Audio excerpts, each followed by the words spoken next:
By Lu, the other party will arrive to inspect the goods in 5 minutes. You need to get ready. Once they enter the cave, you first activate the signal jamming device, preventing them from sending out any signals. Then you take over and conveniently drive away their plane. Remember to take away their communication devices as well. The voice on the intercom was extremely low, but thanks to Lu Zhou's enhanced physique, he heard every word clearly. Sure enough, this plan was just as he had anticipated, and this person named Bai Lu was a code name, or was he from the Bai family? Lu Zhou's mind raced as he considered the best timing for his appearance. He should wait until these two are at each other's throats before he swoops in to reap the benefits. After determining the opportunity, Lu Zhou quickly concealed himself in a corner.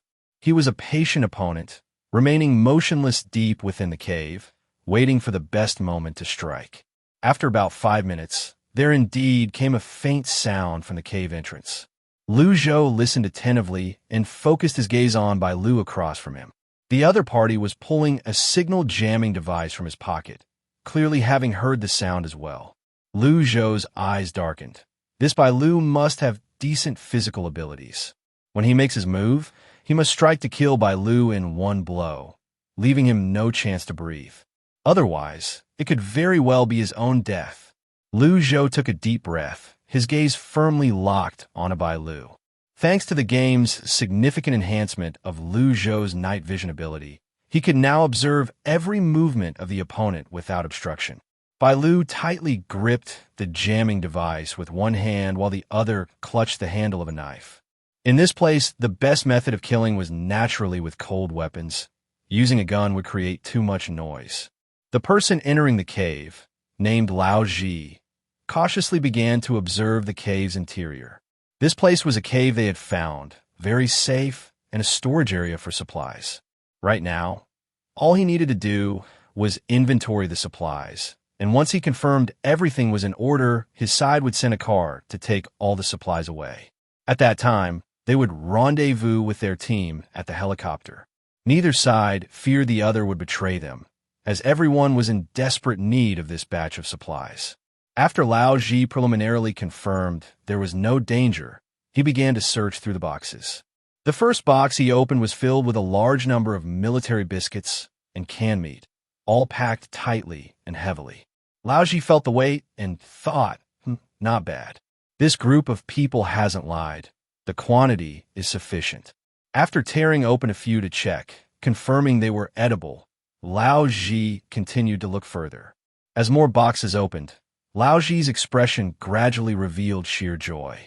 Both Bai Lu and Lu Zhou could clearly see that Lao Ji was elated.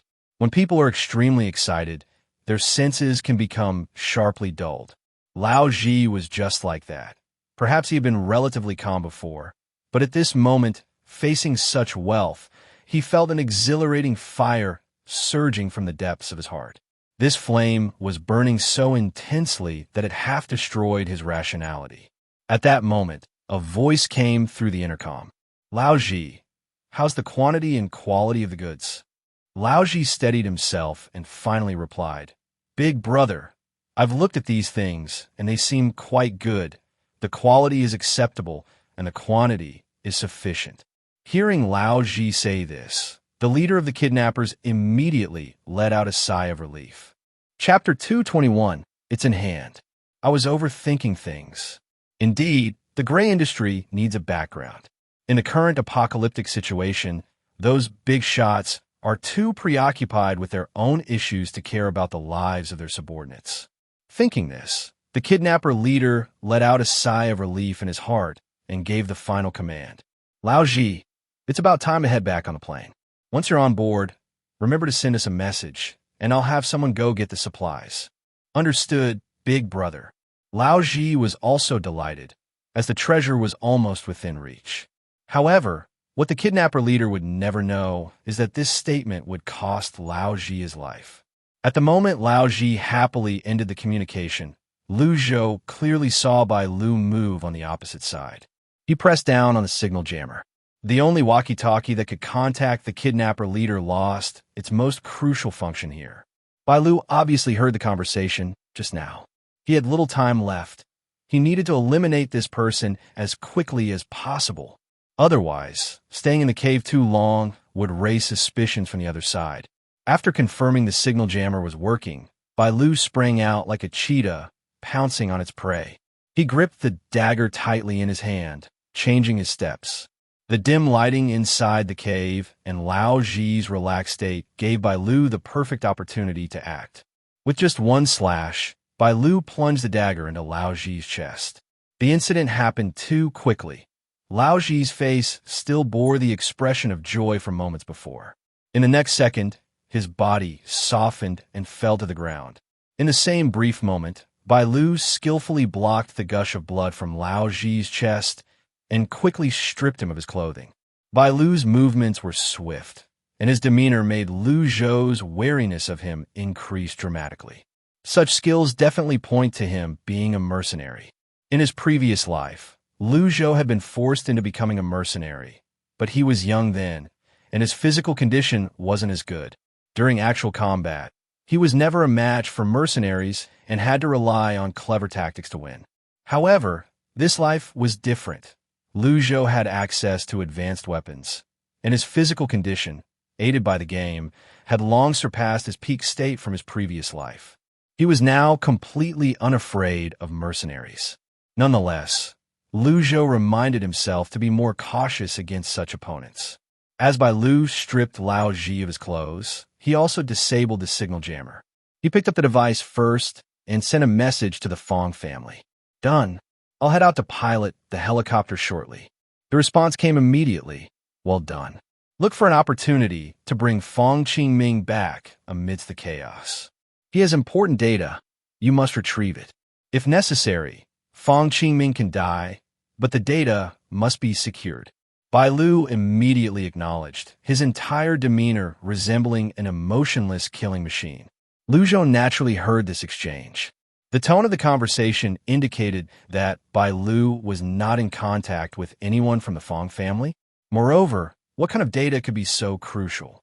Several questions surged toward Lu Zhou, but right now, he had no time to ponder. This was his perfect opportunity to strike. After Lu hung up the communication device, he was in the process of putting on Lao Ji's clothing.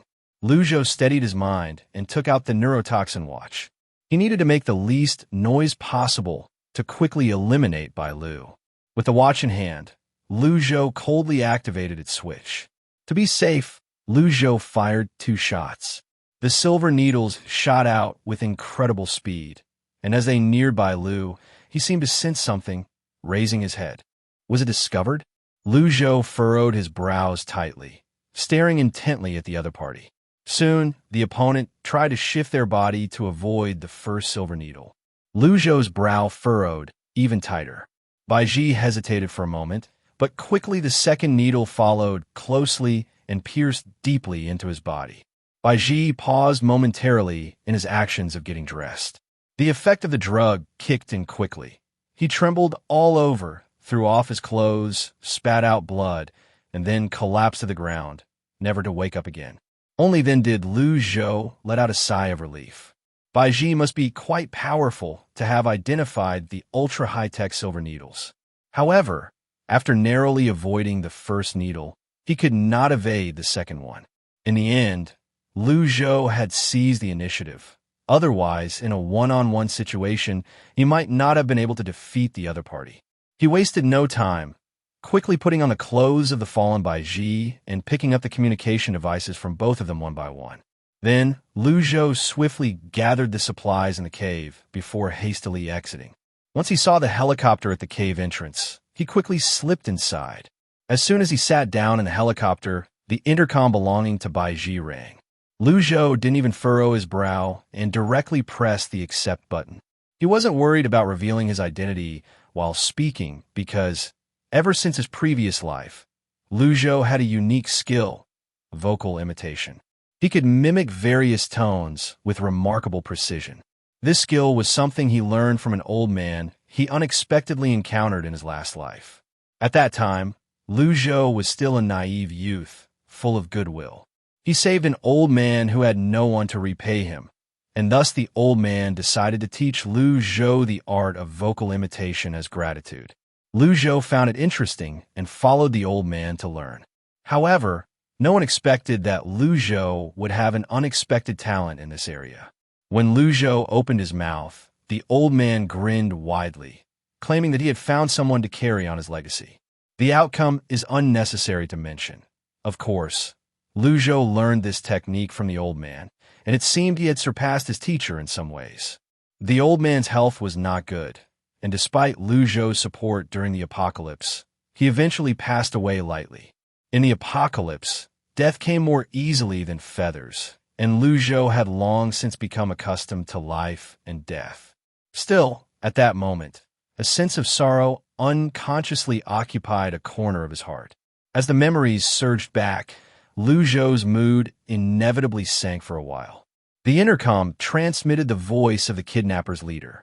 Lao Ji, fly directly to the eastern part of the forest. There will be someone to assist you there. Lu Zhou mimicked Lao Ji's voice and replied, "Got it, big brother." After hanging up the call, Lu Zhou focused intently on flying the helicopter. Dozens of drones surrounded the helicopter for a while before finally departing. Lu Zhou couldn't help but let out a cold laugh.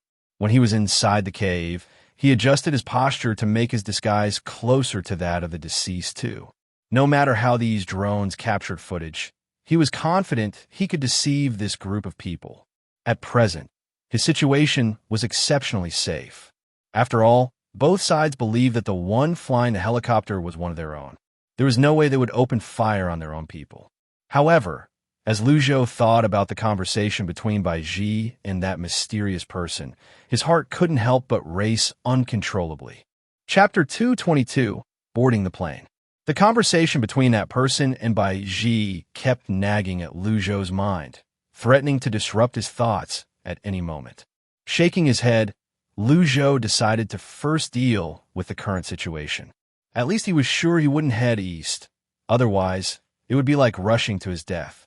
Once he figured this out, Lu Zhou piloted the helicopter, swiftly gliding through the air.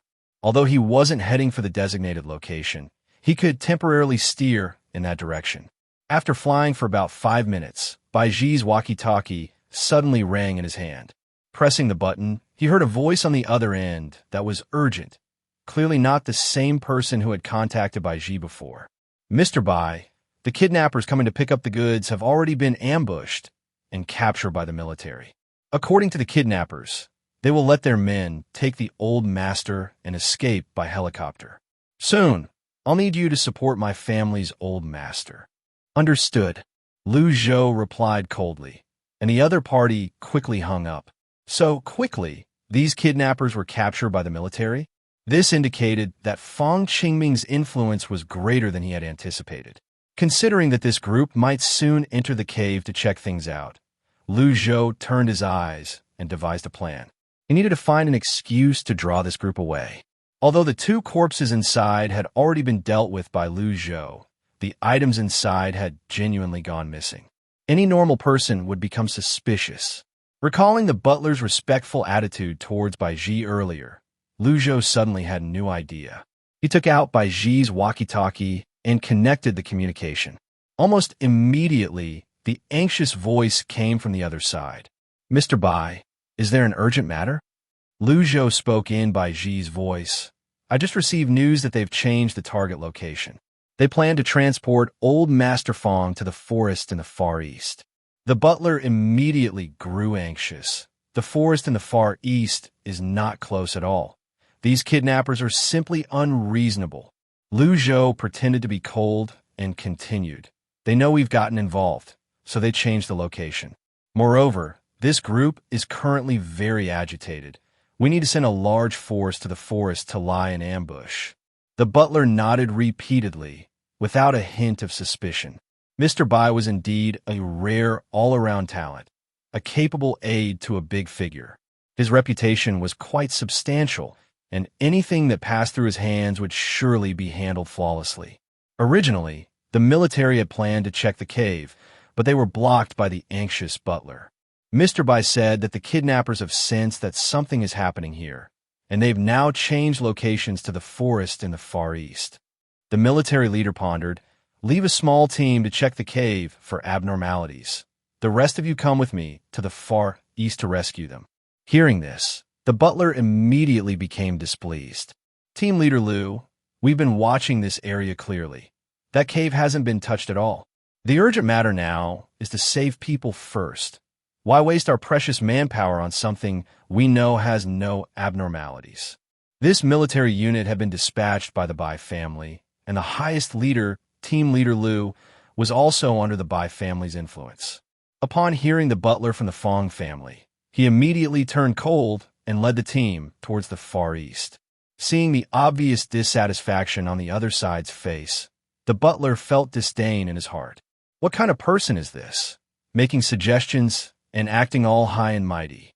However, he still had to rely on the other party, so he couldn't say anything and could only anxiously follow behind. Of course, before leaving, the butler kindly informed Lu Zhou of this news.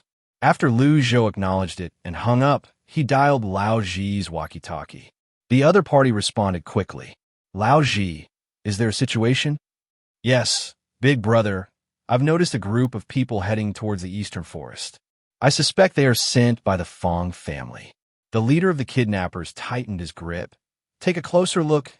Are they really from the Fong family?" Lu Zhou pretended to be silent for a moment, then replied, "They're wearing camouflage uniforms, and they look quite professional." As soon as these words were spoken, the leader understood. Good heavens, this group has ulterior motives. At that moment, thinking about his subordinate who went to get supplies, he immediately tried to contact the other side. However, unfortunately, he couldn't get through. There was a high possibility that something had gone wrong. Recalling the group of people he saw, the leader of the kidnappers quickly realized this was bad news. That detestable Fong Qingming had quite a few tricks up his sleeve. In frustration, the leader kicked Fong Qingming several times, then redirected his attention. Now, the only tool for escape was the helicopter, but the helicopter had limited seating and could only take his most trusted men. After a brief consideration, he came up with a plan. He, along with 10 trusted men and Fong Qingming, would board the helicopter. As long as they had Fong Qingming in hand, they wouldn't have to worry about not getting their supplies. "Lao Ji, change direction and wait for us at the western stone mountain." Lu Zhou didn't say much to the other party and simply acknowledged. Time flew by. Lu Zhou used disguise spray to change his appearance to look like Lao Ji. After waiting for a moment at the western stone mountain, he finally saw the group arrive. A total of 12 people, all familiar faces that Lu Zhou had seen that night. When the leader of the kidnappers saw the helicopter, he finally relaxed a bit. Then, he watched as the familiar Lao Ji jumped down from the helicopter. Not long after, everyone boarded the helicopter. The leader of the kidnappers sat next to Lu Zhou and ordered him to temporarily fly the helicopter away from the area. The other kidnappers were somewhat puzzled, but didn't say anything. Lu Zhou obediently complied with the request. The helicopter quickly flew towards the distance, and seeing that they were about to escape, the tension in the leader of the kidnappers finally dissipated. With the atmosphere just right, Lu Zhou casually suggested, "Does the helicopter have any drinks, big brother? Do you want some?" After saying that, he gestured towards the small refrigerator nearby. The leader of the kidnappers was already in a foul mood and was about to refuse, cursing a few words in the process, but 2 of his closest men quickly approached, examining the refrigerator. "Good heavens, there's a refrigerator on this plane. Let me see what drinks we have." After saying that, they opened the refrigerator door, revealing bottles of juice that were cold to the touch. They looked golden, without labels, but sealed at the top. "Its juice looks like carrot juice, right?" one of them said excitedly, and soon he eagerly twisted open a bottle and presented it to his big brother. "Big brother, drink some water first. We're almost victorious. You should have some juice to cool off. This juice feels really refreshing." These 2 men were still unaware of the true situation and were all smiles. The leader of the kidnappers had to temporarily suppress his resentment. "Forget it, I'm quite thirsty. I'll drink some water and figure out what to do later." The group quickly finished the drinks, and after finishing a bottle, they all unconsciously smacked their lips. Chapter 223, Data in Hand. Big brother, this drink is surprisingly good. I'm going to have another bottle. Me too. The kidnapper leader didn't continue drinking, while the others quickly grabbed another bottle. After finishing their drinks, they returned to their seats. The two of them occasionally engaged the kidnapper leader and Lu Zhou in conversation. Big brother, so this is what it feels like to be on a plane. It's my first time. Looking at the scenery while flying feels pretty nice. The two chatted incessantly, and Lu Zhou, citing the need to focus on flying, remained silent, while the kidnapper leader was left to endure their chatter. After he couldn't stand it any longer and cursed a few times, the two finally returned to their seats with sheepish smiles. As time passed, Lu Zhou cautiously glanced at the reactions of these people. They were all asleep. This was expected. The drink they had earlier was a product called sleep juice from the game's food items. Drinking just one bottle would put a person asleep for 12 hours. Moreover, no matter what noise was made during that time, they would remain completely unconscious. This product was also a result of the game's upgrades.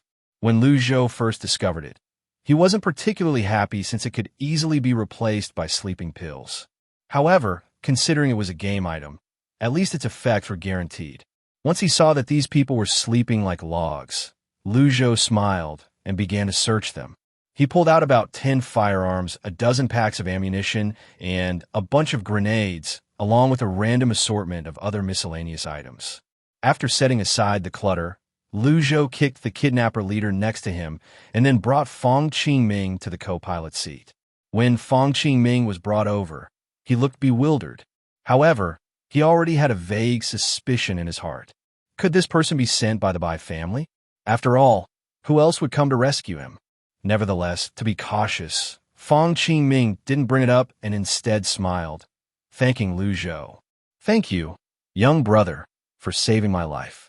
I wonder if it would be convenient to send me back to Liangshan later? If it is convenient, I will definitely repay you. Lu Zhou's demeanor was cold, and his words carried a hint of frost. Mr. Fong, there's no need for thanks. I was ordered to bring the data you have. Upon hearing this, Fong Qingming understood immediately and his expression changed. Oh, so you were sent by Boss Bai. The realization dawned on him. Don't worry about the data. I have it with me. However, this data is extremely important, and I must personally deliver it to Boss Bai. Fong Qingming was a savvy person. Once he confirmed that the other party was an underling of the Bai family, he quickly understood the other party's intention. He knew well that if it came to a choice between him and the data, his value was far less significant than that of the data. Therefore, he took the opportunity to propose that he personally return the data to the Bai family. After all, he needed to have some value in order to survive. Lu Zhou had anticipated hearing this. He nodded, as if he hadn't heard Fong Qingming's words, then opened the cabin door and began to kick the kidnappers out of the plane one by one. As the door opened, a strong wind rushed into the cabin. Just a moment ago, Fong Qingming had been feeling relieved about his escape, but now he was suddenly filled with a sense of panic. He had a strong premonition that he wouldn't live much longer. Panic surged in his heart as he hesitated to look back at Lu Zhou, who was still kicking people out at the cabin entrance. The man's movements were stiff, and when dealing with the aftermath, he wore an expressionless face. Could it be that he would be next? If Lu Zhou knew, he would definitely praise Fong Qingming for his quick reaction speed. After all, he had genuinely felt a murderous intent just now. He had never intended for Fong Qingming to voluntarily hand over the information. He was merely testing to see if the man had the data on him. Now that he had the result from his test, Lu Zhou naturally planned to search him personally.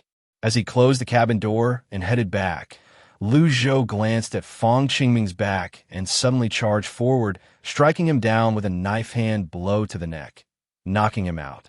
Just before losing consciousness, Fong Qingming's panicked voice had not even escaped his throat when his eyes rolled back, and he lost awareness. After confirming that Fong Qingming was unconscious, Lu Zhou quickly began to search him. He searched all over his body, but apart from his ID and some trivial odds and ends, he found no trace of the so-called information. Lu Zhou held his breath, and checked again carefully. Still no gains. What a strange situation. Where on earth did this guy hide the information? The data could be stored in two ways, paper or electronic. Having searched him thoroughly, Lu Zhou ruled out the option of paper documents. It could only be electronic data. To facilitate concealment, this thing might be quite inconspicuous. After thinking for a moment, Lu Zhou began to examine Fong Qingming more closely. He first searched through all of Fong Qingming's clothing, including the buttons. Still no results. Next, Lu Zhou opened the man's wallet and quickly pulled out coins, testing each one in his hand. The weight of the coins was generally consistent, but one of them seemed a bit off. Without wasting time, Lu Zhou took out the suspicious coin. Upon closer inspection, he discovered that this coin was intricately designed. It had a small mechanism that could open it, and inside, it was supposed to be hollow, but at that moment, it contained a small USB drive. Got it. This must be the thing. Lu Zhou felt a surge of excitement and immediately plugged the USB drive into the laptop in the game cabin. Quickly, the USB drive opened up. However, it displayed a prompt asking for a password. This posed a challenge for Lu Zhou. The chances of Fong Qingming telling him the password were slim, and after thinking it over, the only help he could seek was from a game. Lu Zhou tentatively communicated with the game. Game, can you help me unlock this thing? He initially thought the game wouldn't respond, but to his surprise, the game provided a prompt. Unlocking the password belongs to a high-tech category. You can seek help from a professor. Upon reading this, Lu Zhou's eyes lit up. Of course. How could I not think of this? In the next second, the game continued. Player's agreement with the game's proposal detected, charging 10,000 gold coins as a fee. Seeing this, the corners of Lu Zhou's mouth dropped again. Indeed, there is no game that doesn't exploit players. Complaints aside, Lu Zhou quickly opened the course. In the next moment, a male professor appeared. Chapter 224, Unraveling the Secrets. After the male professor appeared, Lu Zhou wasted no time and quickly handed over the USB drive he had obtained. Lu Zhou was not familiar with the specific principles of the game, but the male professor could indeed completely disregard common sense, carefully examining the USB drive in his hand. It did not take long to respond. Lu Zhou, are you trying to open this? After saying this, he fixed his gaze on Lu Zhou. The intensity of his stare made Lu Zhou feel somewhat uncomfortable, but he quickly replied, Of course. What should I do to open it? The male professor said to himself, I need a laptop. Given our relationship, I can help you unlock this at no charge. As he spoke, a slight smile appeared in his eyes. Lu Zhou was somewhat surprised. Did the AI think that he had a close relationship with him? Lu Zhou maintained his composure and took out a laptop he had prepared earlier. Once the male professor plugged the USB drive into the laptop, his fingers flew across the keyboard rapidly. After about 2 minutes, the USB drive was successfully unlocked. Seeing that the information he needed was now before him, Lu Zhou thanked the male professor while reaching for the laptop. The screen was now filled with countless files. Among them, Lu Zhou's attention was drawn to several documents with brightly colored titles. Whether humans can ascend. Research shows elevated T34 substance in multiple children. List of children. At first glance, Lu Zhou found it hard to comprehend much of this information. In his previous life, he had never even seen these things. He had thought that he understood the apocalypse well enough, but now it seemed he was just an ordinary person swept along by the tide of the times. Even with the game's cheat code in this life, Lu Zhou couldn't guarantee that he could handle anyone. He had to remain vigilant at all times. Taking a deep breath, Lu Zhou swiftly began to open these documents. He first opened the articles related to the children. In his previous life, the Bai family had sent the flower wolf to kidnap his cousin and aunt. He didn't believe it was just a whim. There had to be other secrets involved. Lu Zhou was not someone who enjoyed exploring secrets. But when these secrets concerned the safety of his family, he had to take action.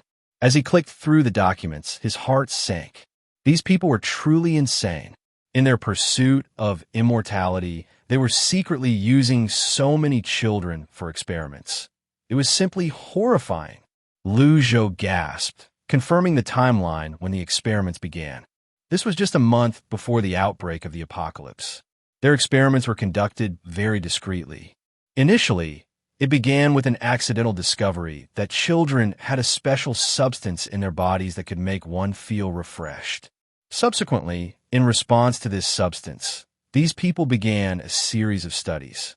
Moreover, to expand their sample size, they even organized public health checkups multiple times, aiming to collect enough samples. As if that wasn't enough, they also received health checkup results from various kindergartens and elementary schools. Just the list of schools Lu Zhou saw was already too numerous to count. Among them, the most affected was an elementary school located in Jiguang City. In these reports, Lu Zhou trembled as he quickly searched for his cousin's name on the list. Finally, he found it. Suspected high-substance individual file. Name, Wei Tong Tong. Age 9. Gender, female, studying in class 507 of Jiguang City First Primary School. Father, Wei Qingzhu, agricultural researcher. Mother, Jiang Xiaolin. Lu Zhou's expression was cold as he finished scanning this file. The file was created on the very day the apocalypse began. The reason this group hadn't acted against his cousin yet was likely because the apocalypse had arrived, throwing everything into chaos, and restoring order would take time. Moreover, the most important reason was that this document had been transmitted from the grassroots level upwards, which also required time. Clenching the life-threatening document in his hand, Lu Zhou's mind quickly flashed through several possibilities. Given the current situation, it's clear that the family was closely monitoring this document, and it was possible that this document was the only one of its kind. No wonder, back then, his cousin and aunt were almost taken by that family. Thinking about how the two might have ended up in a laboratory, being repeatedly subjected to experiments on the operating table in a past life, made Lu Zhou's fingers twitch uncontrollably. Fortunately, he had inadvertently intercepted this document this time. Otherwise, his cousin and aunt would have been in danger. Gritting his teeth, Lu Zhou put away the document. This document covered a wide range of topics, but most of its content was related to this experiment, with a small portion concerning other areas of high-tech research. Lu Zhou had already decided that when he returned, he would show this document to his aunt. Such things could only be effective in her hands, and showing him these items would at least raise some sense of urgency. After finally calming down, Lu Zhou attempted to leave the game. To his surprise, the male professor had not left yet. This surprised Lu Zhou, and he soon realized the reason. He hadn't exited the course yet. Afterward, Lu Zhou exited the course and detached from the game. When Lu Zhou returned to reality, less than an hour had passed in real time. Fang Qingming was still unconscious nearby. Recalling the contents of the USB drive, Lu Zhou's brows furrowed. Fang Qingming, this scum, deserved to die. He had also found a few photos hidden in Fang Qingming's wallet. The photos were of him with several young girls. The images were filthy, with the girls appearing numb. As the instigator, Fang Qingming had a satisfied look on his face. Seeing this scene made Lu Zhou even more disgusted with him. He reached out and delivered a barrage of punches to Fang Qingming's face before he finally woke up groggily. Once Fang Qingming realized what was happening and was about to speak, he found his mouth had already been stuffed shut by Lu Zhou. MMM. Lu Zhou coldly smiled as he tightly bound Fang Qingming with rope and then tied a heavy object to him. When they reached a bare rock area, Lu Zhou kicked the man out. Fang Qingming's eyes filled with terror as he opened his mouth to scream, but he couldn't make a sound. He watched helplessly as Lu Zhou grew smaller before him, his heart filled with hatred for the family. Damn it, the family ruined me. Soon, Fang Qingming was smashed to death on the rocks. After confirming that the man was dead, Lu Zhou quickly piloted the aircraft away from the scene. Chapter 225, Notification. After he maneuvered the plane to a position opposite to his original course, he quickly stowed the aircraft and switched to his car to hurry on. There was still quite a distance to Liangshan. Lu Zhou drove his car at high speed, and as he approached Liangshan, he noticed several robbery attempts along the roadside. A group of robbers jumped out, only to see Lu Zhou's foot slam down on the accelerator, charging right at them. This action scared the robbers, causing them to scatter in all directions. Lu Zhou let out a cold laugh. Ever since he had been intercepted last time, he had modified his car using steel plates produced in the game. Now, this vehicle could withstand a collision with a semi-truck without suffering any damage. As Lu Zhou's car sped away, the group of robbers was left in a state of despair, spitting in frustration. What the hell is going on? Our roadblocks were completely ineffective against him. Did you all see how the roadblock was sent flying? This doesn't make sense. The roadblock used to stop even big trucks, and now it can't stop a small car. The robbers were in an uproar, while Lu Zhou had already returned home. On the other side, the military that had been tricked by Lu Zhou came face to face with the remaining kidnappers. A chaotic battle ensued, and in the end, the military emerged victorious. The butler couldn't help but wipe away his tears, relieved that his master was finally coming home. Watching the military clean up the aftermath, the butler mentally prepared himself before dialing Mr. Bai's communicator. However, the expected response did not come. The communicator emitted a long series of beep, beep, beep sounds, indicating that no one was answering on the other end. The butler felt puzzled. Was there something unusual happening on Mr. Bai's side? It's quite possible.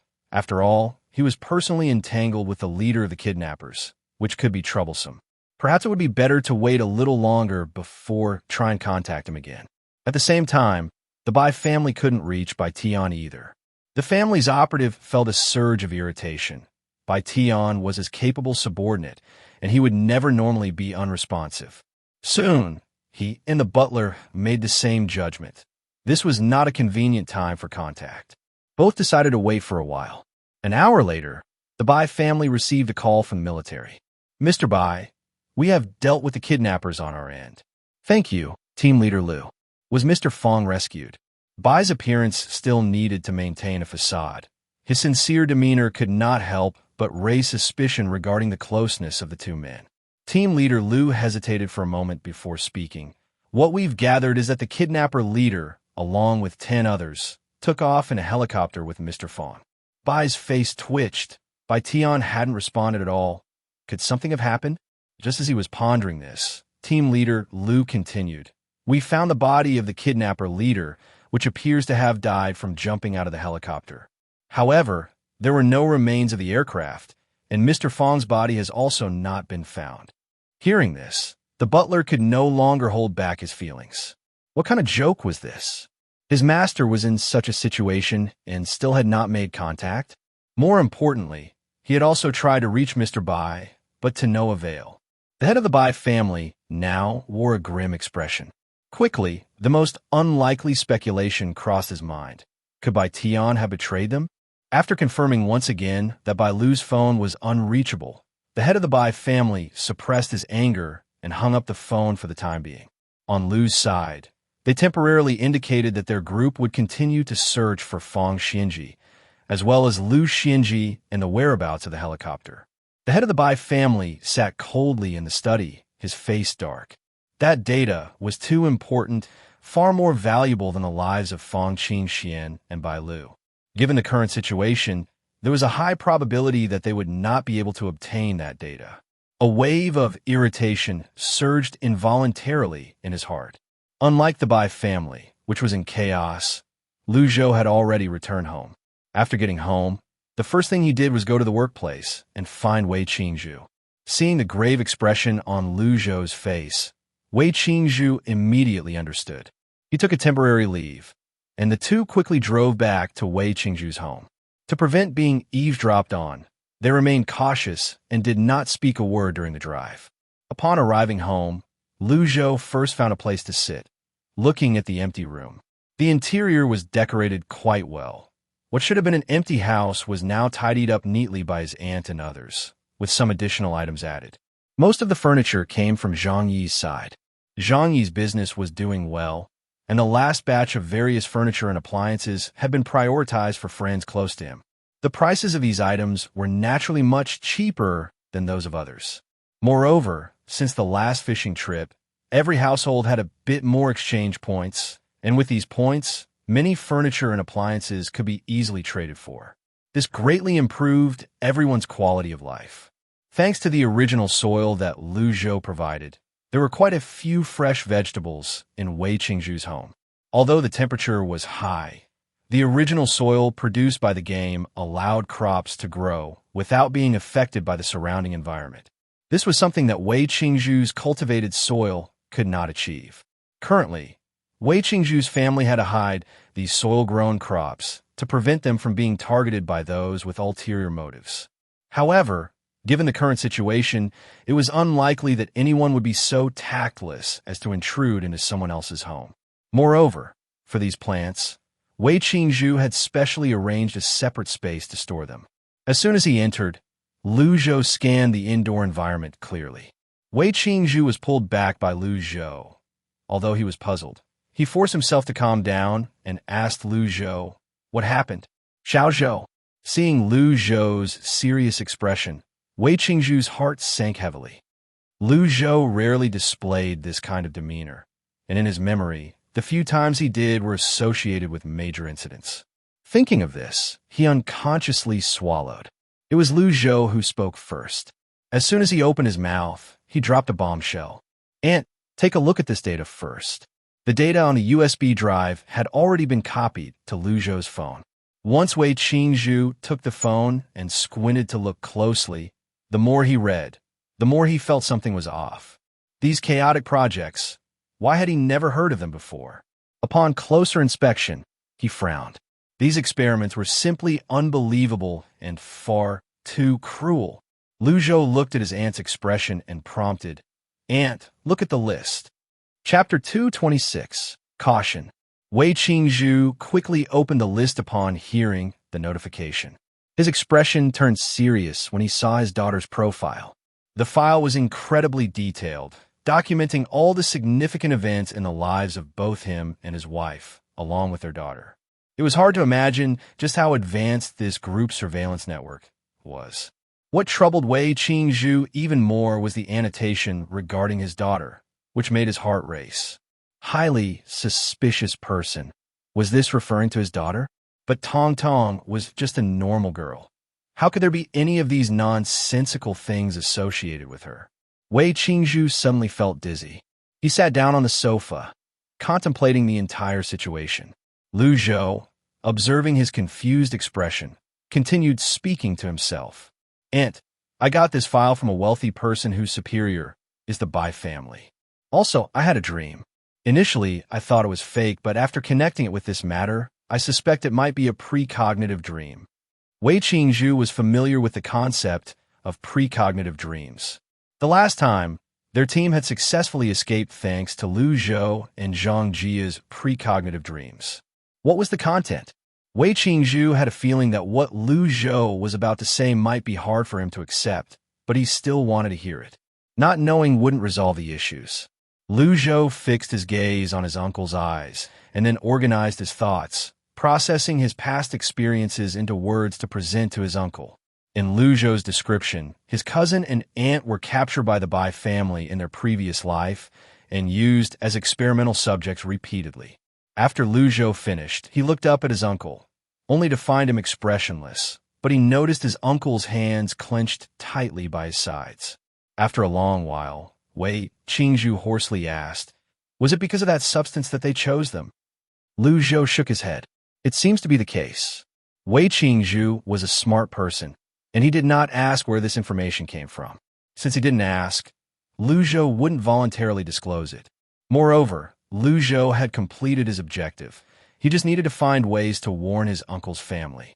Wei Qingzhu took a deep breath and continued, "Xiao Zhou, this matter is not trivial. I will inform your aunt about it once she comes home.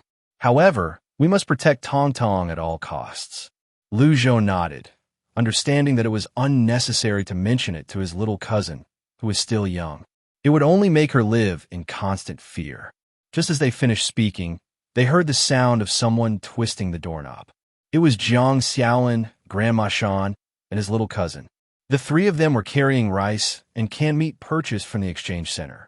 Currently, the only source of protein was through the canned meat from the exchange center. As soon as Jiang Xiaolin entered, she saw her husband talking to Lu Zhou. Xiao Zhou, why did you come suddenly? Since you're here, don't leave. I just made some food for us. Jiang Xiaolin smiled and went into the kitchen, while Grandma Shan brought Tong Tong over. Wei Qingzhu hurriedly pulled his daughter in, twirling her around a few times. Tong Tong laughed joyfully. Seeing this, Lu Zhou felt a bit of relief in his mood. After they finished eating, Jiang Xiaolin insisted on having Lu Zhou take the leftover food home. Lu Zhou couldn't refuse and had to accept it. As he opened the door, he happened to run into He Yin, who had come to learn.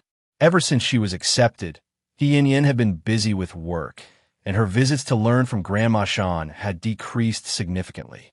This time, it was unexpected that I ran into Lu Zhou. He Yin took out a pack of chocolate from her small bag. After looking at Lu Zhou, she handed some to him, giving most to Tong Tong. Wanda got some chocolate while working, so I brought it over for the kids to eat, He Yin said with a smile. Jiang Xiaolin quickly stepped forward to be polite. Just as they were about to continue chatting, Lu Zhou quickly indicated that he had to leave first. His aunt came out to see him off. Since this place was very close to the Lu family, there was no need to be overly concerned. The two exchanged glances, and Lu Zhou drove away. When Lu Zhou returned home, both his dad and mom were back. They obviously looked like they had just gotten off work. As soon as they saw their son return, they immediately spoke up. Son, what do you want to eat? Mom will make it for you. Lu Zhou smiled and took out the food he was carrying. This is the food my aunt brought over, still warm. Lu Mom looked a bit surprised. You went to your aunt's house? Lu Zhou nodded. I just discovered something that I needed to go check out. Hearing this, Lu Dad perked up. What is it? Seeing his dad so curious, Lu Zhou casually handed over the phone documents for them to look at. After they finished reading, both of their expressions changed to one of concern. Where did you get this thing? Even though it was the middle of summer, Lu Mom felt a chill run down her spine. Lu Dad also looked at Lu Zhou with suspicion. Lu Zhou didn't elaborate much, but instead took them to check out the plane. The plane was currently stored in a special tools section of the game. As soon as Lu Dad and Lu Mom saw it, they exclaimed in surprise. Son, where did this plane come from? Lu Zhou didn't hide anything and told them everything straightforwardly. Their expressions went from calm to unable to contain their surprise in just a minute. When they heard that Lu Zhou had rescued his aunt and cousin while trying to snatch the plane, they didn't know how to respond. Seeing his parents' reaction, Lu Zhou calmly reassured them, Mom and Dad, don't worry. I don't take unprepared risks. The outcome of this matter is quite good, isn't it? I got the plane and saved my aunt and cousin. In the end, Lu Mom didn't speak up, while Lu Dad patted Lu Zhou on the shoulder, speaking earnestly. Son, I can see that you have quite a few ideas usually. But from now on, as long as you're confident about something, your mom and I won't easily stop you. After saying this, Lu Dad opened the food and called both of them over to eat. Lu Zhou had already eaten, so he didn't continue, but Lu Dad and Lu Mom were quite happy with their meal. As they were finishing up, Lu Dad stopped Lu Zhou, who was about to head inside. By the way, son, when we were looking for jobs last time, we also ran into the Bai family. At first, Lu Dad wasn't too interested in the Bai family, but after learning how dangerous they were, he naturally became more cautious. Lu Zhou's expression changed as he exchanged glances with Lu Dad and fell into deep thought. The Bai family coming to Liangshan is likely to be for this information. Now that the information is no longer available, will these people leave or continue choosing to stay in Liangshan? Chapter 227. Modifying the submarine. This kind of thing cannot be guessed. It relies on subsequent observation. After Lu Zhou returned to his room, he first opened the game course. He still had many things to resolve, such as what exactly was under the lake. Was there a possibility that the Bai family came not only for the data, but also to search for this lake? Just thinking about this added a sense of urgency for Lu Zhou. He took a deep breath and returned to the course. At the fastest speed, he estimated that he would need about a week to master the submarine. Lu Zhou calmed his mind and kept telling himself that even if the Bai family wanted to find that lake, it wouldn't be so easy for them to locate it right away. After all, Lu Zhou was well aware of that cave. To be honest, if it weren't for the Zhang family leading him down there, they might not have been able to get in for a long time, relying solely on their own abilities. Thinking of this, Lu Zhou's mood settled a bit. When he returned to the course, his mindset was visibly different. When a male professor saw Lu Zhou, he greeted him with a warm smile. "Lu Zhou, you're here. Let's continue learning how to operate the submarine. Previously, you learned about the functions of various buttons. Now we will start learning to drive the submarine in practice." Lu Zhou was somewhat surprised that they were going to start practical training so soon. Recalling the painful experiences from past practical exercises, he couldn't help but shiver. It was easy to imagine that something might be waiting for him shortly. However, this was a necessary path. Gritting his teeth, Lu Zhou began to operate the submarine. "First, you will be driving the submarine we have right now. It's quite large, and its safety factor is actually very high. When driving this submarine, you need to pay attention to the road ahead and avoid getting caught in any strong currents. If it were a small submarine, I would advise you to be more vigilant, since driving a smaller submarine is more challenging than a larger one." Upon hearing this, Lu Zhou immediately asked, "Professor, can I start learning to drive a smaller one?" After all, his was a small model. The male professor looked at Lu Zhou for a moment before nodding in agreement. "Yes, but I must warn you that the learning process will be quite difficult." At first, Lu Zhou felt a bit confused, but soon he understood the professor's words. Underwater, let alone driving a small submarine, even staying underwater by himself would be much more uncomfortable than being on a larger submarine. Lu Zhou carefully operated the submarine, struggling to head toward his destination. When he was on a larger ship, he hadn't felt how turbulent and dark the water was. However, as soon as he sat in the small submarine, that sensation immediately returned. After finally navigating around a strong current, he found his path blocked by some underwater vegetation. Following the tutorial, he maneuvered around this area while activating the function to cut through the vegetation. Just as he was about to successfully navigate through, the submarine was suddenly ensnared by a tentacle that reached out from within. "What?" Lu Zhou immediately calmed down and carefully examined the situation, only to discover that this tentacle belonged to the Octopus King.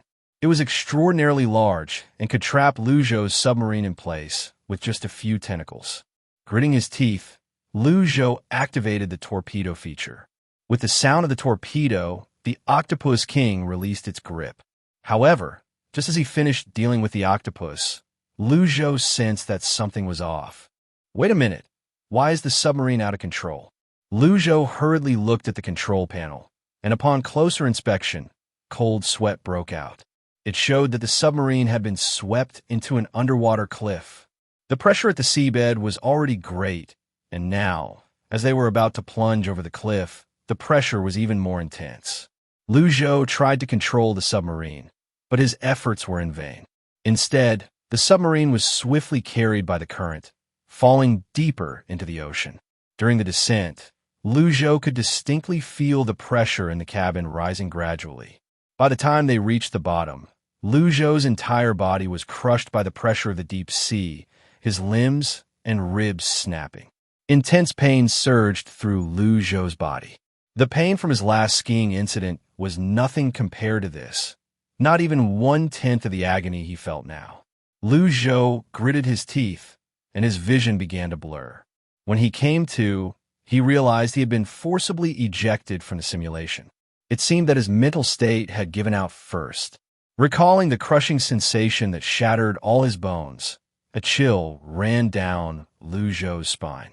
The pain simulation in the game is 100% realistic, which means that if an accident were to occur in the lake, he would experience the same sensation as just now. Lu Zhou struggled to sit up in bed. He thought that with the protection of the submarine, he shouldn't die too horribly, but now it seemed that was not the case. Logically, the pressure at the bottom of a lake shouldn't be as immense as that at the bottom of the sea, but one could never be too careful about accidents. Thinking back to the ribbon fish he had caught from the lake, Lu Zhou couldn't help but feel a shiver. What if that place really leads to the deep sea? With this possibility in mind, Lu Zhou became even more eager to modify his small submarine. He recalled the steel plates in the game, the so-called indestructible steel plates. He wondered if they could withstand the pressure at the seabed after modification. Without hesitation, Lu Zhou collected some iron blocks and quickly made dozens of steel plates. Then, he affixed all these steel plates onto the submarine.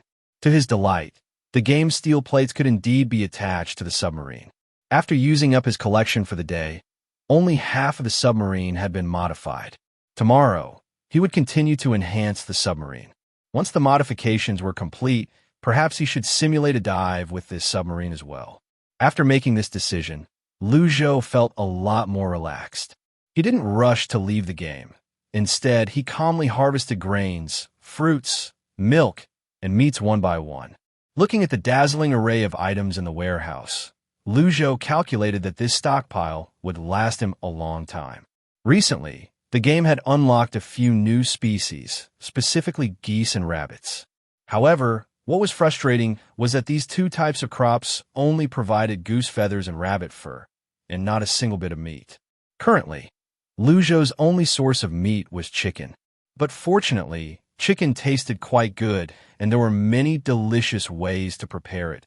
Otherwise, it would be easy to get depressed. After exiting the game, Lu Zhou's intercom buzzed. It was Zhang's father on the line. "Xiao Zhou, do you have a moment to talk?" Seeing Zhang's father looking mysterious, Lu Zhou became curious. "Uncle Zhang, of course, what's up?" Zhang's father spoke with a hint of regret. "Xiao Zhou, that fool we traded with last night probably won't be coming back to our market anymore." Chapter 228, The Manhwa Fong Family. Upon hearing what Zhang Hu said, Lu Zhou perked up. "Uncle Zhang, what do you mean by that?" Yesterday we just delivered some ice cubes to them, and today I heard from someone that their family has encountered trouble, as if they were robbed. Moreover, the most critical part is that the head of the household was killed. It said that when the body was found, it was smashed to bits, so tragic. When Zhang Hu said this, Lu Zhou suddenly had some doubts. Could that idiot be from the Fong family? Lu Zhou, half convinced, asked, "Uncle Zhang, which family is this eldest son from?" "The Fong family, of course." "TSK, I think the Fong family is done for." The Fong family used to rely entirely on the head of the household, Fong Qingming. Now that Fong Qingming is dead, the Fong family will definitely face a bleak future. Zhang Hu seemed to lament this matter to himself. He didn't think much of Fong Qingming. He simply felt that the foolish young master of the Fong family wouldn't have money to seek him out anymore. Lu Zhou began to ponder. Someone went into the Fong family to look for something? Could it be that they were after information? However, these people were quite fast. Fong Qingming's body had been found so quickly. It was beyond his expectations. After Zhang Hu finished complaining about this matter, he changed the subject and continued. "Xiao Zhou, a team that went out looking for supplies contacted me, saying they have a large batch of canned meat, mostly pork and beef. They should be back tomorrow. Do you want these cans? By the way, these cans can't be exchanged for points. They need to be traded for other things." Worried that Lu Zhou might not understand, Zhang Hu specifically reminded him. "Canned pork and beef? What a good deal. These items have a long shelf life, and they're finished products, tasting quite good, definitely better than eating chicken all the time. Although chicken tastes fine, eating just one type of meat all the time can really get tiresome." Lu Zhou quickly decided to trade his stock of chicken for these different kinds of canned meat. He told Zhang Hu, "Uncle Zhang, I have some chicken here, the kind that's fresh. Would they be interested in trading for that?" Zhang Hu was somewhat amazed by Lu Zhou's resourcefulness. Fresh chicken is not easy to come by, but not everyone is willing to eat fresh chicken. After all, this stuff needs spices to be processed before it can be eaten.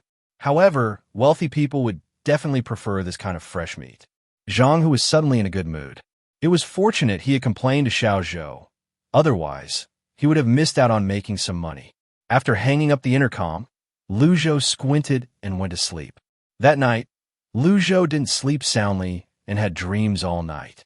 By the time he woke up the next day, he couldn't remember what he had dreamed about at all. The weather today was still hot. Going outside felt like a punishment. Finally, the cool mountain issued a notice regarding the daily limited water usage plan.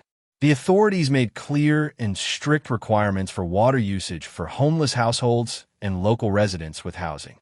However, residents like Lu Zhou who had houses and were within the 6th ring would have a bit more water available daily, which was a privilege for local residents. This news spread quickly, and when Lu Zhou met up with Zhang Hu and the Zhang family while driving a refrigerated truck full of chicken, both parties were aware of this matter. Zhang Jiahao opened his mouth. Fortunately, we managed to sell within the 2nd ring. Otherwise, we wouldn't have received these benefits. Lu Zhou smiled lightly. Of course, the benefits that locals and outsiders possess are completely different. It's like this now, and when they encounter other disasters in the future, it will be even more so. This is why Lu Zhou desperately wanted to settle his family within the 2nd ring. Here, personal safety is much more guaranteed than on the outskirts. Right now, the 3 of them were meeting to exchange supplies. Due to his lack of hard skills, Zhang Jiahao had been following his father to buy and sell goods recently. To be honest, no matter the time, this kind of trading always requires people to do it. This job was relatively easy and earned a bit more. Zhang's father, in order to cope with the monthly inspections in Liangshan, had also pulled some strings just to ensure that his family could continue to settle in Liangshan. He spent quite a bit of money on connections, but the outcome was ultimately good. After looking around at the surroundings, Zhang's father leaned closer to Lu Zhou's ear and whispered, "Xiao Zhou, the stuff from the other party is all in one place. We need to go over and exchange with them. You wait for me, and I'll go with Jiahao to fetch a truckload of the customer's goods." Lu Zhou nodded to indicate his understanding. Before long, 2 vehicles drove out of the residential area, one after the other, heading to a secluded forest. Initially, they thought this transaction would be a secret deal, but upon arriving, Lu Zhou was immediately taken aback. There were at least several groups of people visible at a glance who had come here to trade. Zhang's father went ahead to find someone, while Zhang Jiahao, noticing Lu Zhou's shocked expression, didn't forget to explain, "Lu Zhou, don't be too surprised. This place is famous for private exchanges of goods. When there are good things, everyone is willing to come here. However, this is a place only insiders know about." Lu Zhou's gaze focused strangely on several people trading in the forest. Among the crowd, the most eye-catching was a person trading dog food. These individuals seemed to have robbed a dog food factory, as they were now unloading a large truck full of dog food for trading. Initially, he thought dog food would be hard to sell, but surprisingly, people coming and going seemed to buy a large box to take home. As if seeing through Lu Zhou's confusion, Zhang Jiahao kept his eyes on the trading crowd and clarified for Lu Zhou, this dog food seller really knows how to find a place. In Liangshan, there are quite a few wealthy families with pet dogs.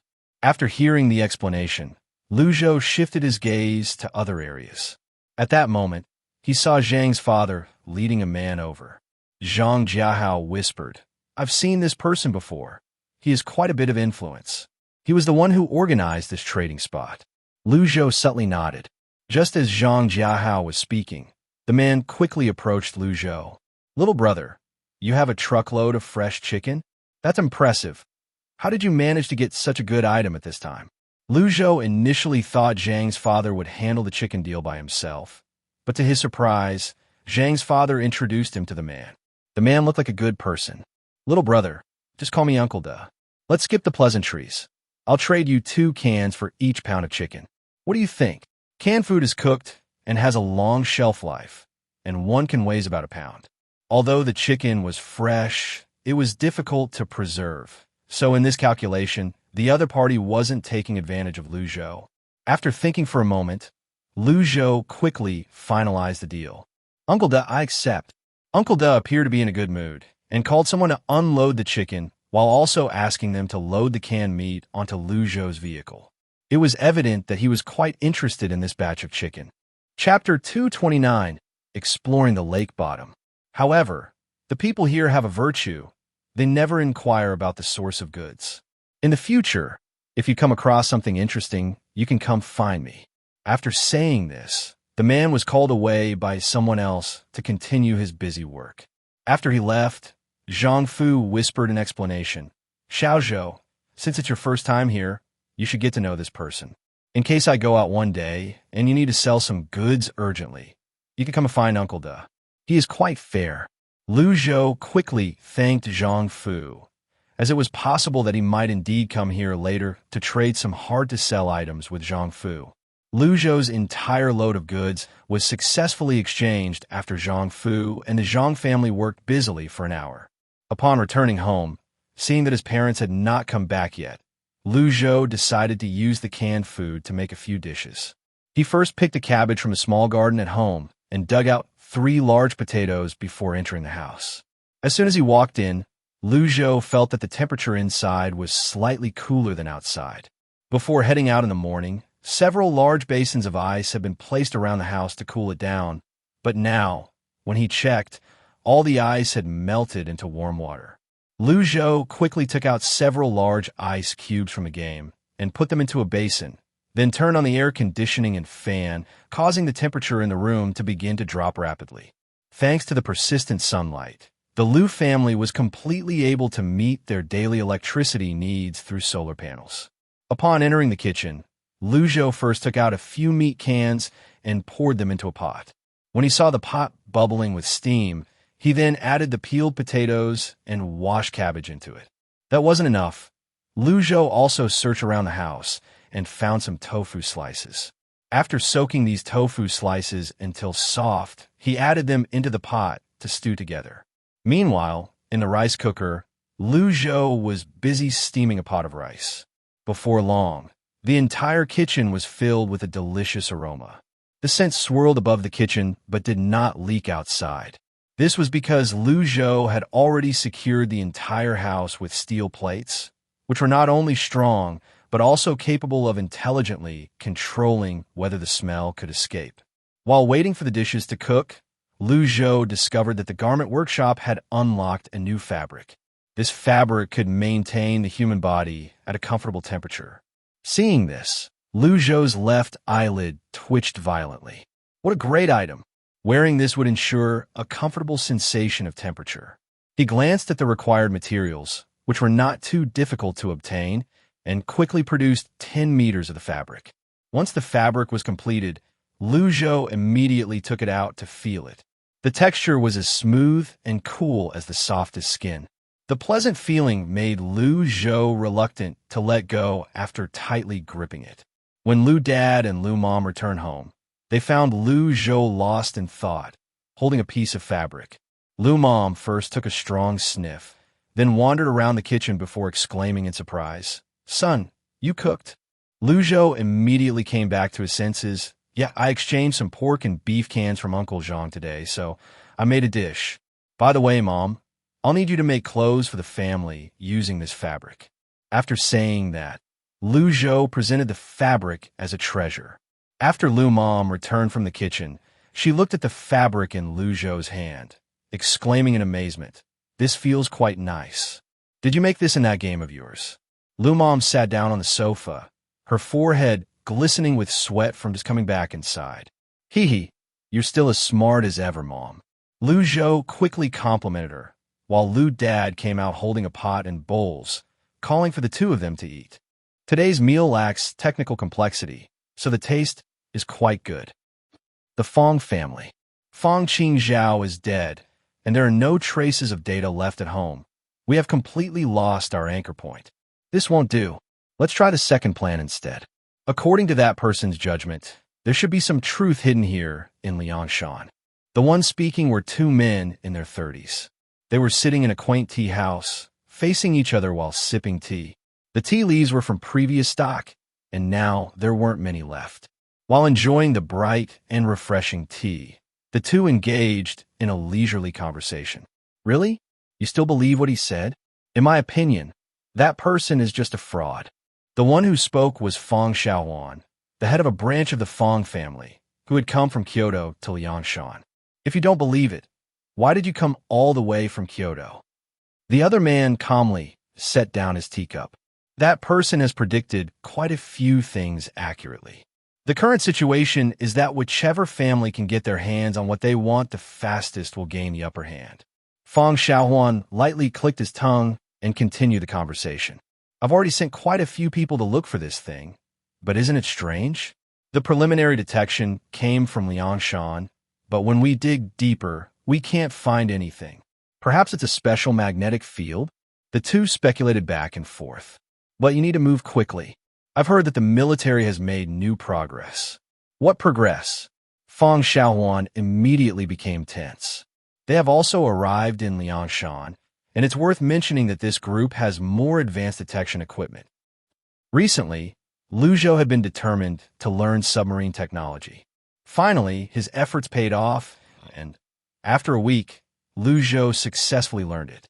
In addition to the technique itself, he also tested a submarine modified with game steel plates, which would at least not be crushed by the intense pressure of the deep sea. Everything was ready. He just needed the right opportunity. He had been waiting for this day for a long time. Lu Zhou seized the moment and went alone to the cave he had visited in the past. Previously, he found it difficult to locate the cave. This time it took him quite a while, but he finally managed to find the place. Seriously, it's so hard to find this place, even for someone who has been here several times. Wouldn't it be even harder for someone else? Lu Zhou couldn't help but mutter a few complaints as he leapt down the cave. Having not come here for a while, he felt that the moss underneath had gotten a bit thicker as he slid down. This moss was both slippery and slimy, and he slid down even faster than before. Upon landing, he looked around and noticed that the surrounding environment had not changed at all. Following the route in his memory, he quickly arrived at the lakeshore. The lake looked the same as before, rippling gently. Lu Zhou took a deep breath and took out his submarine from his game backpack. This submarine actually had various uses, but its function could completely replace that of an ordinary deep-sea submarine. Lu Zhou skillfully controlled the submarine and quickly moved underwater. The lake water felt strange, allowing Lu Zhou to experience a deep-sea pressure that he had only felt in simulation courses. Chapter 230, Suspicion. As soon as he entered the water, Lu Zhou immediately felt the familiar pressure of the deep sea. According to the data panel of the submarine, the water pressure here was indeed higher than that of ordinary lake water. Taking a deep breath, Lu Zhou quickly descended to the lake bottom at the maximum speed of 25 knots. From the outside, the lake didn't seem very large. However, once Lu Zhou was deep within the lake, he sensed something was off. At this speed, he should have reached the bottom by now. Yet, looking around at the dark water and then glancing at the control panel, which showed no indication of touching the bottom, he noticed the pressure gauge fluctuating wildly. Realizing this, Lu Zhou understood that the lake bottom must be very strange. He continued to descend, surrounded by pitch darkness. At this depth, the only sounds he could hear were the whirring of the propeller and the occasional passing of mysterious creatures around him. At this moment, he was at a depth where he couldn't see his hand in front of his face, relying entirely on sonar to continue exploring. The searchlight had practically lost its illuminating function, which made Lu Zhou feel a bit regretful. It was a pity that this escape pod wasn't as good as those specifically designed for deep-sea exploration. Its lighting capabilities were evidently inferior to those of a professional submarine. The deeper he went, the more he lost track of time. The only thing he could feel was the changing water pressure. He glanced at the pressure gauge, which was nearing the submarine's limit. If he continued to descend for another hour, the pressure would crush both him and the submarine to bits. Given the strength of the submarine, which had been reinforced with game-specific steel, even a different person might not have been able to reach the depth he was at. Lu Zhou felt a whirlwind of emotions as he piloted the submarine deeper. After nearly an hour, when he was almost in despair, he finally noticed a change. The previously dark lake bottom was gradually becoming brighter. To be honest, the change in light was very subtle. If it weren't for Lu Zhou's enhanced physical condition, an ordinary person might not have noticed it at all. He forced his eyes wide open, staring at the faint blue glow in the distance. With the speed cranked up to maximum, all he could do now was wait. Lu Zhou tried to calm himself while also turning on the camera, preparing to record everything happening around him. As the submarine got closer to the light source, Lu Zhou could see what it was. He thought it might be some kind of bioluminescent creature in the deep sea, but it turned out to be a light. Moreover, as he got nearer, he could clearly see that the light he had seen from a distance was actually composed of many small lights combined together. These lights were quietly emitting a cold glow. Lu Zhou's heart raced. Where could such things be coming from at this depth? He wanted to maneuver the submarine to continue exploring downwards, but found that the submarine was obstructed, unable to move any further. What on earth was going on? Lu Zhou frowned and examined what the submarine had encountered. It had no color, but felt as if he had hit a wall of glass. No matter how he changed direction, the feeling remained the same. Sensing this touch, Lu Zhou paused his exploration. He thought hard and tightened his grip on the laser gun in his hand. He wondered if the laser gun could forcefully break through this obstruction. After a moment of weighing his options in his heart, Lu Zhou ultimately decided to continue exploring. He opened the laser gun and aimed it at the obstruction in front of him, pulling the trigger. A red beam of light shot out. Under the sweep of the red light, Lu Zhou noticed that the underwater obstacle revealed its form. In that instant, Lu Zhou clearly saw the enormous object before him. He stared blankly at the underwater scene, as if he had been struck by a great shock. The half-transparent membrane of water was lush and green, with plants so vigorous that they seemed ready to burst through the membrane. They were intertwined, tightly guarding a round object at the very center. This round object resembled the most crystalline blue crystal, quietly sitting at the center. Beneath this circular object lay a triangular-shaped structure. Upon seeing this triangular building, Lu Zhou's first instinct was to turn and flee. However, this fleeting thought was too brief. Once it passed, a strong desire surged in his heart to take away this round object. Not knowing what it was, Lu Zhou tentatively named it the blue crystal. Thanks to the laser gun, a portion of the water membrane had been vaporized, allowing enough space for the submarine to pass in and out. However, just as Lu Zhou was about to pilot the submarine for a closer look, a warning frog jumped out from his arms. The frog opened its mouth wide and croaked loudly. This was the first time Lu Zhou had seen a frog croak so fiercely. Could it be that entering could be dangerous? But looking again at the blue crystal, Lu Zhou did not want to give up easily. This thing looked like a treasure. If he missed this opportunity, he figured he would feel regret for a long time. After thinking it over, Lu Zhou decided to go down.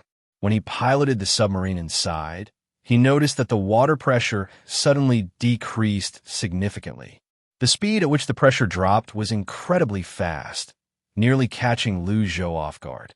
A few minutes later, Lu Zhou noticed that the water pressure had stabilized to the normal level expected at the bottom of the lake. Unbelievable.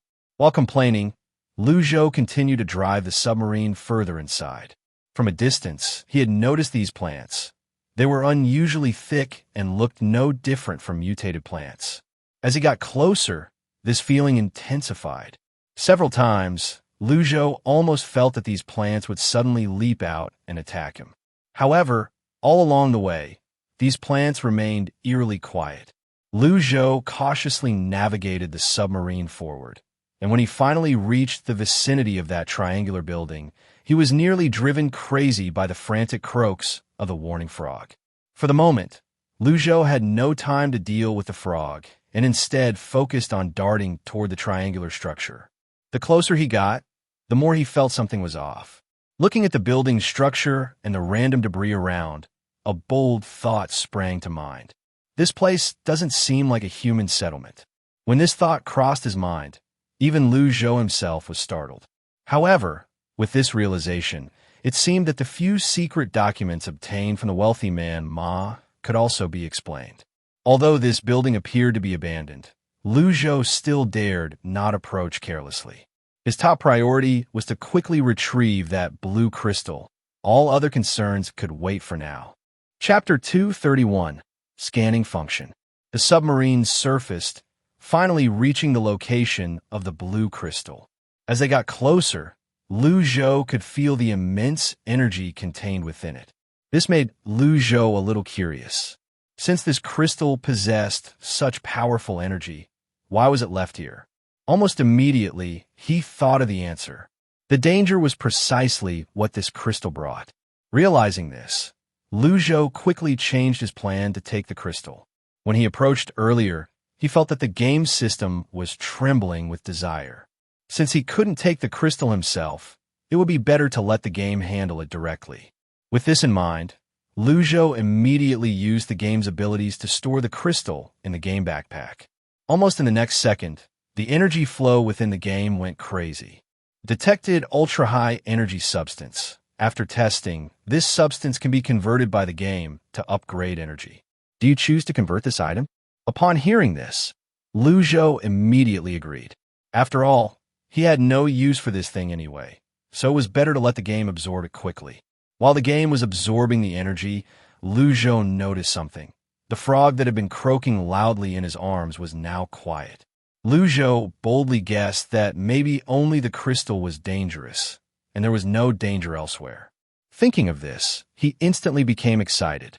It was not easy to come here, and it was only because he was a bit wary of that building that he had hesitated before. Now that he knew there was no danger, he was determined to explore it. Soon, Lu Zhou arrived at the building that was sealed off by plants in the center. When he descended, he specifically changed into a deep-sea diving suit, as the space inside was too small for the submarine to pass through. Once inside the building, Lu Zhou was disappointed to find that it was already a hollow structure, and nothing remained inside. He circled around twice inside. It was too empty. If there was anything to gain, it was merely a tour of a peculiar building. Just as he was about to leave, he discovered a map. What was depicted on it was likely the entire underwater map, as he could see a huge semicircular sphere from the inside. However, what caught Lu Zhou's attention was that near this sphere, there was an additional crack. This crack was marked with a character that Lu Zhou could not understand, but for some reason, he subconsciously felt that this place must be very dangerous. He needed to avoid this area. As soon as Lu Zhou finished this thought, he discovered a paper book. What luck! He actually found a written book. Feeling excited, Lu Zhou quickly picked up the book from the ground. This book was quite thick, reminiscent of a dictionary. When he opened it, he found it filled with dense text. The density made Lu Zhou's head ache just by looking at it. Not wanting to waste time, Lu Zhou first stuffed the book into his game backpack. At that moment, the game just finished notifying Lu Zhou that the energy absorption was complete. Seeing that he had wandered around and found nothing of value, Lu Zhou could only leave the building quickly. Once he returned to the submarine, he discovered that the game had added a new function. It was labeled Scan. Scan? Could he scan this book? If he could translate the contents of this book, wouldn't that be a huge profit? Lu Zhou was instantly invigorated and immediately placed the book inside. Lu Zhou felt a sense of regret. What was unfortunate was that this book had not been successfully translated. Perhaps this function has other uses, he thought. Just as he was about to leave quickly, he noticed something was off nearby. When he entered, the water flow was calm, but now Lu Zhou could feel that the water in that area had become turbulent. He didn't recklessly approach, but decided to temporarily avoid its danger. After all, in that moment, the image that appeared in his mind was the crack drawn on the map he had just picked up. Indeed, just as Lu Zhou chose to wait it out, a huge fissure appeared a few minutes later. The scene was extremely shocking. Lu Zhou widened his eyes, and the camera beside him was diligently recording. This fissure was astonishingly long, stretching out of sight, but what was more terrifying was that it was currently writhing open. Looking at it, Lu Zhou's nerves tensed up instantly. What kind of thing would come out from this fissure? Almost at the same second, the fissure gaped wide, spitting out clusters of silvery white objects, mixed with other things. However, it was too far to see clearly. In his fear, Lu Zhou wanted to take a closer look at what these objects were. What frustrated him was that those silvery white objects were rapidly floating upwards. In addition to these silvery white objects, it was worth mentioning the increasing water pressure. As he watched the water pressure rise rapidly, Lu Zhou suddenly understood. This place with such high water pressure, could it be because of the existence of this fissure? After all, he didn't feel much water pressure when he entered this semicircle. Thinking of the things that the fissure spat out, Lu Zhou's heart produced a guess. Those silvery white objects couldn't be the bodies of the ribbon fish they had encountered earlier, could they? If they really were ribbon fish bodies, wouldn't that mean this fissure leads to the deep sea? This could explain why the pressure at the bottom of the lake was so great, because of this uncertain fissure that sometimes spat out seawater.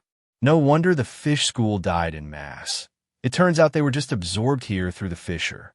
Deep-sea fish coming into the lake would definitely mean death. Looking at it this way, Lu Zhou gradually connected the doubts in his mind. But how did this fissure come to be? No matter how strange it was, Lu Zhou understood that the best course of action was to stay hidden for now. Even if this fissure itself posed no harm, what if the time, space, or location it connected to was dangerous? Lu Zhou's mind was clear. He wouldn't take unnecessary risks. The fissure wreaked havoc for about half an hour before finally disappearing. Once he confirmed that the fissure had truly vanished, Lu Zhou drove the submarine out. He intended to leave this place quickly, but then he noticed something was off. Not far from him, there was a set of equipment floating. Lu Zhou was certain there was nothing there when he descended. Connecting this to the earlier disappearing fissure, Lu Zhou was astonished. Could it have come from that thing? As he approached, the game spontaneously used the scan function to examine it. Scan. A set of damaged nutrient solution equipment has fallen ahead. Do you want to pick it up? Lu Zhou's eyebrows jumped. So this is how scan works? He was about to confirm when he heard the game speak again on its own. There is also a large amount of damaged equipment ahead. Do you want to go pick it up? Chapter 232. Research on Energy Techniques. Hearing this prompt, Lu Zhou immediately became excited. So this is how the scanning function works? In that case, this trip to the lake bottom was definitely worth it. However, the game informed him that there were a lot of damaged facilities ahead. He wondered if, with a bit of luck, he could find some interesting items. Lu Zhou carefully piloted the submarine and arrived at the designated area in the game. As soon as he entered, he was stunned and gasped in shock. Emerging from the crevices were not only the corpses of fish, but also a variety of jumbled machinery. Lu Zhou continued to slowly advance forward in the submarine. Before long, he used the game's scanning function and found quite a few interesting items. Among them, the most common were nutrient liquid processing devices, and Lu Zhou took away 7 or 8 similar pieces of equipment. Though these devices were all somewhat damaged, Lu Zhou remained optimistic, thinking that once he got back, he might be able to piece together several functioning devices. As he pressed on, the game scanned and detected something valuable. Air bullet. This can create a gun that uses air as ammunition. Each air bullet can fire 10 rounds at once, and after a minute, it automatically refills to full capacity. This was a set of equipment for making air guns. After reading the game's description, Lu Zhou's eyes lit up. What a great item! If he could get this, he wouldn't have to keep refilling ammunition. More importantly, the ammunition for this thing is based on air, so he wouldn't have to worry about finding ammo at all. Although this air bullet manufacturing equipment was impressive, it was quite severely damaged. Lu Zhou sighed a little and quickly continued to explore the area, hoping to find some equipment in better condition. Soon, Lu Zhou felt both happy and worried.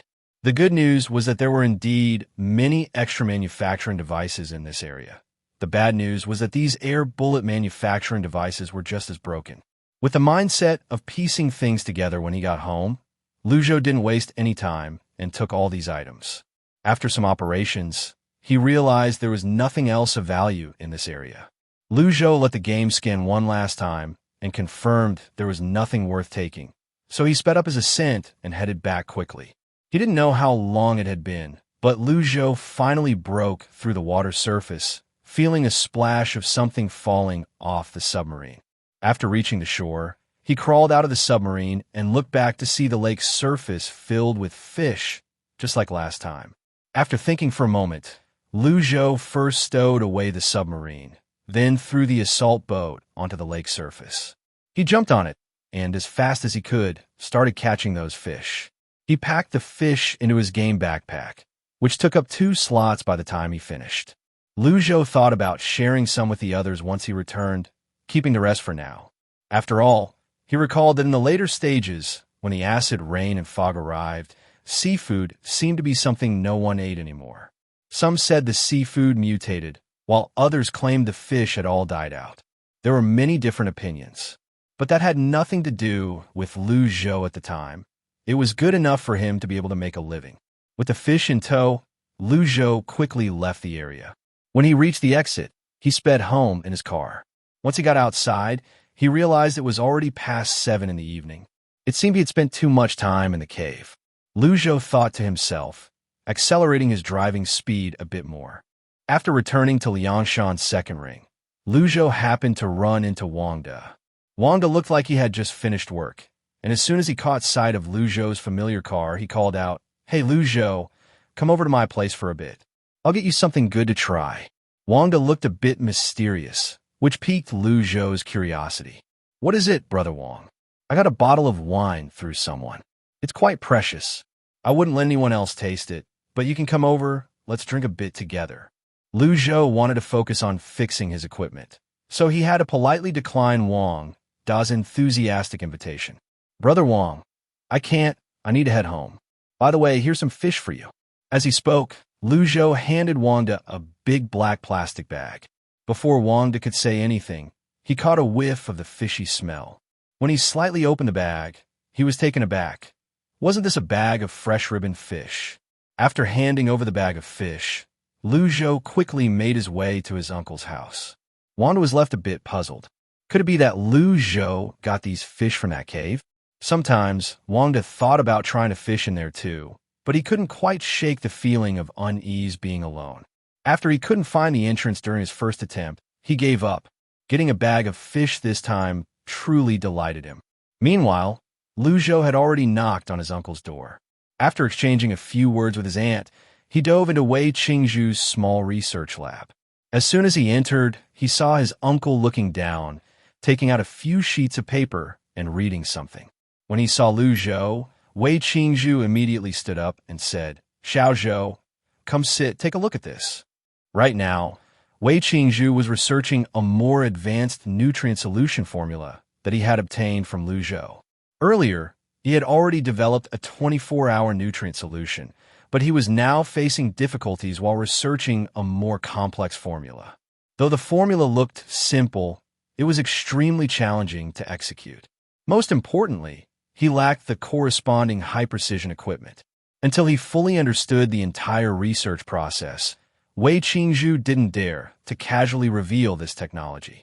His plan was to grasp the complete research path before deciding how much information to share with the higher-ups.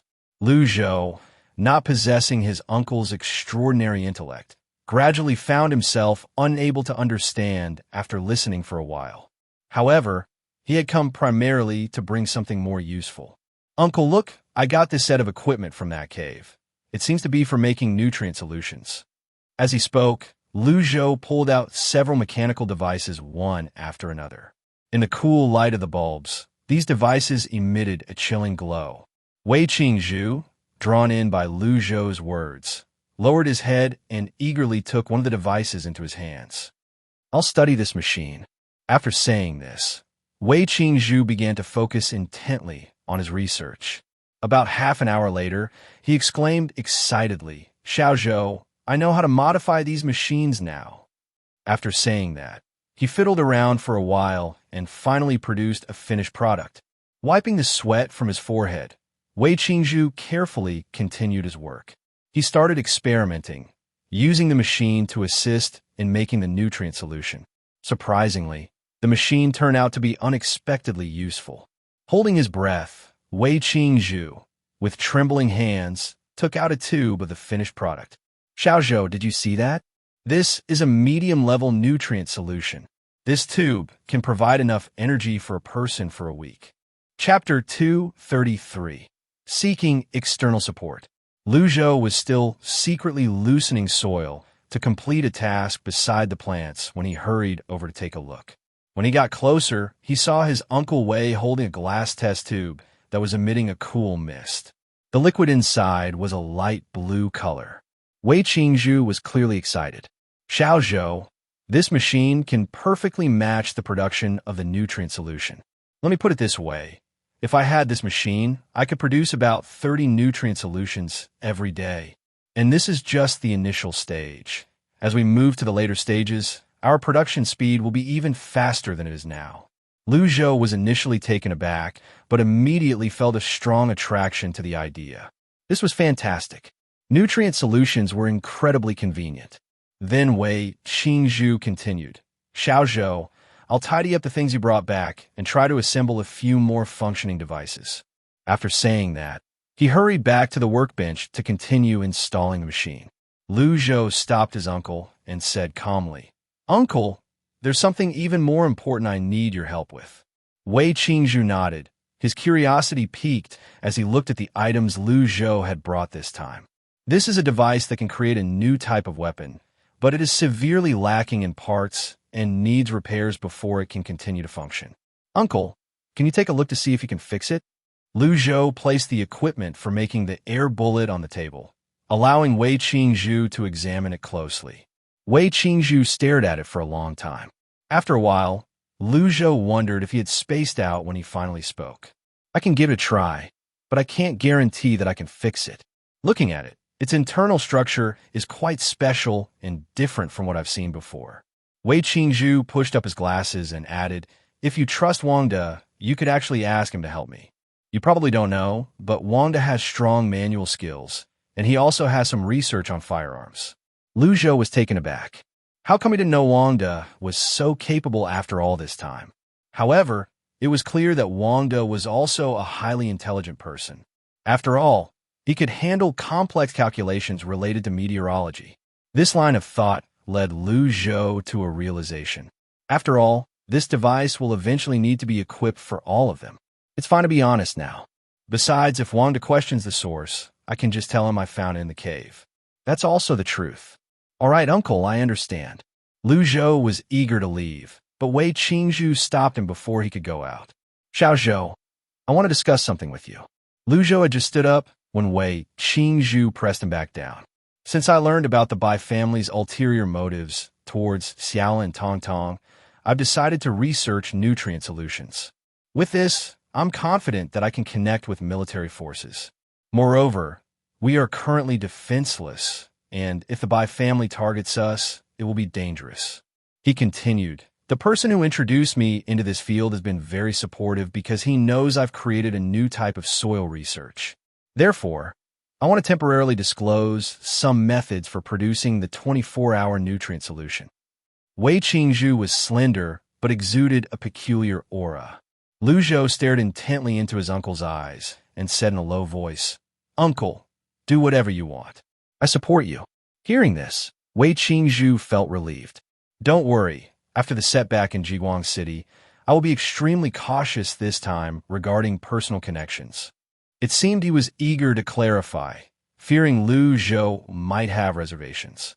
Lu Zhou smiled and shook his head as he walked out of his aunt's house.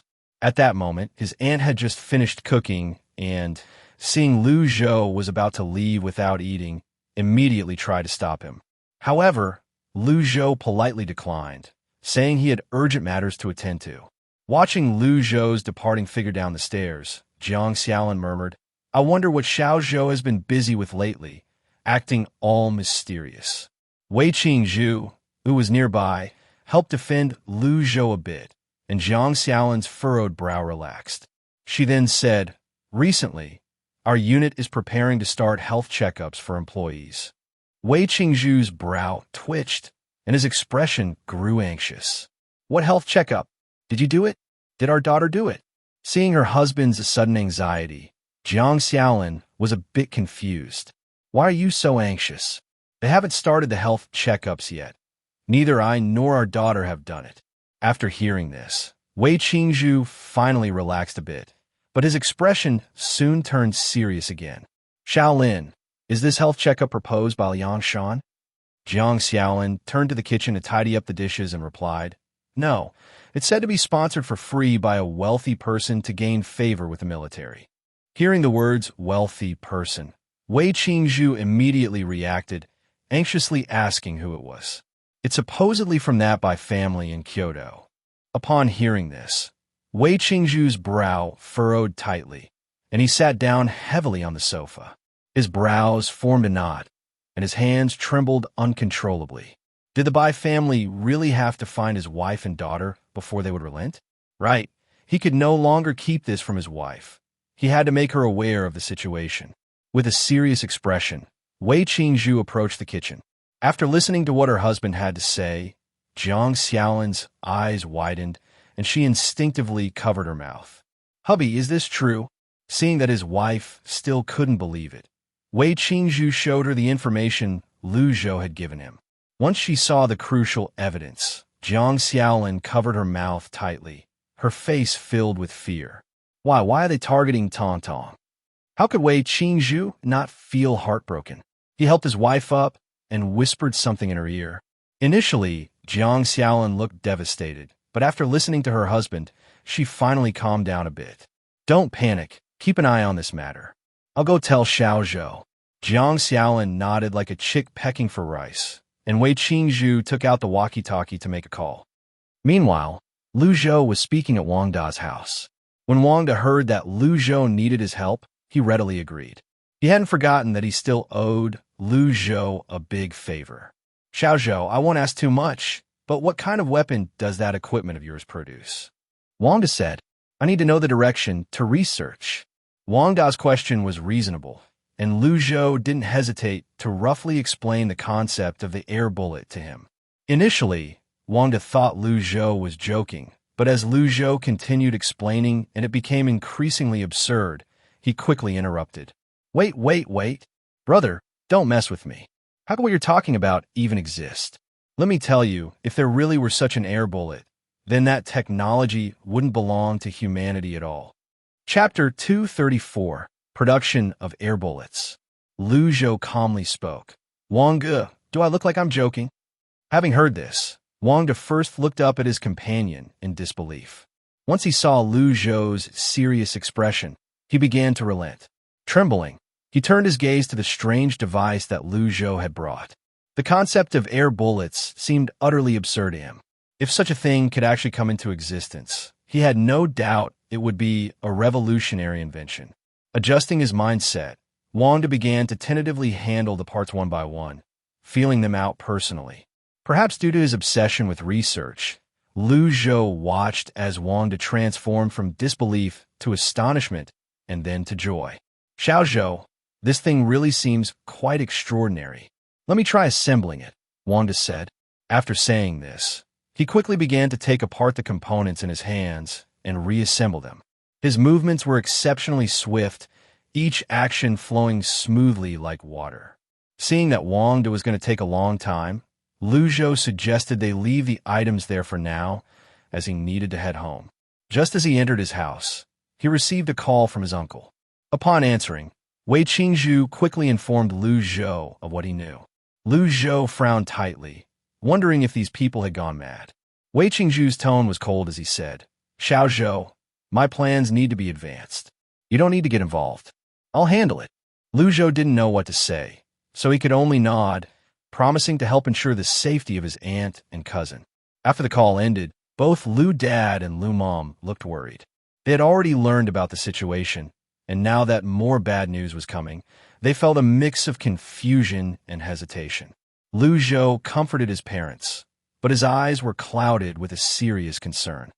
The development of the situation astonished Lu Zhou. Wei Qingzhu was quick. He leaked a bit of the nutrient solution formulation technique, and soon, high-ranking military officials came to discuss matters with him. During the meeting, Wei Qingzhu expressed that he could not stand to see his family and friends harmed and hoped to gain the military support. This request was not unreasonable, and everyone could understand Wei Qingzhu's concerns. After all, in such a cruel world, who wasn't living in fear? Especially after learning that Wei Qingzhu was the initiator of the soil improvement project, Their attitude towards him became increasingly respectful. For Wei Qingzhu's safety, the higher-ups specifically assigned 2 soldiers as bodyguards for him. And within internal networks, the files of the Wei family and his relatives were all upgraded to the highest level of confidentiality. After seeing these arrangements completed, Wei Qingzhu agreed to produce the nutrient solution for them. Of course, relying solely on a 24-hour nutrient solution had its limitations. So, along the way, Wei Qingzhu repeatedly painted a promising picture for the military, showcasing the tremendous potential of this industry. This naturally impressed them. The production of nutrient solutions could significantly alleviate the crisis of food shortages causing civilian deaths. This project was elevated within Liangshan to the highest level of secrecy. At the time, Lu Xingwei, who had recruited Wei Qingzhu, was temporarily reassigned from another project to specifically work with Wei Qingzhu on overcoming the challenges of producing the nutrient solution. Lu Xingwei was a humorous person, and as he looked at the seemingly extraordinary Wei Qingzhu, he couldn't help but chuckle bitterly. "My Professor Wei, you're so amazing that you make me look foolish in comparison." Wei Qingzhu laughed a few times and didn't take this to heart, knowing that Lu Xingwei was just someone who spoke carelessly but had a good heart. In addition to this plan, there were also some lower-level assistants helping out. Wei Qingzhu tightly held the production of the nutrient solution in his hands, perfectly controlling the progress of the project. Sometimes, while studying, Lu Xingwei would have a strange illusion that their research was moving too slowly. Thanks to Wei Qingzhu's quick actions, a week later, the Bai family held a physical examination, and their families did not go to participate. The reason was simple. They did not want to go. In the eyes of the Liangshan officials, the Bai family's reputation and the retention of high-tech talents were priorities they knew how to choose. Moreover, the military would handle the follow-up of the physical examination appropriately. When Lu Zhou learned about this, he was genuinely surprised by his uncle's swift handling of matters several times. He never expected his uncle to be so quick. However, if he had been a little slower, the consequences might not have been so favorable. Wei Qingzhu's progress was exceptionally smooth, while Wang De faced repeated setbacks. Fortunately, he was already mentally prepared for a protracted battle, so it was not particularly hard to accept. Lu Zhou visited several times in between and eventually invited the finished Wei Qingzhu over. The 3 of them worked together and finally pieced together the air gun equipment. Wang De was the most excited, his hands continually fidgeting with the equipment, his mouth making sounds of amazement. How many days of effort did it take to piece this together? I wonder if it will work. Lu Zhou picked up the conversation. "Brother Wang, let me give it a try first." When he held the thing in his hands, he quickly figured out how to operate it. When the first air gun was produced, not only Wang De and his uncle were shocked, but even Lu Zhou was taken aback. The production process was indeed magical. Without any materials, they were able to create an air gun. The values of all 3 were somewhat overturned. Wang De hesitated for a long time and finally cautiously asked, "Xiaozhou, where did you get this thing?" Although he knew he shouldn't ask, he couldn't help but be curious. Lu Zhou replied faintly, "Right in that cave we found." Upon mentioning this location, the other 2 gradually became more accepting. In fact, when the 2 of them went down there, they had a vague sense that something was off about the cave. After all, it really didn't look like it was formed by natural processes, but more like it had been artificially created. Wang De half-jokingly said, "You guys think, with this technology, could it be from aliens?" This joke didn't land well, and seeing that the atmosphere was not great, Wang De quickly tried to change the subject. "Xiaozhou, why don't you see how this air gun works?" Lu Zhou naturally wanted to explore the operation of this device. The air gun was very lightweight, leaning towards a translucent light gray color. When Lu Zhou held it, it felt extraordinarily light, almost weightless. The 3 of them found a suitable experimental spot outside the house. To avoid causing any issues indoors, they chose a secluded spot outside. When he fired a shot, they saw a small tree get punctured and fall to the ground, and the advantage of this air gun was that it made no sound when fired. "My God, this thing is really outrageous." Wang covered his mouth, his eyes filled with excitement, and even Wei Qingzhu was shocked by the effect. Chapter 235. Acid Rain has arrived. Lu Zhou silently looked at the tree on the ground, deciding to deal with it later. The effectiveness of the firearm was quite good, and after making more of them, they could be distributed to everyone. Moreover, the most important thing was that this thing had almost no recoil. Even someone who had never used firearms before could use it smoothly. The three of them took turns trying it out, and, in the end, each had a look of surprise on their faces. This was much easier to use than a gun, and they didn't have to worry about bullets. Ultimately, they agreed that this firearm would be temporarily kept by Lu Zhou. Wanda had an eager expression. I just checked. This air gun can produce one a day, enough for us to equip everyone. Of course, this gun could only be used for personal use. If it got out, their group would definitely be targeted. The task of making weapons was entrusted to Lu Zhou, and the others had no objections. The three of them returned home, and Lu Zhou picked up the air gun to show his parents. Both were exceptionally surprised, and after learning that their son had brought this thing from the cave, their expressions turned serious. Lu Zhou's dad and mom were not foolish. They both knew that this thing definitely didn't exist in current human technology. So, this could possibly be something left behind by aliens? Lu Zhou's mom asked sharply, her face fluctuating with panic. Lu Zhou's dad comforted his wife, while turning to ask their son to explain in detail. Lu Zhou took a deep breath and said, Mom, Dad, in my opinion, this thing is very likely alien technology. We must be prepared for the possibility of extraterrestrials. However, at this point, compared to aliens, natural disasters pose a greater threat. After saying this, Lu Zhou's mom gradually calmed down. Regardless of whether aliens existed or not, life had to go on. Lu Zhou's dad had a good attitude and made some fish that Lu Zhou had brought back a few days ago, along with some soup. According to Lu Zhou's calculations, the high temperatures would soon be over. The temperature had been gradually dropping these days. Wanda even came over to continue reporting the weather to Lu Zhou. Looks like it's going to cool down recently. When Wanda said this, his brows relaxed. After all, it would be more comfortable with the cooler weather. Lu Zhou nodded, but had other thoughts in mind. He knew very well that after the temperature dropped, it would be a time for smog and acid rain. In his previous life, acid rain had a strong corrosive effect. Many people's roofs leaked because of the erosion from acid rain. In this life, whenever Lu Zhou visited his friends' homes, he took the opportunity to reinforce their roofs with steel plates while they weren't paying attention. They should be able to withstand the acid rain. Of course, it was best not to go out much during this time. Lu Zhou subtly reminded those around him, and everyone took it to heart, at least to some extent. Even those who needed to go to work daily brought along the special umbrellas that Lu Zhou had given them. These umbrellas were made by Lu Zhou from the game workshop. The material was linen and glass, and the finished product was surprisingly light. He had made excuses to give all these umbrellas to others. As for his parents, in addition to the matching umbrellas, Lu Zhou also made raincoats for his family. They were all good things that could resist acid rain. Lu Zhou's dad and mom naturally understood what he meant and obediently took the items whenever they went out.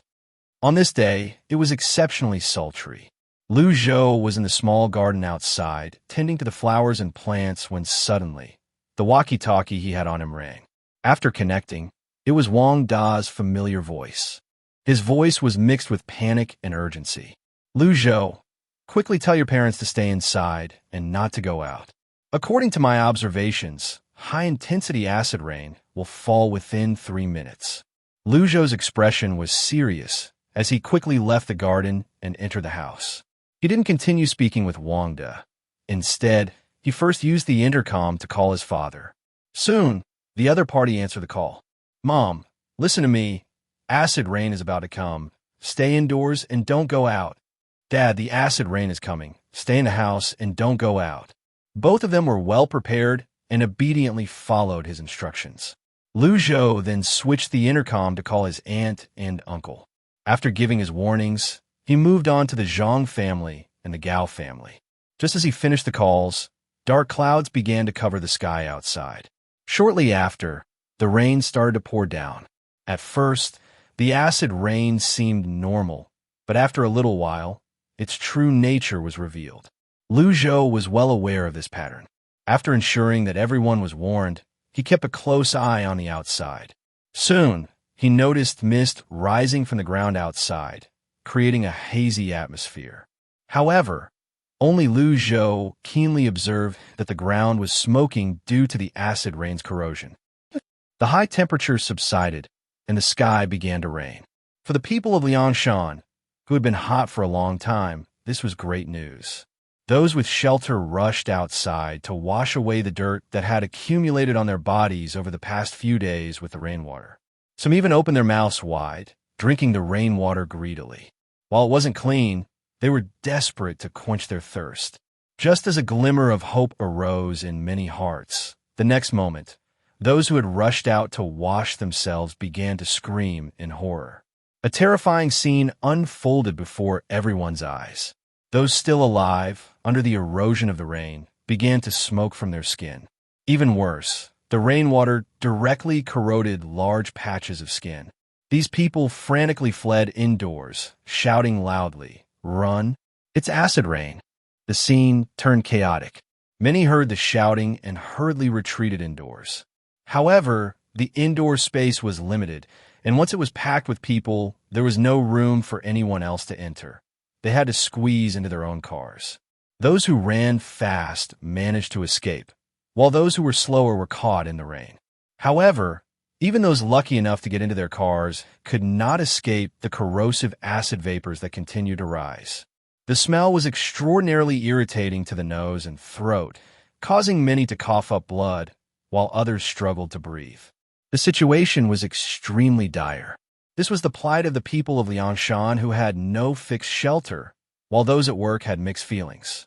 Thanks to her son's warning, Lu's mother not only stayed inside herself, but also cleverly kept a few others from going out. By this time, the rain had already started outside. Those who had been held back by Lu's mother gathered by the window to watch. They saw the rain pouring down quite heavily, and it soon began to drench everything. It's still not down hard enough. Otherwise, our clothes will get wet, one of them said. As soon as those words were spoken, several others echoed in agreement. Some were excited and said, "That's not true. It's been so hot for so many days. A little rain is nice. I usually like rainy days. I'm going to go out and take a look." As they chatted, an accident suddenly occurred outside the window. Chapter 236, Receiving People. As the words were being spoken, several people saw the figures running from the opposite direction suddenly kneel down in the rain-soaked ground. This group of people showed signs of panic, desperately trying to escape indoors. Some who moved too slowly were directly drenched by the acid rain, their bodies marked with bloody spots. This was only the initial phase of the acid rain. Later on, the concentration could rival that of sulfuric acid. Fortunately, this level of acid rain would only last a few days. Otherwise, humanity would certainly not be able to endure it. The change happened too suddenly. Just moments ago, several people were chatting and laughing with Aunt Lu, but upon witnessing this scene, they all stared wide-eyed. What on earth is happening?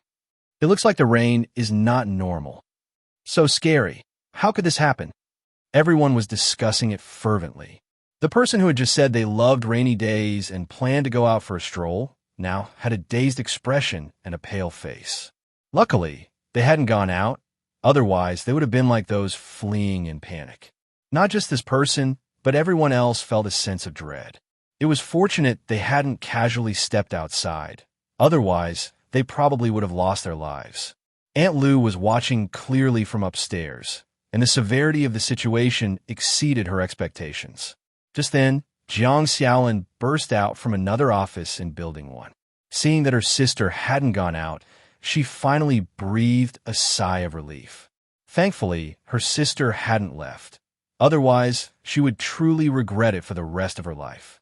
When she had just received the call from her sister, she first advised Grandma Shan not to go out, and then hurriedly rushed over to her sister's side. Soon, Aunt Lu also noticed her panting sister, and the two sisters quickly started talking. Over at the Liangshan military district, the initial chaos quickly turned into calm within just a few minutes. The military first dispatched vehicles for rescue, and the Liangshan Medical Center quickly became overcrowded. Military vehicles were coming and going, and at one point, a single vehicle had to cram in 10 or so patients. The military was busy transporting the wounded, while the doctors and nurses in the hospital were also occupied. Thanks to Aunt Lu and Jiang Xiaolin, Grandma Shan, who practiced traditional Chinese medicine, was temporarily unharmed. The three continued to work quickly while worrying about how to handle the situation. Lu Zhou saw the weather change rapidly and soon received a call from Wei Qingzhu. Xiao Zhou, because of the acid rain, if the workers want to go home, they need to have their family members drive to pick them up. If they don't have a car, they can wait until the rescue of the injured is complete before being sent home together. Xiao Zhou, are you at home? Hearing this, Lu Zhou immediately replied, Uncle, I'm at home. I'm going to pick people up right now. After saying this, Lu Zhou quickly drove to the address where Aunt Lu was located. On the way, he called his dad to ask if he needed a ride. His dad replied that he could ride home with Uncle Zhang. After getting the answer, Lu Zhou sped off to the medical center. The medical center now looked extremely chaotic. There were many vehicles, including private cars, military vehicles, and the medical center's own cars. Due to the overwhelming number of cars, when they were still some distance away from the medical center, driving became impossible due to congestion. Lu Zhou's expression darkened as he parked the car by the side of the road. After putting on his clothes and securing his umbrella, he dashed into the medical clinic. While Lu Ma waited at the unit, she spotted a familiar figure. Upon closer inspection, it turned out to be her son. Lu Zhou was fully equipped in a raincoat, holding an umbrella, and wearing a gas mask, ensuring he was well protected. Lu Ma let out a sigh of relief, but before she could speak, someone excitedly rushed over. Can I borrow your umbrella for a bit? My car is just outside, but I can't get out in this weather. Lu Ma frowned. She didn't get along with this person at work because Lu Ma came from a non-elite background, and this person had been snide and condescending multiple times. TSK, only now can people like you take on a role. If it were any other time, how could someone from a non-elite background like you work alongside us? As they spoke, the person looked at Lu Ma and the others with a dismissive gaze. Lu Ma had a fiery temper and wasn't one to hold back. Oh, how obvious you are. If you really had talent, why aren't you assigned with us right now? By the way, talent is so scarce now. Why hasn't anyone hired someone like you as a little leader? If I were you, I'd be too embarrassed to show my face. Her aunt sometimes encountered this person too and often helped Lu Ma stand up to them. Lu Zhou had just spotted his aunt and mother and was about to go over when he was intercepted by this person. His mood instantly soured. Please step aside. I have something to do.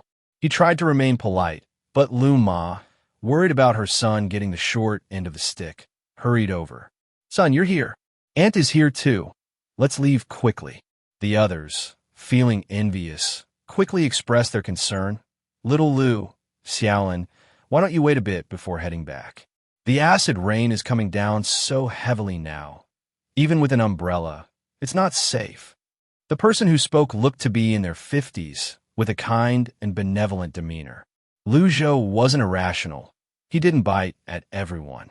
He knew that the acid rain would only get heavier, and many people were waiting to see if it would stop. However, as time passed, the rain only intensified. Moreover, as everyone wanted to head home at the same time, the roads would only become more congested. It was better to leave early. Lu Zhou politely replied, Auntie, we have something urgent at home, so we need to leave now. Out of goodwill, Lu Zhou added, if you want to go back, we can give you a ride on our way. The person smiled and waved their hand. No, my family will be here soon. I'll wait until the rain eases up a bit before I leave. With that, Lu Zhou knew there was no point in continuing the conversation. If the other party had agreed to leave together, he would have gladly carried them along. But it was clear that she missed her chance, and he couldn't blame himself for that. He could only sigh internally. Before leaving, Lu Zhou reminded everyone to dress properly and hold their umbrellas tightly. At the same time, he took out 3 gas masks. Just as he was fully equipped and ready to go, the woman who had asked to borrow Lu Zhou's gear approached again. This time, she was all smiles, flattering Lu Ma. "Little Lu, is this your son? He's tall and strong, quite charming." Lu Ma was straightforward and didn't want to waste any more words with her.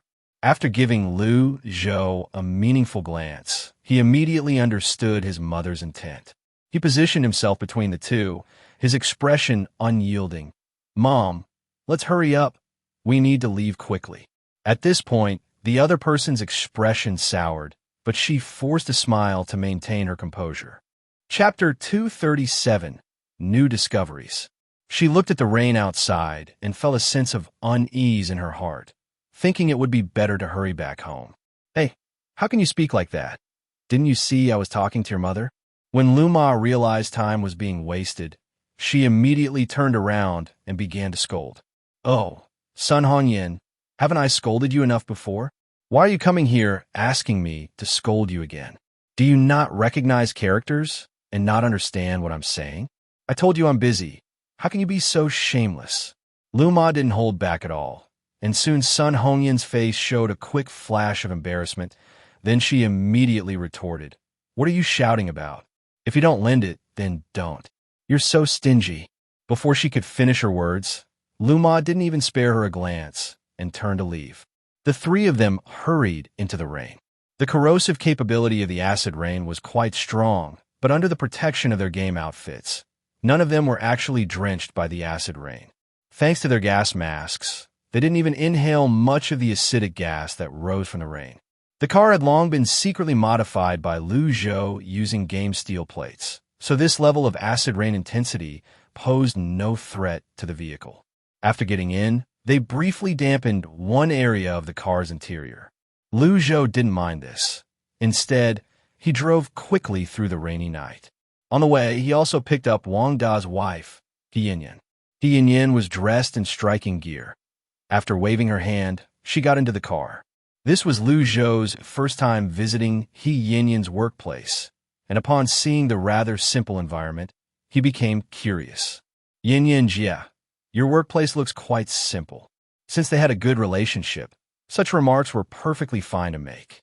He Yinyan replied somewhat discontentedly, "Yeah, because this project was hastily set up by the Bai family, the building is a bit simple. But although it looks rudimentary, the stuff inside is actually not bad." Upon hearing the words, "Bai family," the breaths of the other three in the car immediately became a bit heavier. Unaware of this shift in atmosphere, He Yinyan continued, "Every day, I just boil herbs for people. I don't know what these herbs are used for, but they smell really bad." After listening to He Yinyan's complaints, Jiang Xiaolin tried to suppress her racing heart and made her voice sound normal. "Yinyan, what exactly is the Bai family working on? Do you know how long it has been going on?" "Xiaolin Jia, if you have to know, they just started the project a little over 2 months ago. After I finished my training with Professor Shan, the Bai family began a large recruitment drive, and I took the opportunity to join. As for the specifics of the project, we haven't reached that level yet. I'm just responsible for recording data and boiling some herbs." "What's up, Xiaolin Jia? Is there something wrong?" He Yinyan was quite sharp and sensed that something was off. Jiang Xiaolin exchanged glances with Lu Ma, and Lu Ma took the initiative to change the subject. Lu Zhou sat in the front driver's seat, his thoughts racing. What exactly is the Bai family doing? Should I find a chance to take a look? But a place like the Bai family will definitely have a lot of machines guarding it. Based on the cards I have right now, I can't get in. It seems I still need a more powerful trump card. Lu Zhou secretly rubbed his chin, his eyes shining like scattered stars. The car wove through the rain, splashing up waves of water. Due to the rain, the speed was a bit slower, and when Lu Zhou dropped He Yinyan off at her home, Wanda hurried out to greet her. "Xiao Zhou, thank you. Recently, you should stay indoors. I've been watching the weather, and it looks like the acid rain will continue and might even get heavier. You all take care of yourselves." Wanda urged with concern, and Lu Zhou nodded in response. At the same time, he pulled out 4 air guns from his pocket. "Wangge, take these." Wangde looked at the 4 extra air guns in his arms, and his brows suddenly twitched. "I'll tidy things up." After Lu Zhou left, He Yin Yin curiously looked at the air guns in Wang Da's hands. "Hubby, what is this?"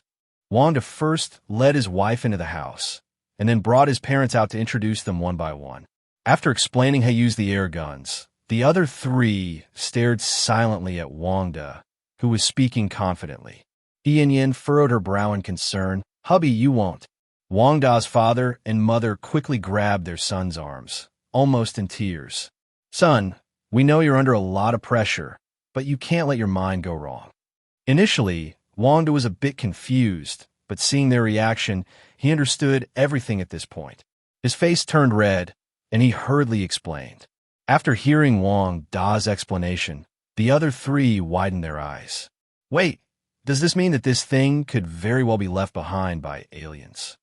As the three listened with growing horror, Wang Da quickly confessed the truth about the situation. "If you're talking about the technology brought back from that cave, I believe it. After all, when we were there, I felt it was a bit unbelievable." Wang Da's father finally found his voice again after the shock. Frowning and analyzing for a moment, he managed to find an area he could accept. The Indian's heart couldn't help but thump wildly. How thrilling! How could something like this happen to just me? Just as she was a bit dazed, Wanda had already begun to teach them how to use the guns. The three didn't actually shoot, but after learning about it, they understood how to use it and its advantages. Wang Da's father was shocked more than once. Alien technology is so advanced. Where did these aliens go? These questions were too much to think about. Just thinking about them gave him a headache. After Lu Zhou took his parents home, he dove straight into the game. He realized he really needed a useful ability and wondered if he could fish out what he wanted. Soon, Lu Zhou opened the game interface. He drew a fishing rod, number 3 fishing rod. TSK, luck is average. Lu Zhou felt a bit anxious, but forced himself to calm down. Don't rush. It's also possible to draw something good. Unfortunately, after 10 attempts, he didn't draw anything useful. Looking at the number 3 fishing rod, Lu Zhou hesitated. Should I wait until next time to draw? From the looks of it, my luck today isn't great. I can't continue drawing. Helpless, he exited the game, but found his parents chatting away. He thought about listening in to relieve his mood, but once he did, it was quite a revelation. Lu Zhou suddenly discovered a major oversight he often ignored. He saw his dad and mom calmly chatting about everyday life, and for some reason, the topic turned to his little cousin. You say, are these people targeting Xiaolin and the child because the two of them used to have such good luck? Chapter 238, Lucky Star. As soon as Lu Zhou entered the living room, he heard his parents, Lu Dad and Lu Mom, speaking.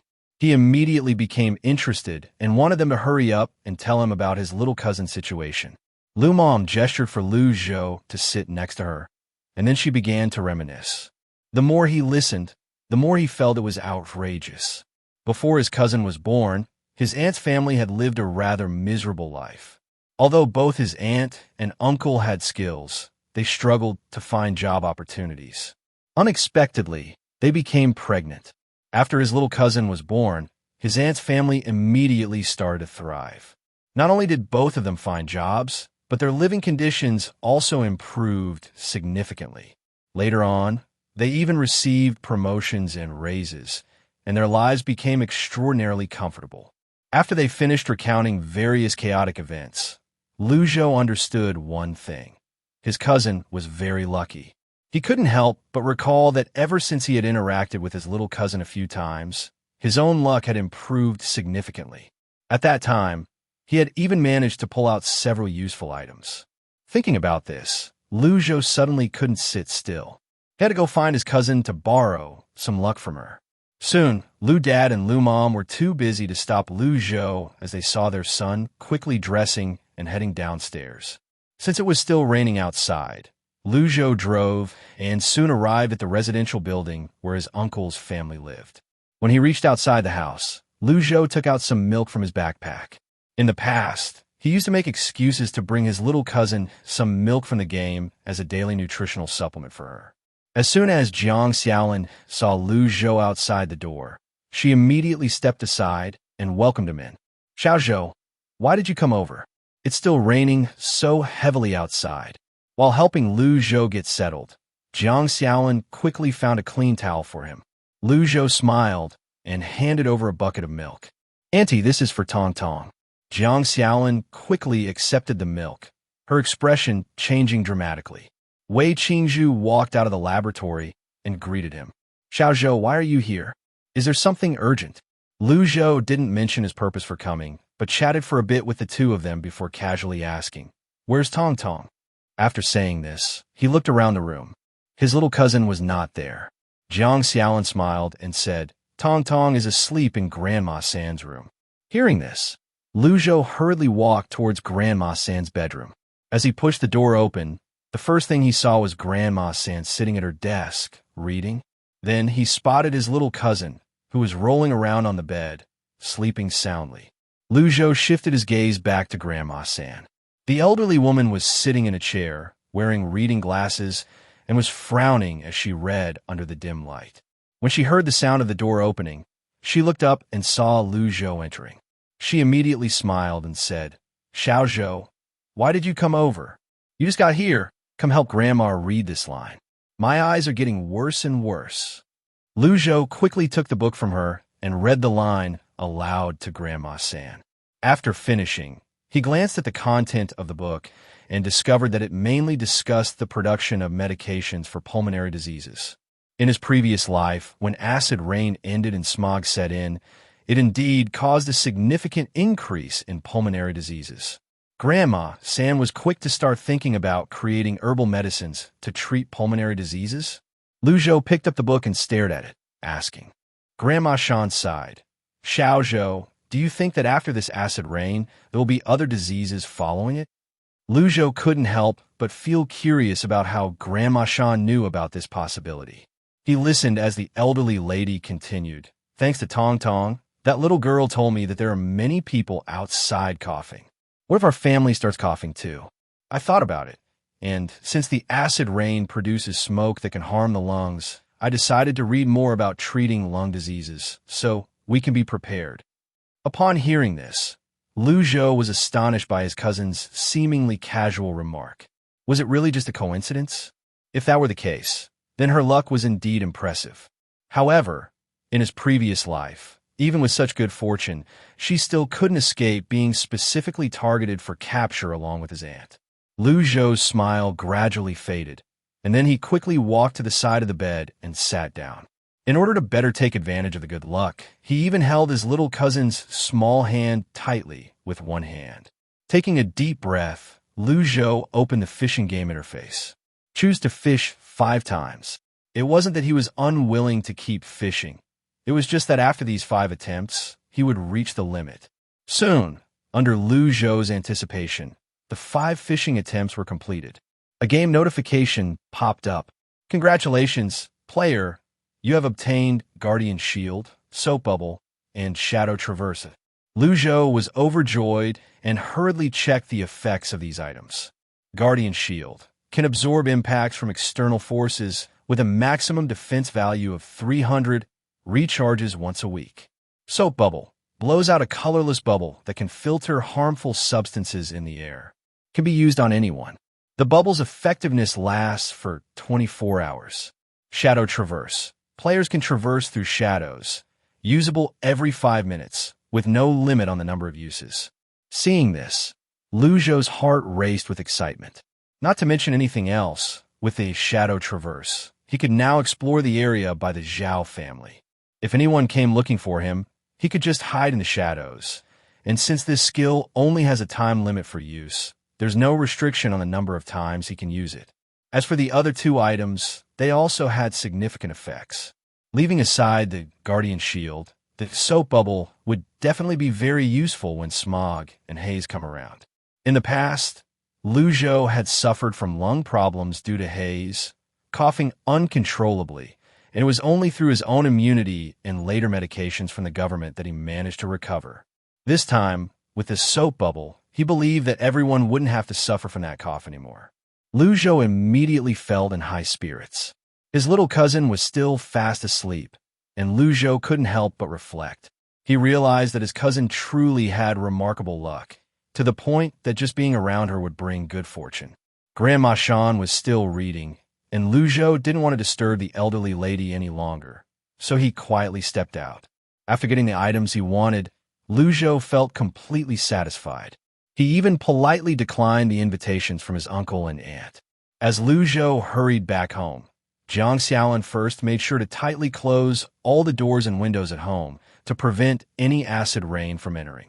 After confirming that no rainwater had come in, he couldn't help but feel fortunate. Little did he know, Lu Zhou had already reinforced their home. After obtaining the items he needed, Lu Zhou quickly headed home. In just a few steps, he noticed that quite a few cars were rushing by on the road. Chapter 239. The smog arrived. The concentration of acid rain was rising rapidly, and the drivers were hurrying to drive their vehicles back home from the open space. Through the car window, Lu Zhou observed the anxious faces of the pedestrians one by one. Not far away, someone was holding an umbrella, ignoring the danger, trying to cover a rain-soaked vehicle with something to prevent it from getting damaged. After all, that was the only means of transportation they had, and if it broke down, their lives would be significantly affected. When Lu Zhou returned home, he first parked the car in their small garden before entering the house. Once inside, he found his parents, Lu Dad and Lu Mom, anxiously looking outside. "Son, you're back? I see it's raining heavily outside. How long will this acid rain last?" Lu Zhou explained the timeline from his previous life to his parents in detail, then shared the good fortune of his little cousin. Once they heard about their son's impressive skills gained from Tongtong's good luck, both Lu Dad and Lu Mom appeared a bit dazed. Lu Zhou's eyes sparkled with hope. "Dad, Mom, with these things, we won't have to suffer from the smog anymore." The acid rain continued to drizzle incessantly. The concentration kept increasing. For these days, Lu Zhou's family had not gone outside. The family communicated with others entirely through walkie-talkies. Using the walkie-talkies, Lu Zhou managed to contact Wangde, the Gao family, and his aunt's family several times. As for the Zhang family, because they lived on the same floor as Lu Zhou, they occasionally came down to visit. The acid rain had lasted for about a week when the Liangshan government finally made a move. First, they arranged for food supplies to be delivered. To ensure speed and safety, the military knocked on doors and left the supplies at the entrance. When Lu Zhou received the package, he opened it to find 2 cans of meat, 1 can of fish, and a can of fruit, along with a bunch of compressed biscuits and dehydrated vegetables. These cans were quite plentiful. His uncle called him.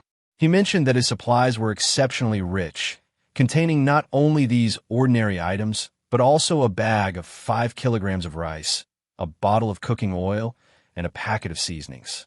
Given the current situation, this resource package was surprisingly good. Wei Qingzhu suggested asking Lu Zhou if he needed any of these supplies, as he was willing to share half of his provisions with Lu Zhou.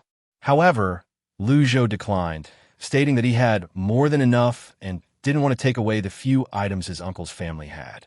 During the days of acid rain, everyone felt quite suffocated. The main reason was that the windows had to be. No one dared to casually test the fog. Before long, small drones began to fly around, broadcasting warnings to the public. "Please do not open windows, do not inhale the fog. It may damage your lungs." The voice echoed again and again. Many people furrowed their brows. Life had become unbearable. How could anyone guarantee that they wouldn't inhale even a single breath of the fog? In contrast to the worried crowd, Lu Zhou first blew a bubble for his parents and himself. When the bubble was freshly blown, it quickly integrated into their bodies. Once they used this bubble, Lu Dad and Lu Mom immediately felt that the unpleasant odors they used to notice had lessened significantly. Due to excessive humidity and poor ventilation at home, there had always been a musty smell. After using this bubble filter, it felt like the air had instantly become fresh. After letting his family try it out, Lu Zhou quickly opened the game. He remembered that the game workshop seemed to have introduced new items for crafting. Sure enough, as soon as he opened the workshop, a green potted plant appeared before his eyes. Green potted plant can absorb harmful substances from the air. 1 pot can absorb harmful substances from an area of 30 square meters. Lu Zhou's eyes lit up. This was a great item. He had been worried about how to use the bubbles on his companions since the effect of the bubble was good, but it needed to be reapplied every 24 hours. This bubble was more suitable for urgent situations. If faced with a long, slow exposure like the current situation, it really wasn't very appropriate. Lu Zhou first crafted 3 potted plants and placed them in every room of his home. Then, he quickly crafted several more green plants and drove downstairs to distribute them to his friends. After understanding the function of the plants, Lu Dad suggested going with his son to deliver them. It's faster if we go together. That way, you won't have to run up and down alone. Lu Zhou thought for a moment. There was no danger in delivering something, so he agreed. They first went to Zhang Jiahao's house upstairs and gave him 3 pots. Zhang Jiahao was a bit confused as to why his friend was giving him 3 potted plants. Lu Zhou casually explained, "These plants are a new species developed by my uncle. They purify the air. Since the smell of home has been so strong these days, my uncle made this new gadget." Zhang Jiahao was a bit surprised. Wow, does this thing really work this effectively? As they spoke, he stood in Lu Zhou's home and immediately noticed a hint of fresh scent. "What's going on?" After sniffing the air, Zhang Jiahao hesitantly asked, "Lu Zhou, has your family already placed the green plants? This smell is very pleasant." Lu Zhou appeared calm, but inside he was surprised at how quickly the plants were effective. After all, he had already used the bubble, which naturally blocked out harmful odors, so he couldn't smell the effect brought by the plants. Lu Dad chuckled, "Right? These green plants are really effective. Luckily, we have plenty, so Xiao Zhou and I are going to deliver them." Zhang Jiahao could only nod. Just before leaving, Lu Zhou repeatedly reminded him, "1 pot of green plants can purify an area of 30 square meters, so make sure to space them out." After receiving his friend's reminder, Zhang Jiahao quickly nodded, indicating that he understood. After watching Zhang Jiahao leave, holding 3 potted plants, the two drove off toward Lu Zhou's aunt's house. The fog outside was denser, but thanks to the bubble's effect, they didn't feel any discomfort in their lungs at all. Chapter 240, Feedback. Dad Lu occasionally had to tease his son. "Xiao Zhou, this bubble of yours is really useful. I feel like it works better than a gas mask." Dad Lu had worn gas masks before. They were heavy and hot, making people feel uncomfortable. Compared to this bubble, it was much more convenient and comfortable to use. Lu Zhou smiled and said, "This bubble needs to be reapplied every 24 hours. It doesn't work continuously." Dad Lu nodded. "That's still impressive." While they talked, they didn't forget to glance at their surroundings. The fog was thick, and visibility was quite low. Lu Zhou turned on the car lights, and the lights seemed to dissolve in the fog, quickly disappearing from sight. Fortunately, they were close to Annie's house, and this difficult period didn't last long. Lu Zhou and Dad Lu carried 3 pots of greenery upstairs. As soon as they entered the house and sat on the sofa, Jiang Xiaolin was the first to express surprise. "Brother-in-law, Xiao Zhou, why aren't you both wearing gas masks? I heard from the Liangshan government report that this smog is likely to cause lung diseases for you both." Jiang Xiaolin frowned tightly, her eyes filled with concern for them. Dad Lu quickly handed over the potted plants. "It's fine, don't worry. We wore masks when we were outside. I'm just in a hurry to bring you these potted plants." After hearing the purpose of the potted plants, Wei Qingzhu silently placed the 3 pots in different bedrooms. In addition, he also specially took some leaves from the potted plants for research.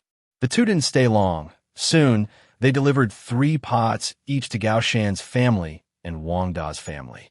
Of course, on the surface, this was all credited as Uncle's research achievements. Looking at the retreating figures of the Lu family father and son, Gao Shan felt for the first time that his earlier decision was so right. Although they lost some firearms and equipment, they gained such a valuable ally. While their family didn't plan to take advantage of the Lu family, overall, they were the ones who had climbed high. It was important to remember this favor in their hearts.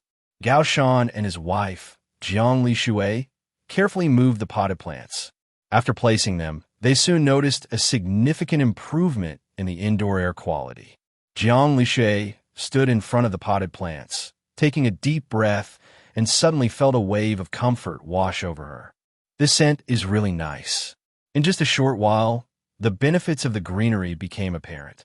Gao Shan and Jiang Lishui exchanged glances, silently marking the Lu family's kindness in their hearts. These 3 pots of greenery had a significant effect. In their current situation, they were worth their weight in gold. At Wang Da's house, Wang Da opened the door, and as soon as he did, he saw the Lu father and son walking out while carrying 3 pots of greenery. After placing them on the ground, Wang Da looked bewildered. Lu Zhou explained some of the functions of the greenery to him. Hearing this, Wang Da's brow relaxed. He couldn't help but exclaim, "Wow, Professor Wei is really amazing. People with such high intelligence are different. They can invent such magical plants so quickly." Listening to Wang Da's sincere admiration, both Lu Zhou and Dad Lu secretly pinched their stiff fingers. Lu Zhou laughed it off. "Yeah, my uncle is indeed impressive, but this thing is still under internal testing, so don't spread it around, Brother Wang." Wang Da's eyebrows danced with excitement. "Of course, how could I be so thoughtless?" After speaking, he took out 2 simple devices from the bedroom and handed them over. "This device is a simple weather forecasting joint apparatus I've recently developed. It has symbols for rain, sunny, overcast, hail, fog, etc. This is a subsidiary unit. The main unit is here with me. As long as I confirm the weather for the next day, I'll switch the main unit to the corresponding weather setting, and then the subsidiary unit will automatically adjust to the corresponding weather as well. This way, it will be much more convenient for you to check the weather." Lu Zhou was a bit surprised. This thing sounded simple, but considering the current situation, making it was no easy feat. Holding the device in his hands, he felt its weight. It was quite substantial. The weather icons on it looked very vivid, and at the moment, it was stuck in the acid rain symbol. Seeing Lu Zhou staring at the icons, Wang Da scratched his head sheepishly and said with a smile, "These icons were all drawn by my wife. She's really good at drawing." He didn't say the last sentence. Being good at drawing didn't mean much now. That skill was virtually useless. Lu Zhou pondered. He didn't expect Wang Da to quietly create such a useful device. After all, weather forecasting had been lacking for a long time. With this device, they wouldn't have to guess the weather every day anymore. After all, the weather reports Wang Da had previously agreed to provide with Lu Zhou only covered urgent weather conditions. Lu Zhou's father was clearly more interested. "This is great. With this weather forecast, I can finally take care of the little garden at our door." Lu Zhou's father's easygoing demeanor quickly lifted the mood. Wang Da chuckled as he tidied up at home, and the 2 parties then took their leave. As they walked downstairs, Lu Zhou's father leaned in and spoke softly. "Wang Da is so young, yet he can create such a useful device. Xiao Zhou, your judgment is really good. The people you save are impressive." Listening to his father's praise, Lu Zhou was actually thinking about something else. In his previous life, he had hardly ever heard the name Wang Da and didn't know where he had been in his previous life. However, with Wang Da having this skill, he probably wouldn't starve. His thoughts were tangled as Lu Zhou drove his father home. On the way, there were no other cars besides theirs. Perhaps everyone was wary of the fog's effects, as no one dared to go out casually. Occasionally, the car would bump into some obstacles, but whatever was hit didn't make a sound, and Lu Zhou pretended as if nothing had happened. In such weather, what else could be lying on the ground except for the dead? Ignoring these small incidents, the 2 of them smoothly returned home. Lu Zhou's mother had already prepared dinner. After arriving in Liangshan, the Lu family could finally afford to eat a bit more. Being in the second ring of the city, the neighbors in the building were either wealthy or quite capable. At mealtime, each household would release faint, delightful aromas. There were various scents, mostly meat and other food smells. As long as the neighbors could fill their bellies and even had leftovers, no one would steal from each other. This was also why Lu Zhou opted for the second ring in the first place. Living next to these people was certainly better than living next to those who were always eyeing their food. Although these neighbors could sometimes be a bit annoying, surviving clearly took precedence. Chapter 241, Super A-Class. Today, Lu's mom made braised pork, chicken stewed with mushrooms, black pepper king oyster mushrooms stir-fried with eggs, shredded meat stir-fried with chili, rice, and a tomato and egg dumpling soup. 4 dishes and 1 soup made for a very rich meal. Before this, the house was still in a state of various bare renovations. In recent days, with the efforts of the Lu family, the entire room has been transformed beautifully. Lu Zhou relied on the game's renovation features, first finding a low-key wallpaper to change, and then, using the same method, laid down the flooring. With these 2 major changes, the house immediately felt much cleaner and more organized. As for the other furniture, everything was complete. Since Lu Zhou could create various pieces of furniture in the game, and there was a stockpile of appliances in the game's small house, he just needed to move all these items in. Seeing that there were many renovation options available, Lu's mom carefully selected items that were unobtrusive and would not attract attention, eventually choosing the most low-key furniture. Cabinets, sinks, beds, tables, chairs, coffee tables, sofas. Once these items were placed in the house, it became a bit more cozy. When Lu Zhou and his dad returned home, the first thing they saw was the rustic dark wood dining table with 4 dishes and 1 soup wafting with aroma. The chairs were covered with soft cushions that looked so bouncy that it seemed anyone sitting on them would be bounced back up. In an instant, the warmth of the pre-apocalyptic days surged back into their hearts. Once they sat down and started eating, Lu Zhou squinted his eyes in enjoyment. The meat was tender, the vegetables were fresh. The stewed chicken was perfectly cooked, flavorful without the meat being dry. The tomato dumpling soup had the familiar taste, sweet and sour, making this meal a true feast for the senses. The 3 of them ate in silence, completely immersed in their meal, their heads steaming with warmth. Lu's dad and mom were well aware that if it weren't for their son's golden finger, a reference to his special abilities, how could they possibly live in such a warm house in this apocalypse? How could they enjoy such a delicious meal? They would probably be just like many other refugees, struggling to stay warm and fed, living on the edge of life and death every day. After the delicious meal, washing the dishes was left to Lu's dad. When Lu Zhou returned to his room, he noticed the little alarm clock-like weather forecast still stuck on the acid rain section. Pretty accurate. The weather forecast says that acid rain will continue. Thanks to the greenery, the lungs of the few families remained unaffected, but those without plants were suffering. Those people were coughing every day, nearly coughing their lungs out. However, only those seriously ill would frantically seek solutions at the medical facilities. As for those who were managing, they stayed at home, waiting for official aid. On the official side, they were still testing medicines to determine which ones were most effective. Grandma Shan had not given up on participating in the research. Although she was not young anymore, she was still determined to find ways to relieve more people's suffering. To protect her health, Grandma Shan only conducted her research at home. Meanwhile, Wei Qingzhu seemed to be on a roll, having discovered effective substances that green plants use to absorb toxins. After his improvements, a portable version of a respiratory device quickly emerged. The technology is relatively inexpensive, and each respirator can be used for up to a month. Considering that this technology is not particularly adaptable, Wei Qingzhu, after obtaining consent from Lu Zhou, published the research results under his own name to the authorities. Upon learning about the efficacy of this respirator, the officials immediately took it seriously and gathered a large group of experts to study the technology. When this group of experts took a look, they were utterly stunned. The arrangement of the effective components in this respirator was shockingly simple, leaving everyone in awe. How could such a synthetic material have such excellent adsorption properties for toxins? Wait a minute, if this arrangement can be used in other applications, could this thing be utilized in different directions? However, they soon faced a setback. This arrangement is only applicable for making respirators. Anything else, without exception, resulted in failure. With that in mind, Wei Qingzhu, who managed to produce this item, was simply so exceptional that he seemed almost inhuman.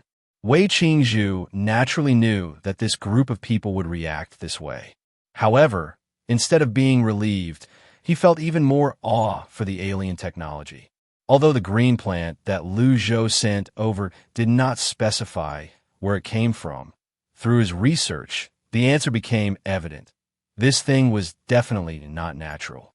The unique structure, showing clear signs of being artificially made, was unmistakable. Wei Qingzhu believed that the project for producing respirators was unprecedentedly significant, and soon he was in charge of the emergency project for manufacturing respirators.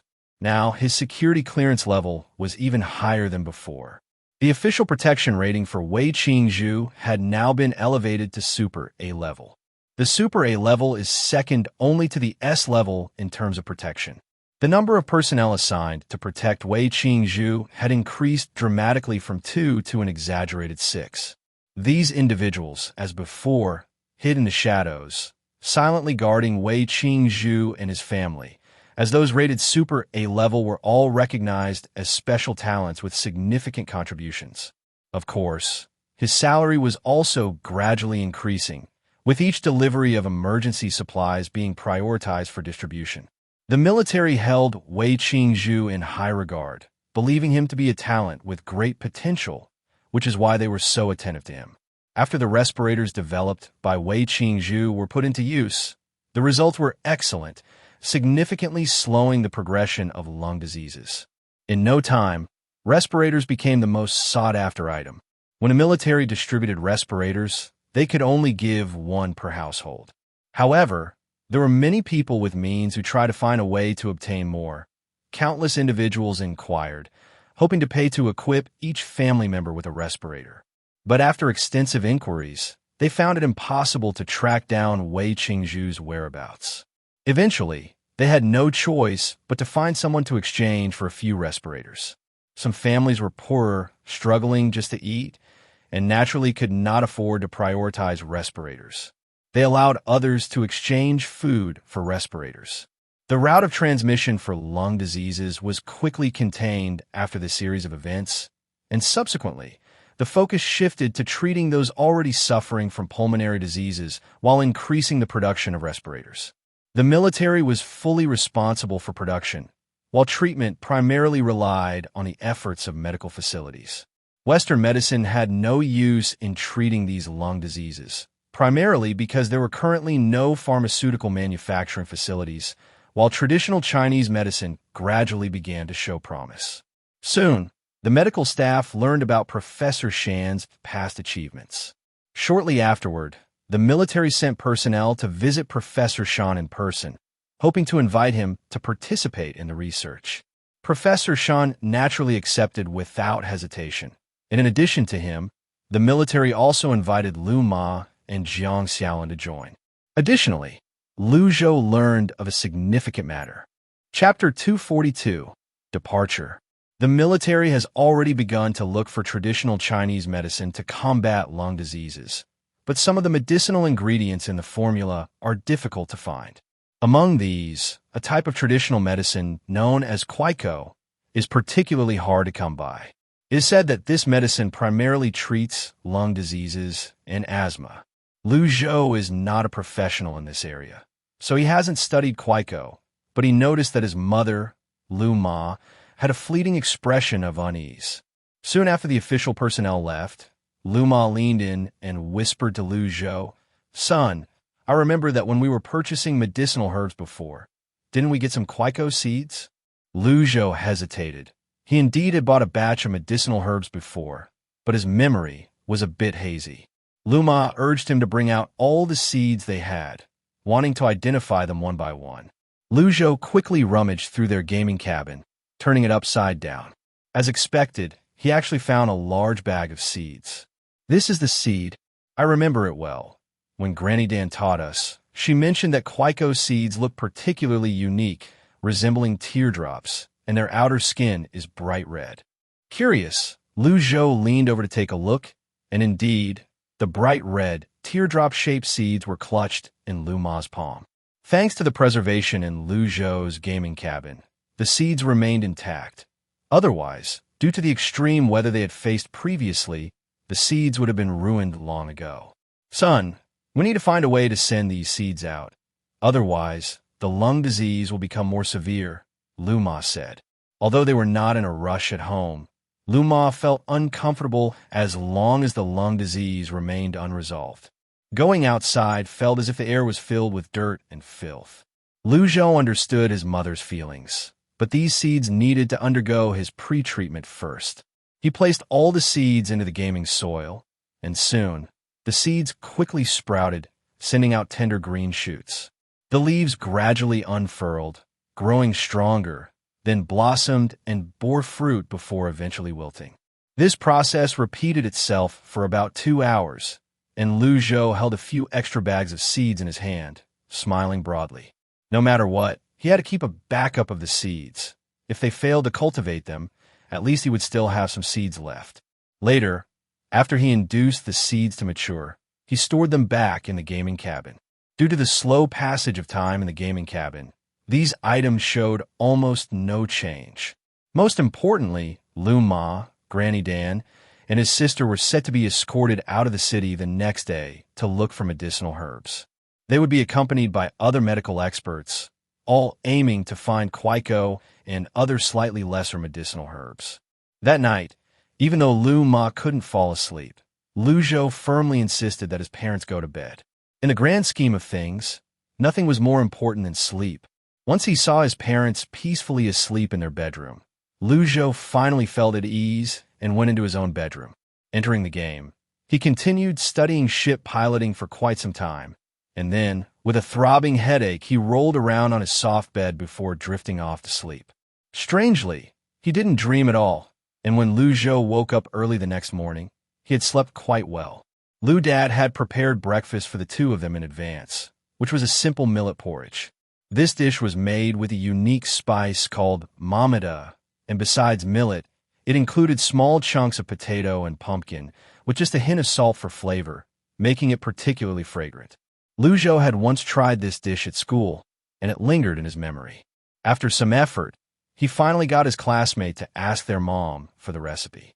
Seeing how much Lu Zhou enjoyed it, Lu Dad and Lu Ma learned to make it and often prepared it for him. Drinking the fragrant millet porridge, Lu Zhou sighed contentedly and then ate 2 soft-boiled eggs. Although this breakfast was simple, it was exceptionally delicious and nutritious. Lu Ma ate quickly yet gracefully. After wiping her mouth, Lu Zhou and his mother quickly dressed and waited for someone to come pick them up. Lu Ba was nervously exhaling and sighing. Several times, he almost couldn't help but suggest that they take him along too. He didn't say it outright, because when he had mentioned it before, Lu Ma had already refused. After all, this event was attended by famous medical experts, and there wouldn't even be enough seats in the car, let alone the possibility of bringing someone else along. Even Lu Zhou's spot was something his grandmother had managed to secure through connections, using the excuse of taking a young apprentice out for learning. Even if Lu Ba wanted to go, there wouldn't be any spots left by now. Dad, don't worry, I could take good care of them. Besides, isn't there the army? Lu Zhou tried to cheer his father up a bit. Lu Ba nodded and then sighed again, though he said that it was still his family going out into a dangerous situation, which undoubtedly made him anxious. The family didn't talk for too long before someone knocked on the door. The visitor was dressed in a silver protective suit and wore a respirator on their head. Before the three could say anything, the person swiftly handed over 2 sets of protective gear. Please put on the protective suits and respirators before heading out. Teachers. Lu Zhou and his mother exchanged a quick glance. Just a moment, we'll be ready soon. They quickly put on the protective suits and donned the respirators before following the person outside. Lu Zhou couldn't help but ask about the purpose of the protective suits. These suits are corrosion-resistant and lightweight. They were just recently developed. Oh, the development speed is impressive. It hasn't been long, and already such advanced protective suits are out. Lu Zhou feigned amazement, secretly observing the other person's reaction. Yes, they are quite remarkable. The person only explained a little and refused to elaborate further. Since the suit covered them entirely, Lu Zhou couldn't discern their expression, making it hard to judge the truth of their words. Seeing that he couldn't extract more useful information, Lu Zhou pouted and fell silent. Lu Ma, watching from the side, decided that it was best to remain quiet as well. Once they reached the ground floor, a military green vehicle was parked outside. It appeared to be a modified cargo truck, equipped with a retractable ladder for easy access and a rear door. Lu Zhou helped his mother up first, and when he climbed in after her, he noticed that the interior of the vehicle had been fitted with some additional features. What had previously been an empty space was now transformed into benches on either side for seating. Several people, all dressed in silver protective suits, were already sitting inside the vehicle. The lighting inside the vehicle was inadequate, and after Lu Zhou and his mother got in, it felt as though they were holding their breath, creating a stuffy atmosphere. Chapter 243, Wilderness. Looking out through the only small window, the sky remained overcast, with rain falling in continuous strands, uniformly beating against the car window and merging into streams of water flowing down. As soon as the acid rain started, Lu Zhou had already taken down all the solar panels at home. After all, this acid rain weather could cause significant damage to the solar panels. Moreover, there hadn't been any sunlight for them to utilize during these days. After removing the solar panels, during the acid rain period, the extra electricity for the Lu family mainly came from Lu Zhou's gasoline generator. Since they hadn't been able to unlock the ability to collect gasoline in the game yet, the whole family had to conserve electricity as much as possible. However, even if they weren't conserving, they still had to consider the generator and its need for intermittent power generation. After Lu Ma found a spot to sit down, she immediately felt an indescribable discomfort wash over her body. The protective suit was still wet, making her feel as if the seat was damp and uncomfortable. It was a bit unpleasant, but she was still in a tolerable state. When Lu Zhou looked towards the small window again through the dim yellow light, an inappropriate thought unexpectedly sprouted in his mind. In this kind of weather and environment, there was always a sense of fleeing. "Son, come sit over here. Is it more comfortable?" Lu Ma mistakenly thought Lu Zhou was uncomfortable and quietly spoke to him. Just as she spoke, a familiar voice came from nearby. "Sister, Xiao Zhou, it really is you. I thought it looked like you two earlier, but I didn't dare to say anything." It was indeed his little aunt and Granny Shan. Both of them, like Lu Zhou's family, were wrapped up tightly. The others sitting next to Lu Ma were considerate, swapping seats with the little aunt and Granny Shan, allowing the four of them to sit together and whisper to each other. The people opposite them also seemed to be familiar with each other. Seeing that the vehicle was driving steadily, they gradually started to speak. "This trip out feels a bit rushed. I thought we would discuss it a bit more." "It's already been discussed, so there's no need to waste time continuing. We're heading to the neighboring Wushan, where it's said there's a good chance to find the herbs we're looking for." The person explaining this spoke with full confidence, seemingly like an insider. "Hey, I heard that Wushan isn't very peaceful. Are we really going there? It should be fine, right? Look, this time the military is clearing the way. Who would dare to rob us?" The person speaking was quite optimistic and didn't seem very old. After finishing his words, he turned his gaze to Lu Zhou across from him. Then he added, "Brother, let's chat a bit. The time is hard to pass on the road." Lu Zhou twitched his eyelids. This person was indeed a bit too familiar. Since he had taken the initiative to speak, Lu Zhou didn't ignore him. "Let's talk less. If your mouth gets dry later, it'll be troublesome to drink water," Lu Zhou kindly reminded him, immediately causing the man to fall silent. Lu Ma, Jiang Xiaolin, and Granny Shan couldn't help but turn a look at Lu Zhou. This kid knows how to cut people off with just a few words. After Lu Zhou's remark caused a lull, the next hour or so in the car was filled with silence. The only sound was the incessant pattering of raindrops hitting against the roof, pitter-patter. Sometimes, because of the heavy rain, the road became slippery and hard to navigate, and they would even get stuck in the wet, soft, and muddy ground. Several times, the vehicle was forced to pause its journey. Lu Zhou and his companions sat quietly in the car, while other soldiers quickly got out to handle the incident. In this way, the car wobbled along until it reached Wushan. Upon arriving at Wushan, Lu Zhou looked through the small glass window and saw the tragic scene outside. What should have been a dense forest now appeared as if afflicted by a skin disease due to the impact of acid rain, looking bald and exposed. The grass and trees were all wilted and withered from the heavy acid rain, revealing a frightening black and yellow hue. Lu Ma and Xiao Yi gasped, while Granny Shan felt a shock in her chest, but quickly forced herself to calm down. Lu Zhou, having seen this kind of devastation before, maintained a controlled expression on his face. Their main purpose for this trip was to search for a medicinal herb called sunflower grass, which mainly grows near large rocks and prefers shady environments. Some caves might also have it. This was their ultimate goal for coming out this time. The exposed plants outside were no longer usable, but he wondered if there were any that hadn't been rained on that could be useful.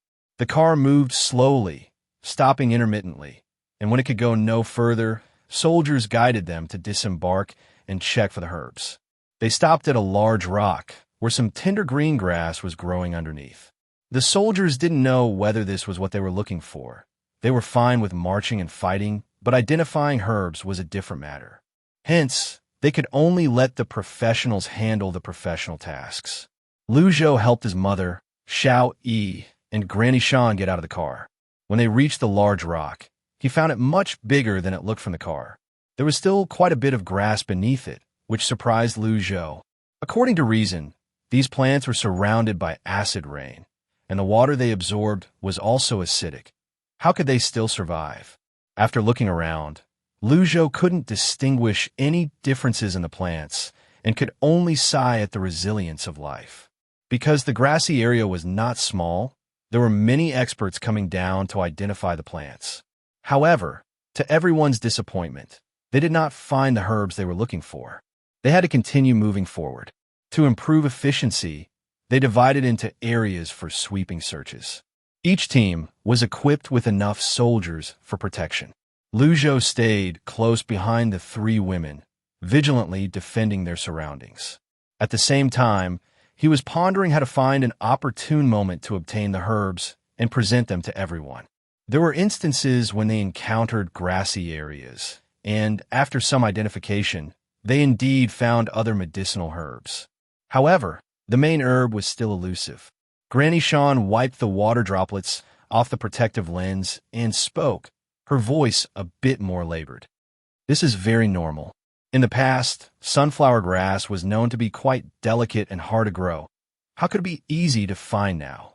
With Granny Shan's comforting words, many behind her felt reassured. The previously chaotic team quickly reorganized and pressed on. However, soon, the weather took a turn for the worse, and the rain fell even harder. Seeing that they could no longer proceed, the scouts ahead sent a signal indicating that there was a cave nearby, which could serve as a shelter from the rain. No one objected, and they hurriedly moved forward. However, Lu Zhou's heart, which had been calm for a long time, suddenly skipped a beat. The unusual sensation in his body made him wary of the place they were about to enter. Lu Zhou did not rashly take action. Instead, he first approached a soldier to inquire. Chapter 244, Fishing in Troubled Waters. Comrades, do you know if this cave up ahead is safe? With this acid rain, there should be some fierce beasts hiding inside, right? Lu Zhou reminded the leading soldier just in time. Their team was relatively large, and if there were indeed any fierce beasts in the cave, it could pose a real problem for them. The leader, muffled by his silver protective suit, replied, his voice partially blocked by the face shield, but Lu Zhou, with his keen hearing, understood him clearly. Don't worry, teacher. These caves have been checked by the scouts, and no living creatures have been detected inside. We can proceed with confidence. Upon hearing this, Lu Zhou's chest felt even tighter, and his unease increased. However, at this moment, he found it inconvenient to say anything further. After all, they were the ones scouting, and he had no substantial evidence to prolong the discussion. Suppressing his doubts, Lu Zhou involuntarily murmured, I'm just worried about everyone's safety. The leader's attitude was quite firm. It's okay, it's okay. Protecting you researchers is our most important responsibility. The safety index is indeed low in the field right now, so we should be a bit cautious. After saying this, another person approached and leaned in to whisper something to the leader. Lu Zhou discreetly stepped aside to let them converse. He turned back to his mother and aunt, then pressed a few times on the alarm frog through his protective suit. The frog obediently nestled in his arms, showing no signs of alarm. Lu Zhou felt a wave of suspicion. Was he just overly tense? Was that feeling just a figment of his imagination? Seeing that there were no abnormalities on either side, Lu Zhou obeyed and continued following the main group into the cave. The path was a bit rugged, with mud splashing beneath his feet. Lu Zhou helped Grandma a few times, while his mother and aunt closely followed behind, stepping carefully through the puddles. The rain fell harder, and the group finally reached the entrance of the cave with great difficulty. Upon closer inspection, the cave was quite large, enough to accommodate everyone. Without saying a word, they quickly moved inside. Although they were protected by their suits, the damp sensation was still uncomfortable. Once inside the cave, when someone turned on a dedicated spotlight, they finally saw the environment clearly. Green. The first color that struck their eyes was a vast expanse of green. Someone spoke up. Is that moss? In this level of humidity, there should be moss growing inside the cave. Everyone looked down and immediately saw the cave walls covered in moss. Lu Zhou's gaze shifted, and he also noticed a large patch of green grass inside the cave. He was about to investigate further, but soon everyone discovered the patch of grass. Look over there, there are some plants. Let's see if there are any useful herbs. As soon as the words were spoken, a large group, including the military personnel, rushed toward the patch of grass. Lu Zhou took a step back and pulled out a flashlight from his game hut. The flashlight's beam wasn't as wide as the spotlight, but was better than nothing. A few people decided not to join the crowd and instead slowly retreated to another grassy area. At this moment, Lu Zhou found an opportunity to take advantage of the situation. In front of him was a patch of grassland, full of all kinds of chaotic plants. He didn't know exactly what they were, but it didn't stop him from quickly taking some sunflower seedlings out from the game cabin. Once he had them in hand, he immediately handed them to his mom without saying a word. Luma glanced down and saw that her son had given her some herbal seedlings. She instantly understood, and after handling the seedlings a bit, she exclaimed in excitement, "Everyone come here! I think I found sunflowers!" With that exclamation, the group of people gathered around immediately changed their focus. A few individuals stepped out from the crowd, carefully confirming the findings, and immediately trembled with excitement, saying, "It's this one. How difficult it was to find. Xiao Gao, hurry and bring over the potting soil. These seedlings must be transplanted immediately." The person called Xiao Gao swiftly opened a protective box, and together with another person, they worked in unison to place the seedlings inside. After tidying up the seedlings, Sun Silu finally had the time and energy to speak with the woman who discovered the sunflowers. His voice carried a serious tone, but finding the sunflowers lifted his spirits significantly. "Comrade, these sunflowers were found by you. I will report this achievement truthfully when we return." In the eyes of others, Sun Silu was a strict and somewhat rigid old man. However, it was worth noting that he didn't care about fame or fortune. He was driven solely by a deep passion for traditional Chinese medicine research. Trying to use connections with him would not work. Luma felt a bit awkward talking to such a prominent figure, and Lu Zhou stood behind her, occasionally nudging her to remind her to stay calm. Meanwhile, the other onlookers felt somewhat uncomfortable. They had volunteered for this mission, and yet the most crucial medicinal herb was found by a relatively unknown individual. Thinking about Sun Lao's words, jealousy bubbled up in their hearts. What a great opportunity it would be to be reported by Sun Lao. It was a shame that it was all about luck, and they didn't have that fortune. After Luma and Sun Lao chatted for a bit, Granny Shan and Annie quickly appeared. "Sun Xianpei." Granny Shan suddenly appeared, and when Sun Silu looked at her, his voice became even more cheerful. "Shan Shimi, I just found out that this Xiao Jiang is your student. Truly impressive." Granny Shan replied calmly, "Yes, Xiao Jiang has always been diligent and hardworking. He is a great kid. I hope Senior Sun can take care of him in the future." Sun Silu readily agreed. He and Professor Shan were alumni from the same school, and he had always admired her for her skills. Additionally, Lu Ma was knowledgeable and had found the sunflowers today, so looking out for her was just a matter of course. Of course, it would only be in terms of academic support. When it came to promotions, Sun Silu naturally wouldn't break his principles for others. Just as they finished tidying up the sunflowers, the military personnel arrived to take the boxes of sunflowers to another location for safekeeping. Overall, even if this batch of soldiers had an accident, the herbs couldn't have any problems. Seeing that a big problem had been solved, while others felt envy and jealousy towards Lu Ma's luck, they all felt relieved as the burden lifted from their chests. They found a few comfortable spots and sat down to rest.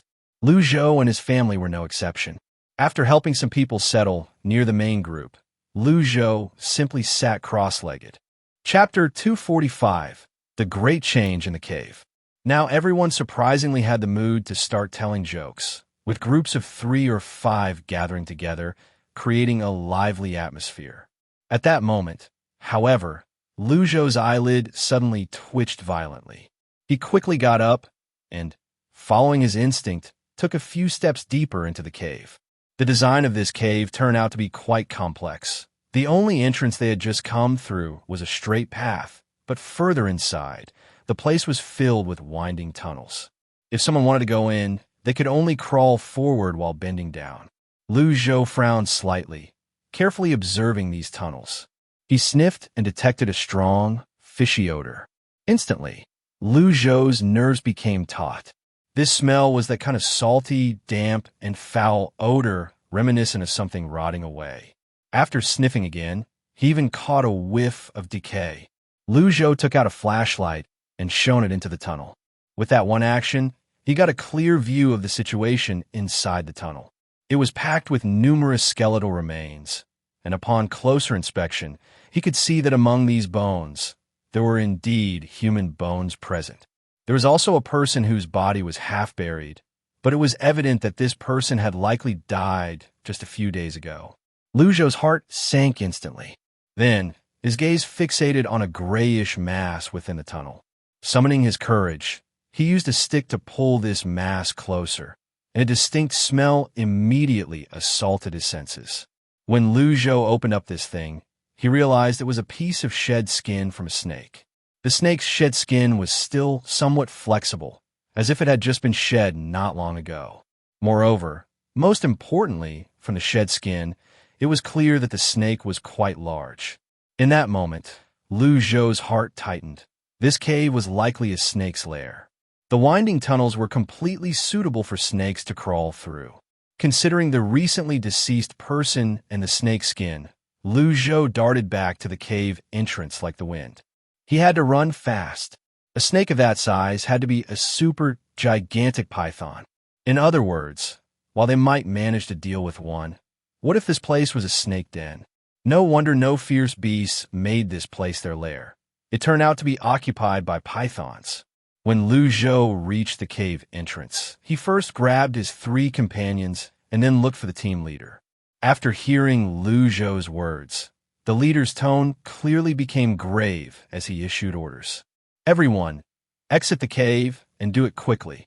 This operation left everyone feeling particularly puzzled. Outside, the rain was still falling and the cave was warm and comfortable. Once people felt a little lazy, it became hard to decisively get up and leave. At first, only a few people were dawdling, but most of those who had undergone training and had clear minds jumped up and ran outside without a second thought upon hearing the military's command. Those who were a bit slower were still grumbling softly. "Hey, come on. We checked this cave thoroughly before. What's going on now that we can't stay here?" His companion was anxious. "Jiang Xiao, let's get up and withdraw with everyone. What if there's real danger? TSK, what a hassle. Pack your things. We need to go too." Jiang Tianxing was one of those who had gotten in through family connections with average knowledge, but his family background was relatively deep. Mainly, this operation was considered low risk, and there was a chance to find sunflowers outside, which might allow him to secure a minor official position. So he had come out to try his luck. Next to him, The person bending down to pack up his things was Wang Ning, the small assistant hired by his family. Wang Ning was mainly responsible for his daily life and the various trivial tasks that needed to be done when going out. As Wang Ning packed up the things, Jiang Tianda was still venting his frustrations. "I'm done for. That woman with the sunflower grass has such good luck. We were just too far from them at that time. If we had stopped them early and offered them some benefits to take over this job, it would have been great. This time, my family is definitely going to criticize me again." Although Jiang Tianda was a playboy, he wasn't thinking about using any dirty tricks. He was just lamenting the missed opportunity of not being able to buy that discovery. He spoke loudly to Wang Ning, but since packing took some time, the two quickly fell to the back of the group. After finally packing up, they ran toward the cave entrance. The change came suddenly.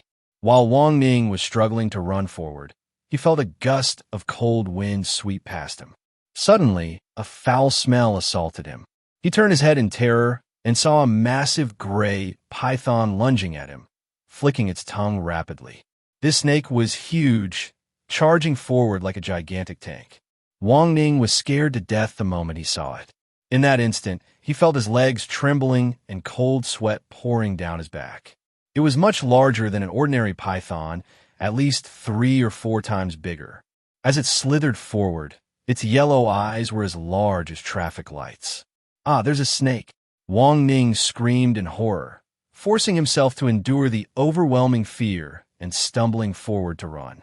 Jiang Tianda was terrified by this scream and turned around just in time to lock eyes with the giant snake. Those orange-yellow eyeballs glowed with a cold, sticky light. Oh my God, what a huge snake! Jiang Tianda had never encountered such a thing before. He let out a wail and ran forward like crazy. In the midst of the chaos, the python lunged fiercely. Its body was as heavy as 1,000 pounds, and it charged forward aggressively. Fortunately, the two managed to avoid being hit this time. The python crashed into the rock wall behind them, causing the entire cave to shake as gravel rained down. Attracted by the terrified cries of the two, most of the people turned their heads to glance.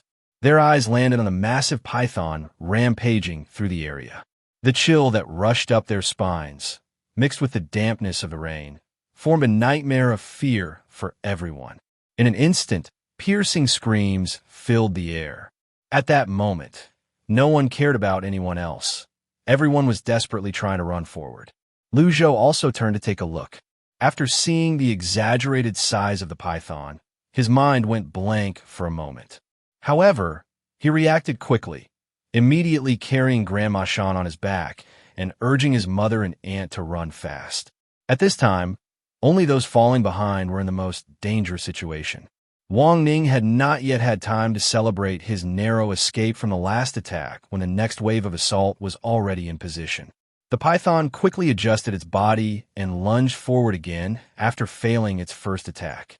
Wang Ning hurriedly tried to dodge, but was swept by the python's tail, instantly feeling as if his internal organs were twisted, causing pain deep within his soul. Fortunately, the burden he was carrying alleviated some of the pressure from the python's tail, striking him. After struggling for a moment, he managed to get back up from the ground. Chapter 246, Cold-Hearted. Jiang Tianxing was terrified and dared not look back, sprinting forward with all his might. Wang Ning dropped his backpack and forced himself to run despite the excruciating pain. However, due to the injury he had just sustained, his speed was still significantly slower. As the giant python flicked its tongue and lunged toward him, Wang Ning closed his eyes in despair. In that instant, several gunshots rang out. Hearing the gunfire, Wang Ning instantly felt revitalized. Without daring to look back, he ran frantically toward the cave exit. Behind him, the giant python opened its mouth wide, taking in several bullets from the military's gunfire. The bullets struck its flesh, and the python's already large yellow eyes seemed to cloud over with a layer of gray mist. In pain, it thrashed on the ground, kicking up a cloud of dust. The slimy moss on the ground became stuck to its body as it rolled around. While the military was firing, one soldier had already pulled out a grenade, waiting for everyone to escape the cave before tossing it to kill the snake. "Run! Move faster!" the soldiers shouted at the stumbling Wang Ning. Taking advantage of the python's moment of pain, Wang Ning pushed himself to run a considerable distance forward. A soldier, unable to stand by, rushed over and grabbed him, pulling him along in a frantic run. However, the python was silently following closely behind them. Its tongue flicked in and out as it advanced at an incredible speed. Wang Ning was terrified, his mind racing. The young comrade beside him was also drenched in sweat. As soldiers, they had been trained not to abandon the people, let alone researchers. But the suffocating pressure of the python closely trailing behind was something few could endure. The two of them darted forward, and perhaps due to the life-or-death situation, they even surpassed the exhausted Jiang Tianxing. Seeing himself falling behind, Jiang Tianxing immediately wailed, "Comrades, comrades, save me. I don't want to be eaten by the snake." One cry was not enough. Jiang Tianxing reached out to grab the young comrade ahead of him, causing the comrade to have to hold on to him and drag him along. In just a second or two of delay, the python suddenly burst forward with a terrifying speed, lunging several meters ahead. The snake was incredibly quick, and in the next moment, it seemed poised to crash into Jiang Tianxing's back. Jiang Tianxing's mind went blank, and he could almost smell the unique stench of the snake. He trembled all over, his brain void of thought. Then, with a mighty pull, he yanked the young comrade beside him, making him stumble heavily to the ground. In the next moment, Jiang Tianxing continued to sprint forward. The young comrade, who had been secretly betrayed by Jiang Tianxing, was now curled on the ground, his face filled with disbelief. He never imagined that his kindness would lead to his own demise. Thinking of his younger sister and parents, the young comrade struggled to get up. The other soldiers also noticed that their comrade had fallen to the ground. "Xiao Gao, Gao Zai, hurry and run." Their voices were filled with despair, and some comrades aimed their guns at the python, firing several shots. Others, who were close to the fallen soldier, rushed forward in an attempt to save him, but were firmly held back by their comrades. "Are you crazy? Do you think Xiao Gao would want you to die too?" Those who wanted to go back to save him suddenly felt their shoulders slacken. They continued to run forward, but their faces were streaked with tears. The commotion behind him was too loud. Lu Zhou turned his head and saw that the little soldier was in danger. He couldn't bear to let this person die. He moved his hand and aimed the throwing net at the python. Although the weight of the snake far exceeded the net's limit, it could at least hold it for a few seconds, right? Sometimes, a few seconds could be enough to save a life. Sure enough, after Lu Zhou launched the net, the python, which was about to pounce and bite, suddenly paused as if something was holding it back. Little Gao quickly seized this opportunity and sprinted forward. His speed was remarkably fast, surpassing Wang Ning and Jiang Tianxing, who were ahead of him. Thinking of the two people, one of whom had disregarded his life-saving grace and just ran ahead, while the other even tried to drag him into danger, little Gao was filled with resentment. Although he was young, he understood the basic principles of being a decent person. These two didn't deserve him risking his life to save them. However, he wouldn't take it out on them. Instead, he directly bypassed the two and charged toward the entrance of the cave. Wang Ning and Jiang Tianxing watched as the little soldier overtook them and dashed ahead, feeling somewhat embarrassed. But this feeling only lasted a few seconds, as they quickly redirected their focus to the more important matter at hand, escaping from a snake's mouth. After little Gao rushed out, Lu Zhou quickly shifted his gaze away from the back. He led his family, charging out of the cave. All this chaos happened in an instant. The python was held still for about 10 seconds before it broke free. The repeated failures to catch its prey made it furious and agitated, and its speed increased significantly. This time, the two people were not as lucky as before. The snake's body whipped violently, and they were suddenly struck aside against the rocky wall. They were dazed, their heads spinning, when they saw the fierce mouth of the snake wide open. "Ah!" The screams pierced the heavens. However, This cry for help did not stir the soldiers' compassion. Their comrade had tried to help, only to nearly lose his life in the process. People like these, who were ungrateful, didn't deserve to be saved. However, one of the soldiers picked up a grenade and threw it at the snake's body. The others were momentarily taken aback, but then quickly reacted. They needed to seal the snake inside the cave. Otherwise, what would happen if it escaped and harmed others? Whoosh, whoosh, whoosh. The grenades were thrown accurately near the python, with several even landing in its mouth. After throwing the grenades, the military immediately shouted for everyone to get out and take cover. Lu Zhou reacted quickly. Just as he stepped out, he heard the order and immediately grabbed his family's hands, crouching down on the spot. Almost in the next second, a terrifying roar echoed from the back of the cave. Boom, boom, boom. The sound of the cave collapsing continued. Many people turned their heads to look and saw the entire cave being blown to pieces. The original entrance was now buried. Quick, return to the original location. We're leaving by vehicle. With a shout, everyone didn't dare to waste any time and rushed back to where they had come from. On the way here, they had felt a sense of novelty and had unknowingly walked quite a distance. Now, in their panic to return, everyone realized that the path still had some distance to cover. However, no one dared to gamble with their lives. More than half an hour later, a group of people ran back to the place where the vehicles were parked, looking disheveled. Chapter 247.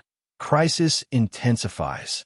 Fortunately, during the half-hour journey, no snakes chased after them. Everyone's hearts, which were pounding, finally settled back into their stomachs. At this moment, no one needed military orders. Everyone immediately got into their own vehicles. Lu Zhou was no exception. He carefully helped Grandma Shan into the car, and then assisted his mother and aunt as well. The people inside the car were the same as when they arrived, but it was clear that the atmosphere had changed significantly. The mood was relaxed and cheerful on the way there, but now everyone appeared uneasy. The military wasted no time. Once they confirmed everyone was in the vehicles, they immediately drove towards Liangshan to escape. The rain outside was getting heavier, with raindrops pattering against the roof and sides, making it impossible not to shiver several times. Through his mask, Lu Zhou couldn't see his family's expressions, but in the face of such a giant creature, it was likely that everyone's mood was not good. Grandma Shan was pressed tightly against the interior wall of the car, breathing long and evenly. Meanwhile, his aunt and mother forced themselves to calm down. The two were still feeling the aftereffects of their frantic escape, occasionally tasting a metallic sweetness in their throats. Their throats felt fiery and extremely dry, and both frowned, trying to endure the discomfort. In the protective suits, Lu Zhou couldn't take out food without drawing attention, so he could only use words to comfort his family. Mom, Aunt, Grandma Shan, you all rest for a bit. Now that we're in the car, we're a little safer. The three of them strained a nod and exchanged a few words with Lu Zhou. At that moment, several people nearby wore expressions of lingering fear. Oh my God, how did the scouts miss such a big snake? Don't say that. Snakes are cold-blooded animals and are very hard to detect when they're in hibernation. Besides, that python was so big. I even feel it's almost beyond the scope of what a python should be. It's like a monster. Some complained. Some were left shaken, but more felt a sense of gratitude for having survived. They had indeed been lucky this time. After all, they managed to escape after the unexpected incident. After calming his family, Lu Zhou fell silent and quietly looked out the window. The weather outside was unusually gloomy, with dark clouds pressing down on the car roof, making it feel suffocating. After a moment, the others in the car, having regained their spirits, started to discuss other topics to distract themselves. As they chatted on, they eventually brought up the matter of finding the sunflower grass. I'm so envious. The person who found the sunflower grass this time really hit the jackpot. I wish I had that opportunity. I'd love to learn from old Sunday. Among them, someone with sharp eyes quickly spotted Grandma Shan, who was huddled in the corner. This figure feels so familiar. A memory flashed by, and the young man who had spoken to Lu Zhou earlier suddenly realized. "Hello, hello. Are you Professor Sean?" The young man spoke enthusiastically, even squeezing himself beside Professor Sean. Grandma Sean was still in a daze, but she managed to engage in a few words with him. Lu Zhou frowned. What's wrong with this guy? Outside, the various teams that had been scattered looking for herbs were all called back. The herbs have been found, and we have also discovered the presence of a giant python with immense destructive power. Yes, we have already destroyed the cave. You all need to evacuate quickly. The walkie-talkie kept buzzing with beep, beep, beep sounds nonstop. The soldiers responsible for driving all war-weary expressions on their faces. It's dangerous here. We must retreat immediately and later bring in a larger force to exterminate the giant snake. Everyone was terrified and rushed for an hour. Just as they were about to leave Wushan, their tense nerves finally began to ease. Professor Sean, in half an hour we'll be able to leave this place. After we've settled in the city, I'll definitely come to visit you. The chattering young man continued to babble away, while Lu Zhou was already thinking of getting rid of him, but was stopped by Grandma Sean. He let out a breath, setting aside the turmoil of anxiety within him. The further they got from Wushan, the more Lu Zhou felt a wave of fear assaulting him. It felt like something terrifying was about to happen. This unease was no different from the previous one. Lu Zhou shook his head, reminding himself to ease his tense emotions. Just as he looked up for a moment, he locked eyes with a pair of yellow, glimmering eyes outside the window. Lu Zhou instantly held his breath, beads of sweat appearing on his back in an instant. Even the talkative young man stopped chattering. If one were to observe closely, they would see that his gaze was also fixed on that window. Lu Zhou's body reacted faster than his brain. In an instant, he reinforced the truck using steel plates from the game. While the truck might not withstand a blow from a python, the game's steel plates would surely hold. However, the troubling part was that the truck still had a small window, which remained a weak point and couldn't be reinforced. The only fortunate thing was that there were bars on the window, which played a huge role at that moment. These window bars could withstand a strong impact. Just after Lu Zhou finished this, he saw the snake's head charging toward the truck with great force. The tremendous impact caused the vehicle to tilt slightly. Thanks to the steel plate's strength, the python's fierce collision did not damage the truck, but it itself seemed to suffer some internal injury from the impact. However, the truck's glass couldn't withstand the commotion and shattered into pieces with a loud crash. This noise immediately alerted everyone in the truck. When they saw that even the reinforced glass could be shattered by the python's collision, a scream erupted from several cabins. The high-pitched screams instantly filled multiple compartments. Not only was Lu Zhou's cabin under attack, but the others were also similarly assaulted by the giant snake. Lu Zhou reacted quickly, opening the sliding window and peering through the connection between the front and rear compartments. What he saw made his heart sink with a chill. Through the window, he could see several giant pythons.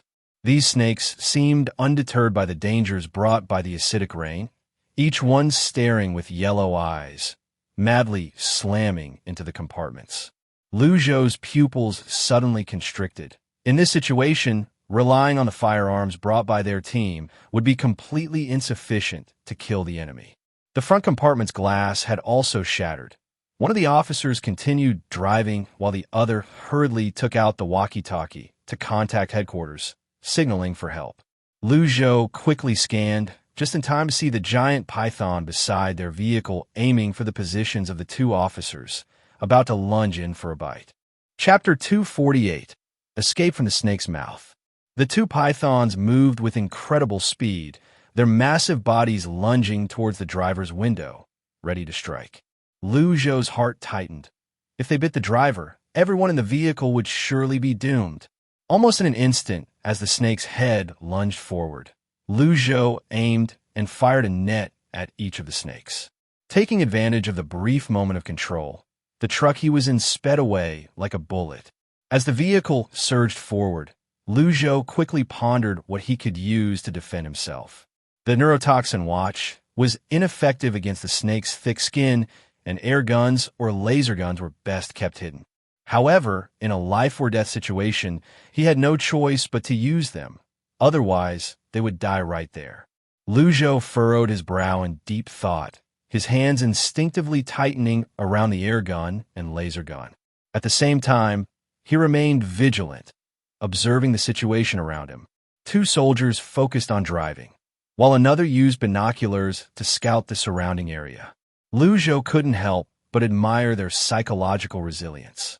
For instance, there were still people in the back of the truck who were struggling to catch their breath. To avoid distracting them, Lu Zhou kept silent, quickly scanning the vicinity. The road conditions were good, and there were temporarily no pythons in pursuit. Those snakes had gone after other vehicles. The trucks they attacked were not as reinforced as Lu Zhou's.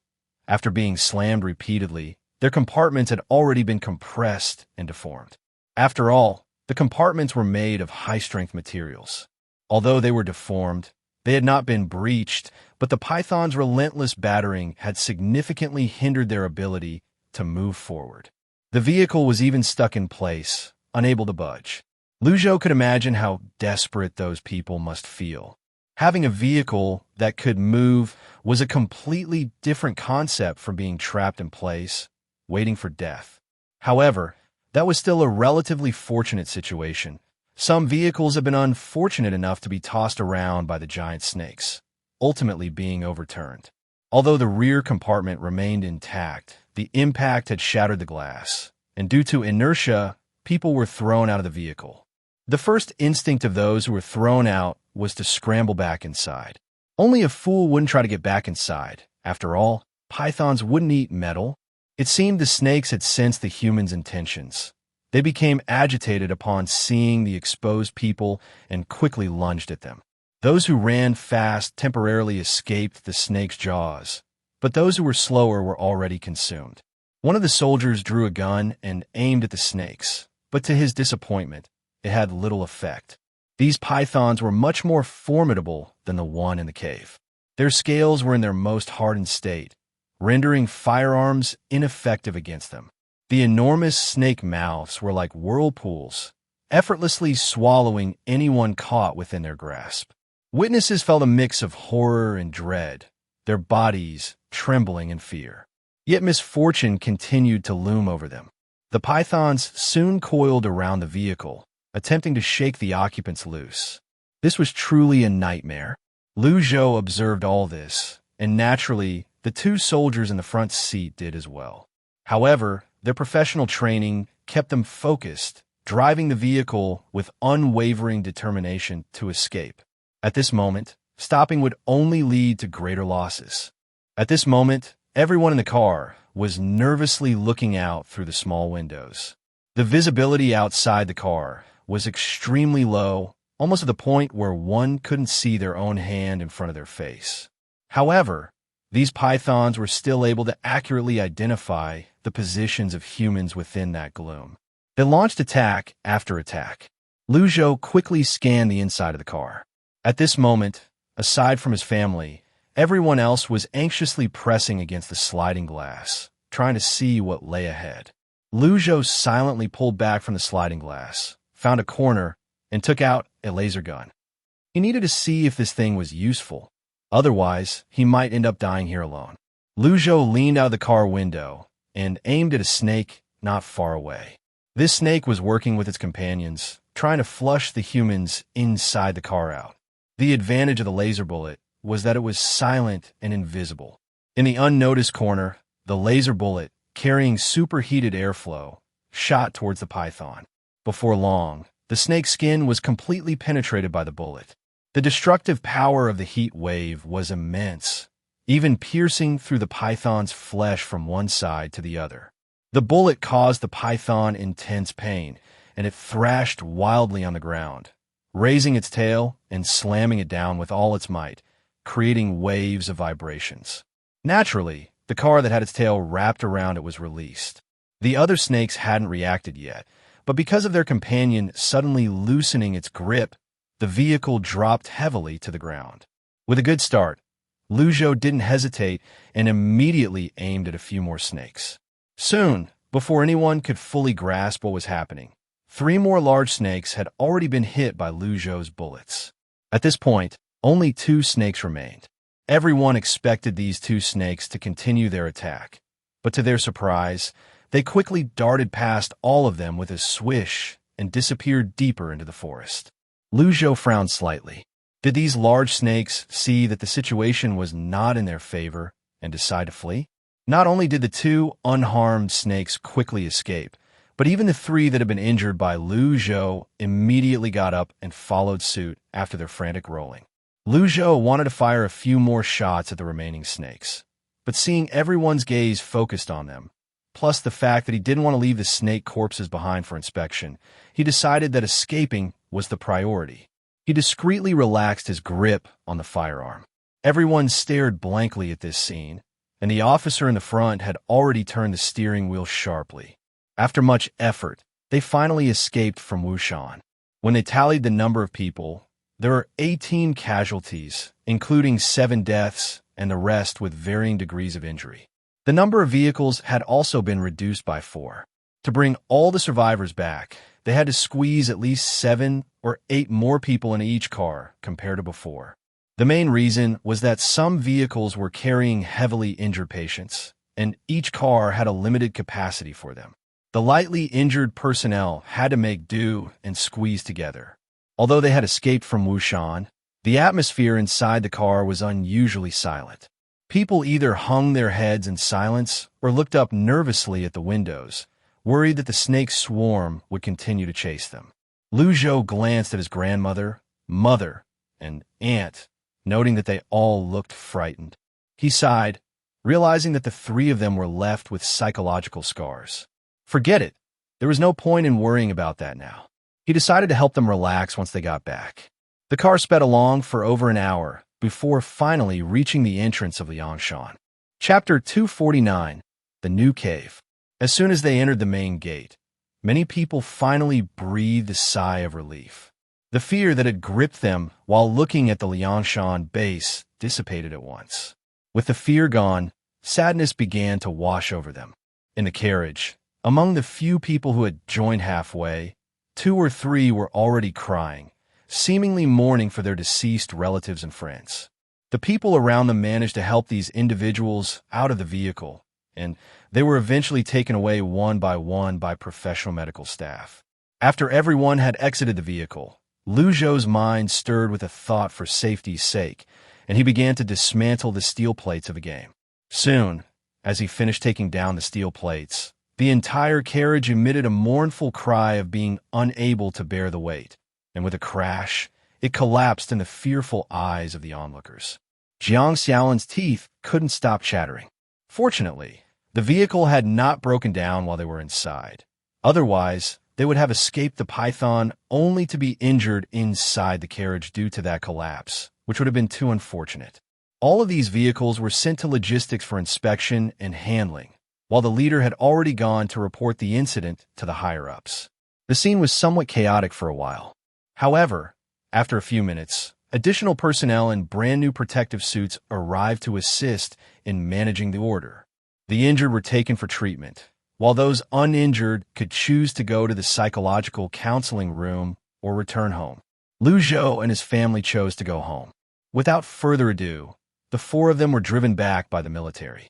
Meanwhile, the personnel expressed their apologies to the 4 of them. Teachers, this mission has been hard on you. The latest instructions from above grant you a week of paid leave. By the way, here are effervescent tablets to neutralize acid rain. When you get home, please dissolve the tablets in water, then soak the protective clothing in it, and afterward rinse with clean water. Additionally, here's a water card specifically for rinsing the protective clothing. If you need psychological counseling, please call this number, and we will send someone to take you to the medical facility for psychological relief. One by one, the items were handed to the 4 of them. This was just a small compensation for their hard work. The specific rewards would be discussed after the incident was handled. Lu Zhou thought it was good to take a few days off. Psychological trauma should not be underestimated. After his aunt helped his grandmother upstairs, Lu Zhou and his mother were sent back home. The 2 returned home, first removed their protective suits, and followed the instructions to soak them before finally collapsing onto the sofa. When Lu Zhou's father returned home, he saw his wife and son sprawled out like limp noodles. After hearing about their ordeal, his father broke out in a cold sweat. Thankfully, his son had gone along. Otherwise, this mission would have likely ended in disaster. "Dear, should I make you something light to eat?" Lu Zhou's mother looked pale and weary. "No, I don't feel like eating right now." Lu Zhou gave his father a few knowing glances and then thoughtfully took a cup of warm milk from the game shop. "Mom, drink some milk, and you should get some rest." His mother nodded tiredly and drank the milk. This cup of milk had a soothing effect similar to the juice they had earlier, aiding in sleep. Sure enough, Lu Zhou's mother yawned and lay down on the bed. Lu Zhou's father kindly tucked the blanket around his wife and then quietly closed the door. The father and son exchanged glances. "Son, why don't you get some rest too?" "No, I want to reflect on the scenes from earlier." Lu Zhou declined his father's kind offer, and the two began to whisper softly. Because Dad insisted on seeing the scene at that time, Lu Zhou had no choice but to take his father into the game viewing room and give him a replay in his mind. After watching those images, Dad's face turned as pale as paper. He almost lost his wife and son. Once he managed to shake off the chaotic thoughts in his mind, Dad slowly spoke. "Son, why do you think there's a python in Wushan, and such a large one at that?" Lu Zhou honestly found it strange too. Speaking of which, does such a large python really exist? Almost in an instant, Lu Zhou frowned as several images flashed quickly through his mind. He had actually seen such a large snake. Back when he was in Jiguang City, he had taken his family mushroom picking and encountered a large python. Thinking of this, Lu Zhou suddenly held his breath. The python back then was about the same size as the one in the cave, but it still couldn't compare to the giant python outside. Yet it was surprising enough. Could it be that, unbeknownst to him, the blue star was undergoing a tremendous change? As Lu Zhou recalled, Dad also thought of that encounter. Just as the atmosphere became silent, there was a knock at the door. When Lu Zhou ran over to open the door, it was Zhang Jiahao. "Come in and sit," Lu Zhou said, but Zhang Jiahao urgently spoke up. "Lu Zhou, are you and Aunt Lu okay?" After saying that, he anxiously scanned his friend from head to toe. "Well, we're in one piece, no limbs missing, just a few bruises." Lu Zhou was astonished. This news spread so quickly.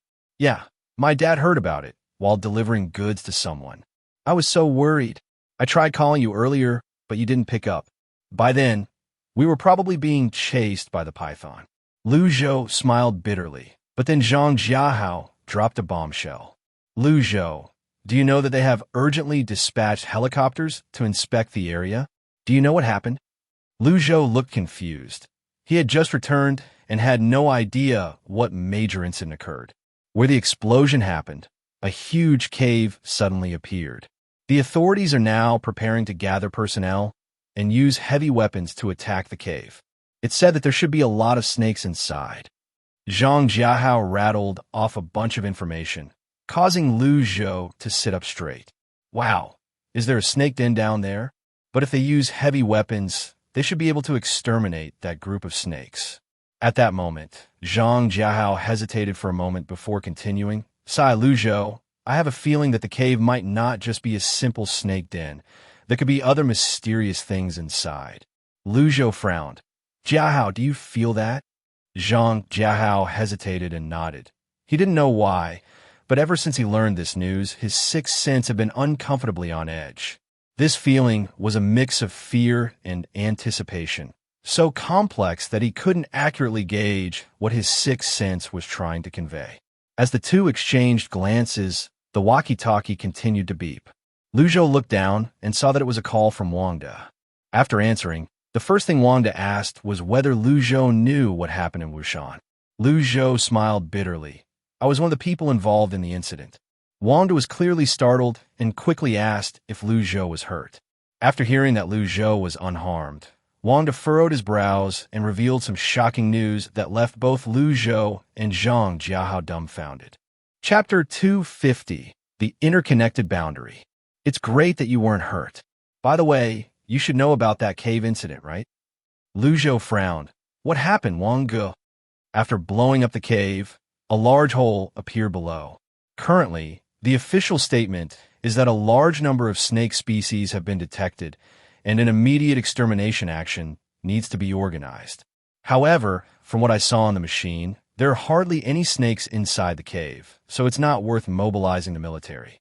I suspect that this cave definitely has other secrets. Wang De spoke in a low voice, and Lu Zhou quickly realized that he must be at home to dare say such things. Zhang Jiahai, who was listening nearby, felt his heart racing. Wow, just when they had gotten an alien technology air gun, now a mysterious cave had emerged. Could it be that there's alien technology hidden inside this cave? After hanging up the phone, while Lu Zhou was deep in thought, he heard his friend mutter a guess. Alien technology? Lu Zhou repeated those words slowly, but his mind was racing, wondering if this cave might be connected to the area they had accidentally entered before. This suspicion was not unique to him. Zhang Jiahai had the same thought. The two exchanged glances and understood each other's thoughts. Let's hold off for now, then check nearby to see if the cave has been requisitioned. After confirming their initial plan, Zhang Jiahai casually brought over 10 eggs he had in hand. At this time, being able to get eggs was quite remarkable. My dad's last mission was to trade these, and he saved a few. But most of them were supplied to the wealthy, so there's hardly any left for us. Zhang Jiahai scratched his head with a grin before heading upstairs. For ordinary people now, maintaining a supply of egg protein was truly not easy. Those who couldn't get vegetables and protein could exchange for spirulina and mealworm powder to eat. The taste was generally okay, but at least the nutrition was enough. Moreover, to show concern for public sentiment, the price of this stuff wasn't high. But anyone with a bit of discerning taste wouldn't be willing to eat these things. Who wouldn't want to eat something better? After all, people coming from a civilized society would find it hard to accept eating insect powder at first. After stuffing the 10 eggs into the fridge, Lu Zhou began to exercise in his room. The body is the capital for living. Since his rebirth, Lu Zhou never dared to slack off for a single day. After washing up, Lu Zhou lay on his bed, opened a game, and continued to learn various courses. Faced with the uncertainty of the future, he was forced to grow rapidly. These were too difficult. He had gradually mastered a large number of professional skills. For example, flying planes, operating ships, repairing aircraft, and so on. However, even though he learned these, they were just the surface-level skills. If he wanted to delve deeper, he still had to continue working hard. Time passed quickly. The military, under the guise of sweeping the cave, triumphantly returned.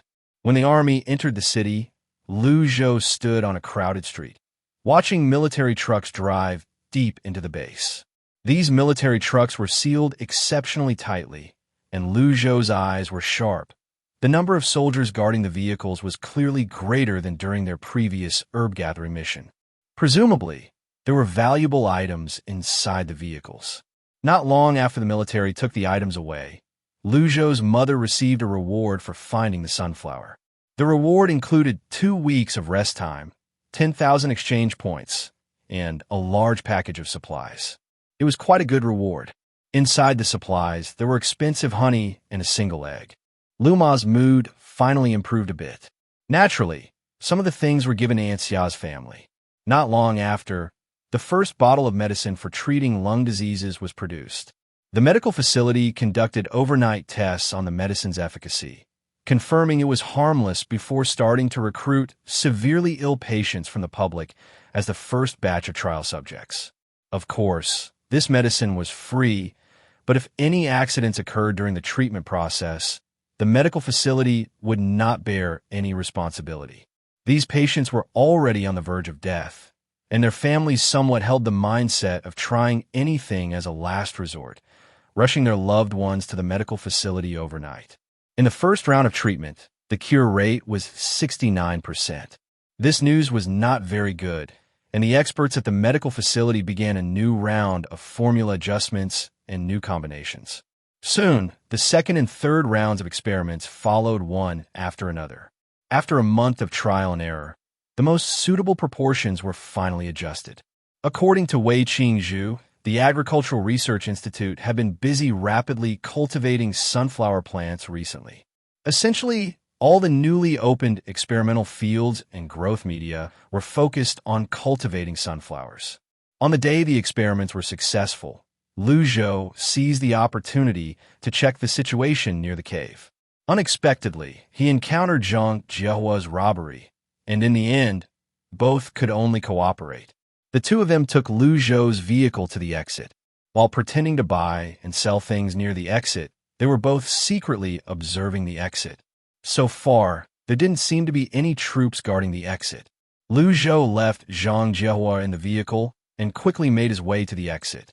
He found a suitable moment to put on the invisibility cloak he had previously created through a bug, and then Lu Zhou disappeared into the jungle. Although his figure vanished, he remained cautious on his way.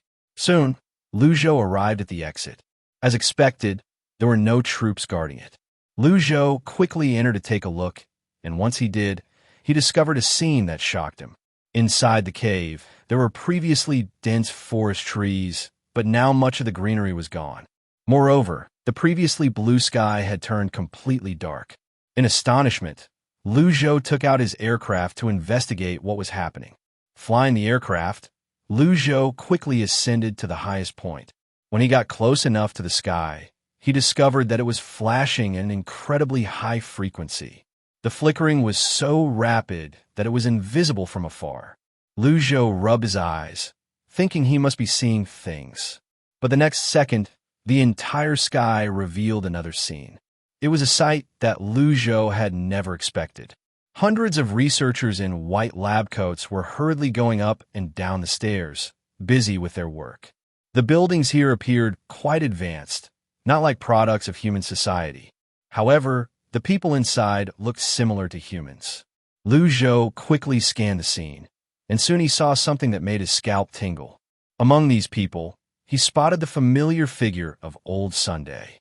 That day, Old Sun did not reveal his true appearance, but later, during the discussion of rewards, Lu Zhou had the fortune of following his mother and got to see him. It was there that he saw Old Sun's true form. Now, on the screen, the familiar person was indeed Old Sun from back then. In his shock, Lu Zhou quickly noticed Aunt Xia, surrounded by the crowd like a star among the moon. Chapter 251, Disrupted Clues.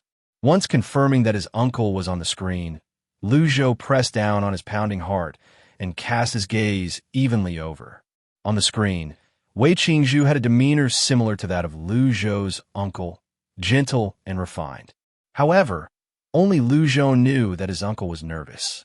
His hands were unconsciously trembling, a clear sign of his anxiety. It seemed that the image displayed on the screen was likely from the large hole they had recently discovered, right? Underneath that large hole, there was actually a research institute that surpassed current scientific technology. Where did this research institute come from? By the way, the dome above was fake. Lu Zhou squinted his eyes, marveling at how remarkably well-made the screen was. At the time, none of them had realized that those views were all created by a giant screen simulating the external scenery. While they were descending in a helicopter, the screen was still showing the interior of the research institute. Lu Zhou couldn't help but wonder why the sky projection screen suddenly began to display the research institute. Was it triggered by some mechanism activated by the research institute? The Zhang family outside was getting anxious. Lu Zhou had been inside for a considerable amount of time, yet he hadn't sent a single message. Fearing that he might disturb Lu Zhou, the Zhang family didn't dare to randomly use the intercom to call the other side. Just as they were in a dilemma, they spotted a familiar figure. It was Lu Zhou. The Zhang family quickly opened the car door and, once seated, hurriedly asked about the situation inside. After listening to Lu Zhou's explanation, the Zhang family felt as if they had misheard. What?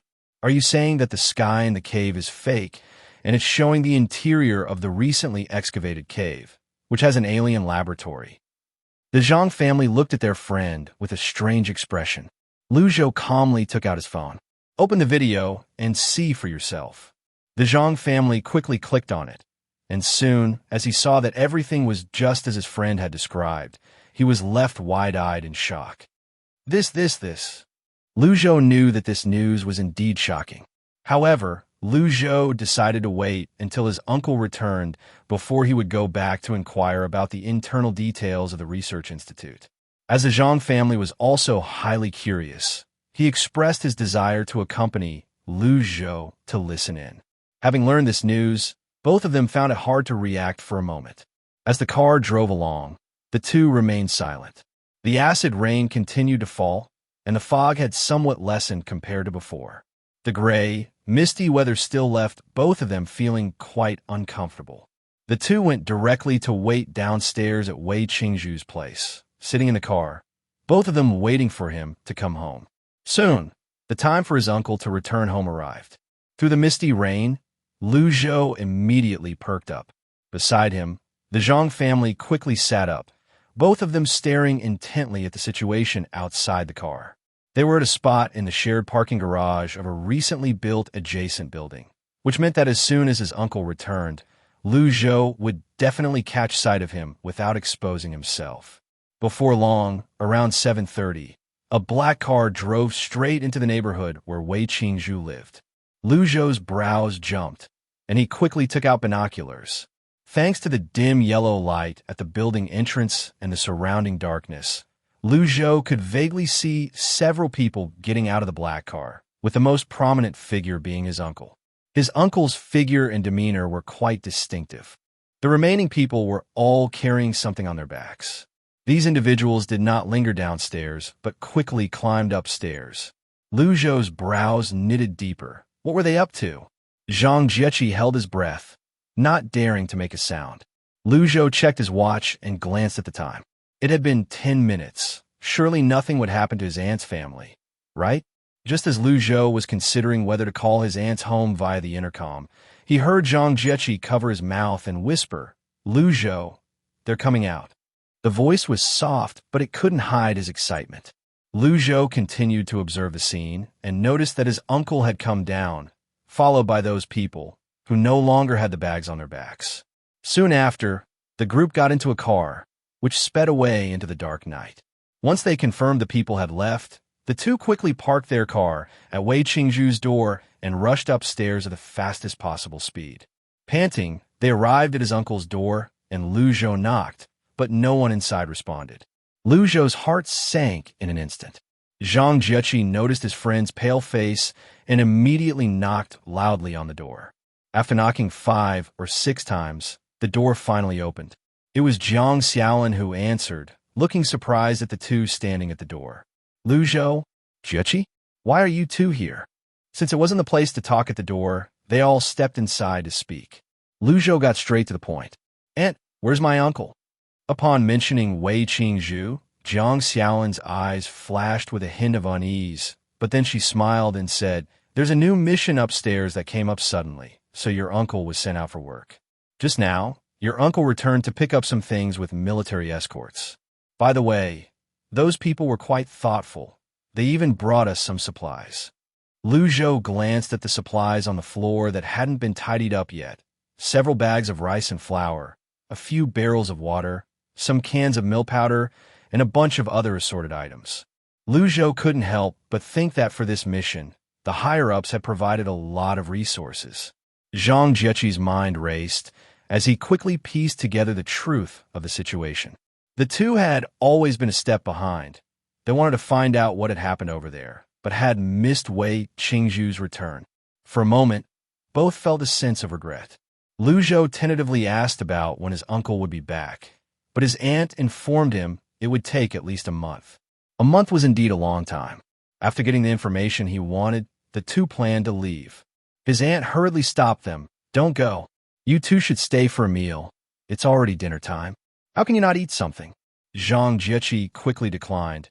"Aunt Jiang, we have things to do. We won't eat today, but we'll definitely next time." After some back and forth, the two finally managed to sit in the car. It was not easy to obtain the information, and both felt somewhat disheartened. At that moment, Lu Zhou suddenly thought of something. Since the cave they had discovered was also a site for extraterrestrial materials, Should he try looking for a laboratory inside? To see if there were any other laboratories aside from the underwater one. Chapter 252, Inquiring About News. With other thoughts weighing on his mind, Lu Zhou quickly drove home. Zhang family went upstairs, while Lu Zhou entered his house. As soon as Lu Ma saw her son come in, she called out to Lu Zhou to have dinner. At the dinner table, Lu Zhou shared all the news he had received with his parents. The two were silent, but it was evident that both were somewhat distracted. Before entering the room, Lu Ma seemed to sense that Lu Zhou was lost in thought, so she pulled him aside and gently advised, "Xiao Zhou, don't overthink things. You have Dad and me here." Lu Zhou smiled cheerfully. "I know, Mom. You should go rest now." Once Lu Ma walked in, turning back to glance at him multiple times, Lu Zhou jumped onto his bed, trying to communicate with the game. When he absorbed the blue crystal last time, Lu Zhou unexpectedly discovered that the game was in a communicative state. This time, with the new situation arising, he naturally wanted to see if he could find a breakthrough from the game side. Taking a deep breath, Lu Zhou attempted to speak to the game. "Game, are you there? I want to ask you something." After several iterations of this, the game reluctantly responded, "Player, I am here." Hearing the game's reply, Lu Zhou felt relieved. "I want to ask about the alien technology one found before, and the research lab they discovered inside the cave. Are they from the same place as you?" "No, we do not belong to the same energy-level civilization." The game rarely spoke such a sentence, causing Lu Zhou to be stunned for several seconds. He quickly continued asking, "So your level is higher than theirs?" The game did not respond to this question. After that, no matter how Lu Zhou inquired, he only received silence in return. Seeing that he could no longer extract anything from the game, Lu Zhou felt a bit regretful, but soon his confidence returned. From his understanding and comparison, it was clear that the technology on the game side was superior. By analogy, it should mean that the game civilization was higher than that of the aliens. How great would it be to have a chance to see the alien civilization inside the cave? At the Wu family, this matter is settled. We originally thought we would find it first, but it was unexpectedly discovered by the military. Now that it has come to this, we should consider what comes next. The conversation gradually faded away. After another 2 weeks, Liangshan officially announced that the medication for treating lung diseases had achieved full success. At the same time, they would gradually begin to open up the production and application of protective suits, along with the schedule for various other activities. Once the news was released, everyone in Liangshan paid attention. Soon after, a dense crowd began to queue at the medical facility to receive medication. However, the authorities also warned everyone that the fog's intrusion into the lungs had occurred before. Although the medication could treat lung diseases, protective measures must continue. Research indicated that repeated occurrences of lung disease could potentially lead to death. Those who had just begun to act recklessly, upon hearing this news, immediately rushed upstairs to put on masks and protective suits. What a joke! It's best to avoid this illness as much as possible. Life is precious. For a time, although the number of people on the streets increased, they wrapped themselves up even more tightly. At the same time, acid rain finally started to cease intermittently. Initially, it fell lightly every day. Now it was reduced to a maximum of once a day, eventually tapering to once a week. During this time, Lu Zhou was observing the small, clock-like weather forecast device that Wang had given him. These days, overcast skies and light rain frequently appeared, with occasional fog and sunny days. As he noticed the weather becoming increasingly gloomy, Lu Zhou remembered something. Back then, the weather was similar. People thought that the smog and acid rain were over. It was a day when it hadn't rained for a long time, but suddenly acid rain came pouring down again. On that day, the rain was at its heaviest and had the highest acidity. However, after that day, the acid rain pretty much came to an end. Lu Zhou tensed up and told his parents, advising them to remember to wear protective clothing when going outside. Of course, this news was conveyed by his parents in a roundabout way to his aunt, the Gao family, as well as to Wangda and the Zhang family. Soon, As Lu Zhou had hoped, his uncle finally returned. At the first glance of Wei Qingzhu, Lu Zhou felt that his uncle had lost quite a bit of weight. His cheeks had lost a lot of flesh, but his eyes were very bright. Zhang Xiaolin went to the kitchen to cook and prepare ingredients. Finally finding a moment, Lu Zhou asked his uncle about the situation there. Wei Qingzhu sighed and then slowly said, "Actually, you can guess some things even if I don't tell you. It's pretty much the same as we knew last time. There's indeed evidence of extraterrestrial life forms. In the cave, we discovered a laboratory that is still operational. What surprised us is that while these laboratories can still function, they are completely empty inside. However, what's strange is that the level of maturity of this laboratory has far surpassed the most advanced laboratories in our country, and through the efforts of the technical staff, Liangshan obtained many super technological products. I was invited there to be responsible for research related to crops." Wei Qingzhu shared a lot, and Lu Zhou frowned before speaking up. "Uncle, can you tell me this information? Wouldn't it violate any treaties or something?" Wei Qingzhu smiled wryly. "It's fine. I know what I shouldn't say." Lu Zhou nodded, just as he saw Wei Qingzhu clutching his chest and cough a few times. At that moment, he heard the game system speak. Detected nearby extraterrestrial text and the existence of a contract document. Lu Zhou's expression remained normal, but his eyes quickly scanned his uncle, who was holding his chest. "Contract document? What was that?" The game explained, "Spend 100 gold coins, and the game can provide an explanation to the player." Lu Zhou twitched his mouth and confirmed the expenditure. The game cheerfully stated, "A contract document is a type of confidentiality measure for documents. The locked individual can only disclose information within the permitted scope. If they forcibly violate the oath, they will be backfired by the contract document, leading to their demise. Moreover, this technology belongs to extraterrestrial technology." Lu Zhou adjusted his breathing, trying not to let his expression break. "No wonder. Is there any way to break free from this thing?" Lu Zhou asked with a glimmer of hope, and the game quickly responded. "Spending 10,000 gold coins can unlock it, but I must tell you in advance that the controlling individual can see whether this contract document has been unlocked. As long as your uncle remains inside for a day, this contract lock can be detected and will continue to be locked." Upon hearing this, Lu Zhou finally understood. Currently, since his uncle still has to go in and out of there, he cannot unlock it at will. Otherwise, it could bring trouble upon himself. Chapter 253, Sachet. Waiting for when Uncle could be sure he wouldn't be in the dark anymore. He would unlock things for him later. Steadying his mind, Lu Zhou first helped his uncle sit down to rest. Wei Qingzhu coughed a few times and then spoke. "Xiao Zhou, I'm fine. There are still some things I need to tell you." He held Lu Zhou's hand and started to talk about some not-so-important news regarding the research institute. However, regarding the more significant news, Wei Qingzhu found himself unable to speak. The more Lu Zhou listened, the wider his eyes grew. According to Uncle, it was possible that the local properties in Liangshan would not continue to appreciate in value. Talking about this, Lu Zhou reasoned and then thought of an outrageous speculation. Which city did the underground city plan start in? Lu Zhou furrowed his brows tightly, and the next moment, a thunderclap struck. The first location to initiate the underground city plan was precisely in Wushan. Lu Zhou's heart raced.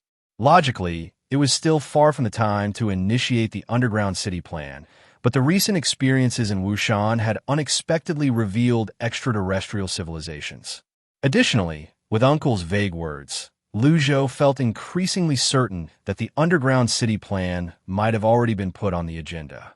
However, the development of this plan would undoubtedly undergo a significant upheaval to advance more rapidly.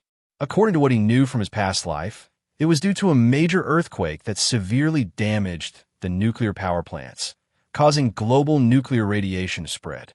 At that time, the surface had almost turned into a wasteland, and to escape the nuclear radiation, underground cities were established vigorously in several cities. Many wanted to enter, but very few qualified. Most would have to line up one by one to get in. Pulling his thoughts back, Wei Qingzhu raised his brows and spoke first. Xiao Zhou, I need to discuss something with you. Lu Zhou looked up and heard his uncle hesitatingly say, based on a research project, I suspect there may be dangers in the future. To have enough say, I will continue to rise up the ranks until I become someone they cannot easily give up. Only then can we continue to survive. Also, I can tell that Wang De is a good person.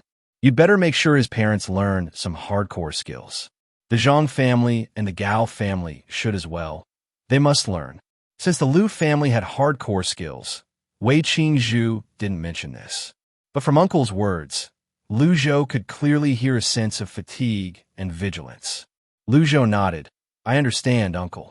Wei Qingzhu smiled slightly, though the shadow on his face remained heavy. Xiao Zhou, I might be working there often in the future, so I'll have to trouble you to take care of the three of them at home. Lu Zhou's expression changed, and he then raised his eyes and said, Don't worry, Uncle. I will definitely protect them well. With Lu Zhou's assurance, Wei Qingzhu felt a bit relieved. After resting for a while, he rubbed his arms and stood up, planning to continue his own research project. This experiment was his own small project and did not belong to the Extraterrestrial Research Institute. At this time, Ant had already called them to eat at the door. Lu Zhou took out a considerable amount of dairy products and some eggs from the backpack he brought and handed them over to his aunt. These items were all necessary for his little cousin's growth. Jiang Xiaolin didn't want to accept them at first, but couldn't refuse Lu Zhou, so in the end, she had to take them. Meanwhile, at the dining table, while Lu Zhou was eating, he suddenly heard the game notification sound several times. Taking a moment to check the game, he discovered something that made Lu Zhou ecstatic. He didn't know when, but the game workshop had autonomously upgraded. The clothing workshop had unexpectedly added the ability to produce sachet bags. Leather-scented pouch, a storage bag with a capacity of 1 cubic meter. Lu Zhou's mind instantly filled with ideas. He wondered if he could give these scented pouches to his parents, his aunt, and his cousin once they were made. While eating, Lu Zhou multitasked, controlling his actions to create the scented pouches. However, due to the rarity of the required raw materials in the game, he could only produce 5 pouches for now. He took a look at the pouches in the game, and indeed, they had a volume of 1 cubic meter. What excited Lu Zhou was whether these items could preserve freshness. Taking advantage of a trip to the restroom, Lu Zhou conducted an experiment and discovered that the pouches could preserve freshness, but it wasn't a complete time freeze. Rather, time flowed more slowly inside than outside. After finishing the experiment, Lu Zhou handed 3 of the scented pouches to his aunt. Aunt, you, Grandma Shan, and cousin each get one. The pouches were exquisitely crafted to resemble traditional scented bags. Jiang Xiaolin examined it in her hands and smiled as she accepted it, saying, It's quite delicate, but the fragrance isn't very prominent. Lu Zhou's expression turned serious. And this pouch is a piece of alien technology one discovered. Open it and take a look. Jiang Xiaolin grumbled inwardly, but her hands obediently opened the pouch. As soon as she opened it, she saw a pitch-black interior. When she witnessed Lu Zhou putting an object far larger than the pouch itself inside, her worldview collapsed once again. The last time her worldview had been shattered was when she learned about the airgun research. Seeing her mouth agape and her expression filled with fear, Lu Zhou hurriedly explained how to use it. Wei Qingzhu, who had been watching the entire scene, covered her mouth and stared intently at the pouch. Unbelievable. After they managed to calm down, Wei Qingzhu suddenly grabbed the 3 pouches and said, Lu Zhou, take these back and equip them for your parents first. Yes, give one to my sister first. Jiang Xiaolin, as if waking from a dream, quickly chimed in. Lu Zhou smiled.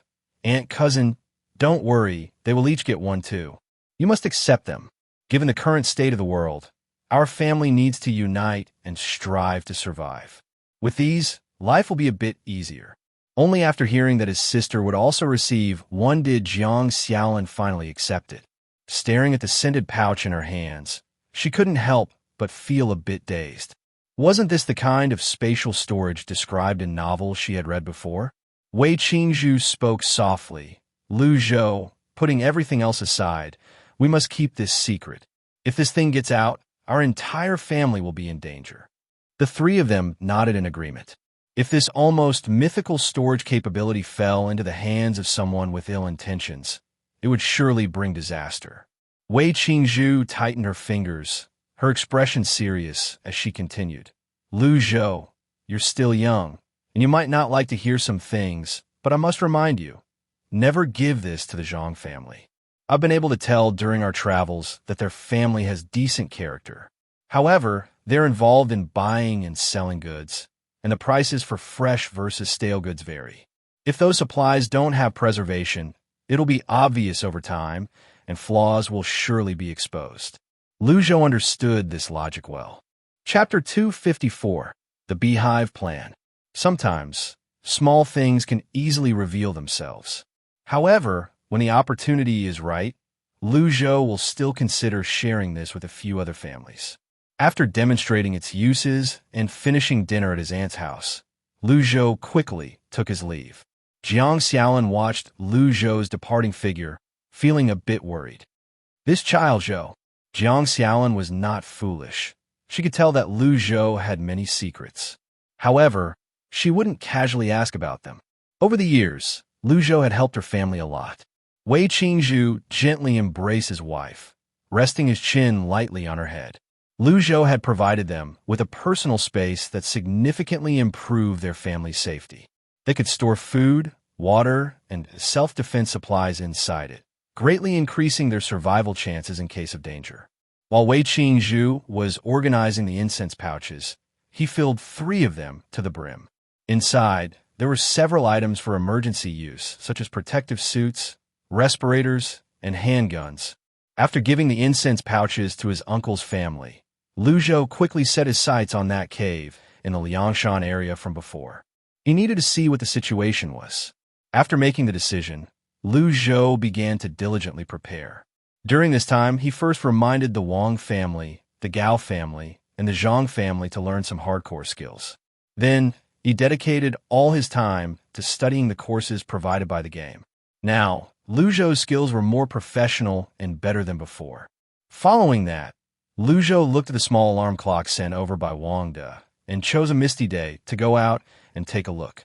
On a misty day, there were not many people outside, making it suitable for going out. Speaking of which, those families started paying attention after hearing Lu Zhou's subtle reminders. The women generally focused on learning medical knowledge, while the men learned some plumbing and electrical skills. Wang Da's mother was quite interested in medicine and followed Professor Shan's teachings, learning at a good pace.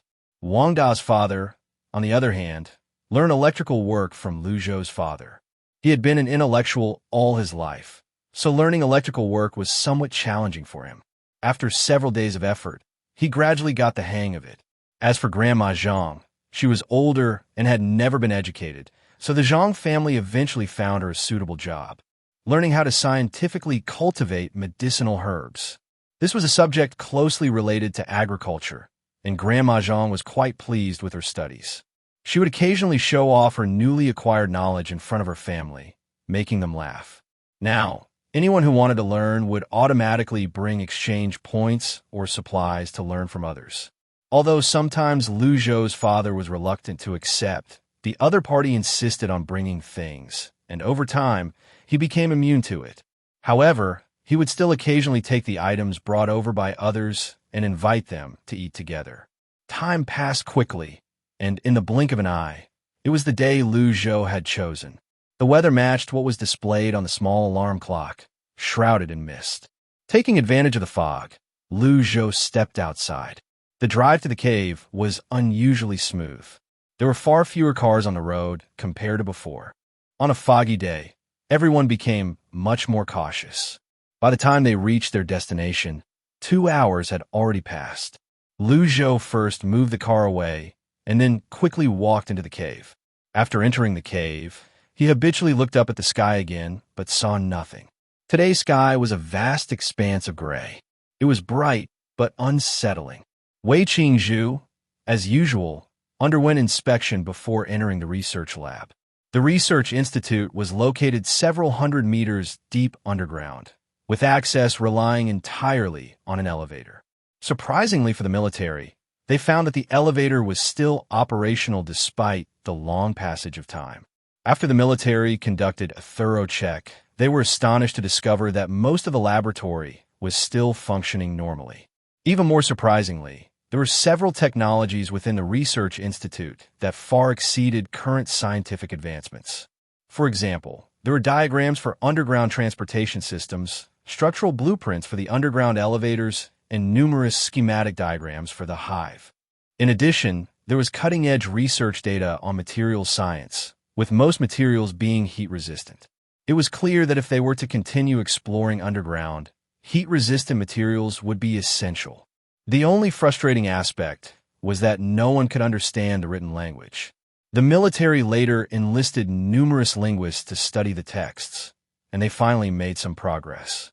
Currently, the laboratory was bustling with research on a significant project. Soon, after several layers of approval from the higher-ups, the Hive project was put into preparation. As a promising junior member, Wei Qingzhu participated in the Hive project meetings. This project aimed to create a hermetically sealed underground city using a special metal, and this hexagonal structure was exceptionally stable, maximizing space efficiency. The downside was that for ordinary citizens, the living area was too small. However, to accommodate more people, this was unavoidable. The entire architectural blueprint was held by top-tier engineers who, aside from setting up reasonable plans, also designed crucial military and research projects. This plan would inevitably involve many people. To ensure the smooth implementation of the Hive project, the higher-ups quickly decided to bring in a batch of laborers from outside who would sign confidentiality agreements. Wei Qingzhu sat in the conference room, watching the group of high-ranking officials argue back and forth until they finally confirmed the plan. The first task was to send someone out to procure construction materials. The materials department was also given an urgent mission to achieve large-scale production of specialized materials as soon as possible. Top personnel from various industries received their assignments. Wei Qingzhu's task was to figure out how to quickly and efficiently cultivate food in the underground city. Additionally, he was responsible for the nutrient solution project, which needed to supply 100 boxes of 24-hour nutrient agents as a priority. This mission was bound to consume vast resources. After taking on the assignment, Wei Qingzhu entered the laboratory to continue his work. The others were also deeply engaged in their research. Many were not very supportive of the Hive project, as life above ground was quite bright and pleasant. However, now that the decision had been made, no one could refuse. The only silver lining was that researchers would occasionally have an extra slot to bring a family member to live in the underground city. Though their families exceeded the one-person quota, there was still time, and they could hurry to teach their family members useful skills before the city entrance. Chapter 255 found it. After all, everyone is well aware that only special occupations can be the first to enter the underground city. This rule, the Research Institute did not stop the researchers from speaking out, which can be regarded as a sort of benefit for them. When the researchers first arrived at this institute, there were hundreds of cameras inside, all functioning normally. For safety reasons, the upper management ordered all these cameras to be dismantled and replaced with their own. After looking at the pale sky several times, Lu Zhou began a comprehensive search of the laboratory. He thought searching for this thing would be easy, but after searching high and low, Lu Zhou had almost turned over the entire area and still hadn't found a laboratory. He rested for a moment, sitting on the ground and thinking seriously.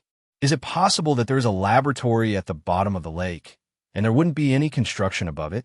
But why is the laboratory at the bottom of the lake so different from the one in Wushan, where all the equipment and everything could be found? Instead, it left almost nothing of value behind. Thinking about the differences between the two, Lu Zhou gradually formed a hypothesis. The laboratory at the bottom of the lake seemed to have been evacuated in an orderly manner, while the one in Wushan appeared as if the researchers had suddenly vanished. Could it be that they discovered unknown dangers at the bottom of the lake, and then relocated to Wushan, only to be completely wiped out afterward?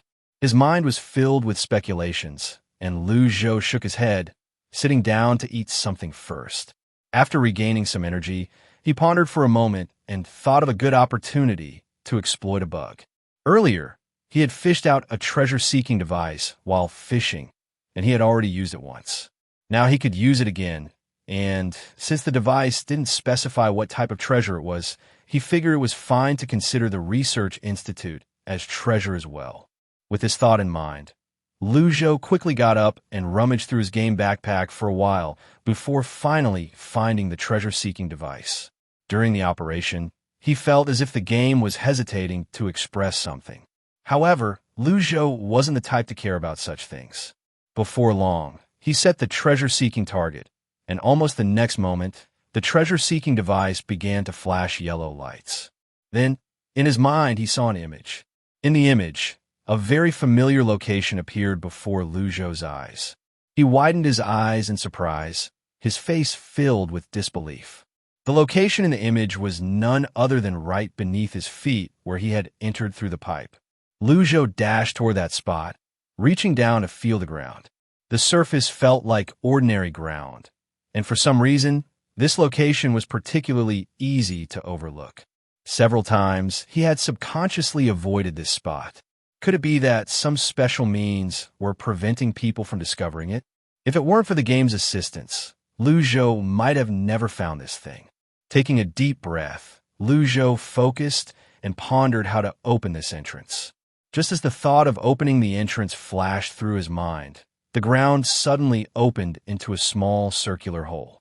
Lu Zhou looked at the small hole in surprise as it expanded larger and larger, stopping once it reached a size that could accommodate a person. He muttered, "What kind of black technology is this?" Without saying a word, he jumped in.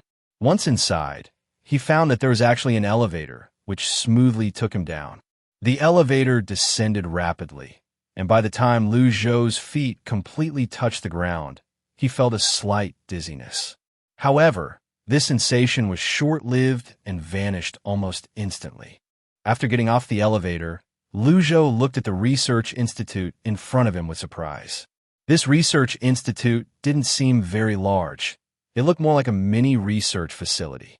What amazed Lu Zhou was that it was still operational until now. As Lu Zhou approached a bit closer to take a look, he found that he couldn't understand the things inside at all. These characters are quite similar to the book I picked up last time. The first thing that came to Lu Zhou's mind was the book that the game failed to scan at that time. He took out the book, compared it for a moment, and indeed found that these two were written in the same script. Pulling his gaze back from these things, Lu Zhou began to quickly wander around the laboratory. The place was filled with all sorts of experiments that were currently in progress. Green solutions were bubbling, and bottles of reagents were neatly arranged on the shelves. Everything looked like a standard laboratory. Although Lu Zhou couldn't understand these things, he could bring his cousin in to take a look. After scanning the area, Lu Zhou retraced his steps. When he went back up, he found that the mist had become denser. Nowadays, misty and acid rain weather was quite rare. Most of the time, the weather was pretty good. However, it had been quite some time since Lu Zhou remembered the last time a heavy acid rain had come. On the way home, Lu Zhou kept trying to ask the game if it had a translation function, but he received no response. Lu Zhou stroked his chin, feeling that it was quite exhausting to communicate with the game. By the time Lu Zhou parked the car and went upstairs, the game finally leisurely gave him a hint. The game has items with this function, but the game cannot provide this function actively. Really? Lu Zhou felt a surge of joy in his heart. This was definitely a fishing opportunity. He thought about going home and trying to draw a few times, but then he realized that this kind of lottery-like activity had to be done with his cousin. After all, it was the perfect time to utilize his cousin's luck. Just as Lu Zhou was about to turn around and go downstairs, the game slowly reminded him again. The item you need is in the rarest pool, but your current fishing rod does not match the pool. Lu Zhou suddenly looked at his fishing rod, the number 5 fishing rod. Lu Zhou was somewhat speechless, but he still thanked the game for the reminder, saving him from wasting his attempts at the lottery. The next time for the game to switch fishing rods would be next week. Lu Zhou felt a bit regretful, but by then his cousin should be available, and no matter what, he would take her to check it out, whether he could draw what he wanted or not. The waiting days always passed so slowly. Lu Zhou continued to live his daily life happily. Ever since Lu Zhou gave his parents the scented pouch, they were extremely pleased. His dad had stroked the scented pouch more than once, smiling broadly. "Son, this thing is just like the space items in novels. I never expected that at my age I would still have this opportunity, haha." His mom chuckled and followed up with a tease. "Your dad has finally caught up with the trend. Fortunately, you're capable. This thing is truly beneficial for your aunt's family." Seeing his mom so happy, Lu Zhou felt a rare sense of joy himself. In the following days, the weather was sunny every day, and everyone was very excited, thinking that the acid rain had finally passed. Chapter 256, Dispute. While others were relaxed, Lu Zhou was on edge. As the time for the acid rain drew near, he became frantic, repeatedly reminding his family not to go out carelessly. This acid rain lasted for quite a while, but its acidity was extraordinarily alarming. The protective suits developed by the government might not be able to withstand it. If someone went outside without wearing a protective suit, they would undoubtedly face death. In his previous life, Lu Zhou was relatively fortunate. That day happened to be when he was supposed to go out searching for food, but he suddenly fell ill, preventing him from leaving. But it was also thanks to that illness that he survived, otherwise he would have been done for. The acid rain, according to people around him, would cause human tissue to melt away like a candle being burned, dripping down like wax. Snapping back to reality from his memories, Lu Zhou picked up the small alarm clock that Wanda had given him and scrutinized it closely. The clock displayed a cloudy day. However, outside it was blazing sunshine. Lu Zhou furrowed his brows. Wanda was extremely sensitive to weather conditions and wouldn't make such a mistake. It was possible he hadn't been able to forecast the acid rain, but he could subtly sense that today's weather was unusual. Thinking back to the catastrophic acid rain from his previous life, Lu Zhou suddenly had a chilling thought. Today might be the day the acid rain arrives. Realizing this, Lu Zhou immediately grabbed the walkie-talkie to contact his parents. Although they had been cautious about the acid rain lately, they still had to go to work during the week. At that moment, they were at their workplace. "Hey, Dad, I have a bad feeling about today. I'm heading out now to pick you and Mom up, along with Annie and the others." Lu Zhou's father glanced around at the people nearby, avoiding the crowd, and whispered, "Got it. Be careful on the road." As for his mother, Annie, and the Zhang, Gao, and Wang families, Lu Zhou notified them one by one. Once the calls were finished, Lu Zhou wasted no time and suited up before heading downstairs to drive. It was a sunny day, and there were still quite a few cars on the road. Although gasoline was a scarce resource now, the affluent people in Liang Mountain were plentiful. The car Lu Zhou was driving was very understated and hardly noticeable compared to those flashy Maseratis. In a hurry to reach his parents' workplace, Lu Zhou stepped on the gas pedal, wanting to get there as quickly as possible. As the saying goes, haste makes waste. Just as Lu Zhou turned a corner, a flashy purple Maserati suddenly came to a stop in front of him. When Lu Zhou realized what was happening, he slammed the steering wheel, narrowly avoiding the side of the car. Although he didn't crash into it, he still scraped quite a bit of paint off the Maserati's side. There weren't many cars on the road, so by rights, this traffic incident was entirely the other party's fault. Lu Zhou was already feeling irritable, and now with this additional trouble, he pressed the gas pedal again, intending to speed ahead. At that moment, the Maserati's owner also started their car and positioned it directly in front of Lu Zhou's vehicle. Seeing this, Lu Zhou immediately understood their intention. They were looking for trouble. His anger flared up instantly.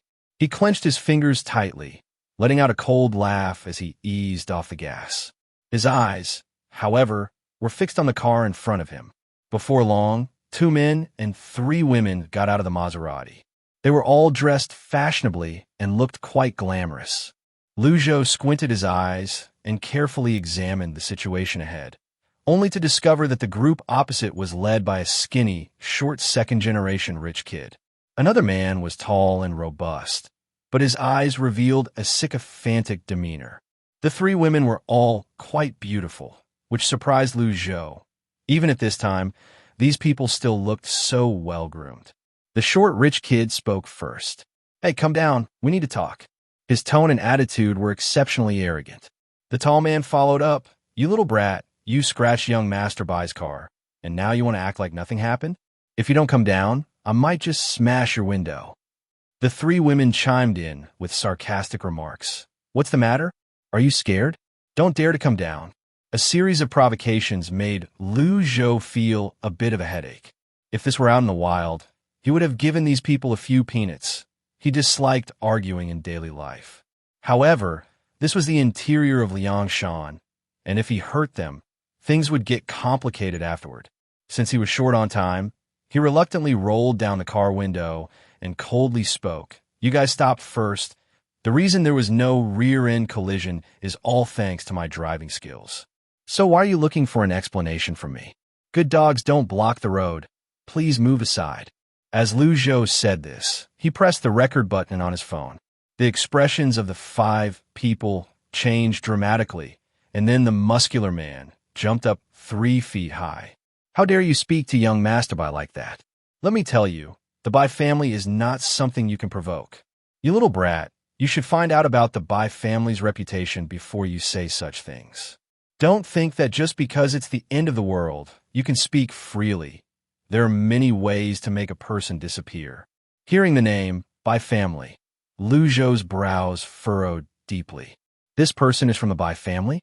Initially, he just wanted to teach them a lesson, but now Lu Zhou genuinely wanted to get rid of them. However, it was clear that now was not the right time. As the others continued to shout, Lu Zhou decisively slammed the gas pedal and sped away. This was nothing. While driving off, Lu Zhou deliberately crashed into their car. Haha, he initially intended to save the situation for them, but since they were being ungrateful, he couldn't be blamed. When Lu Zhou's modified car collided with the Maserati, the side door and front part immediately became loose. His bold actions startled the group.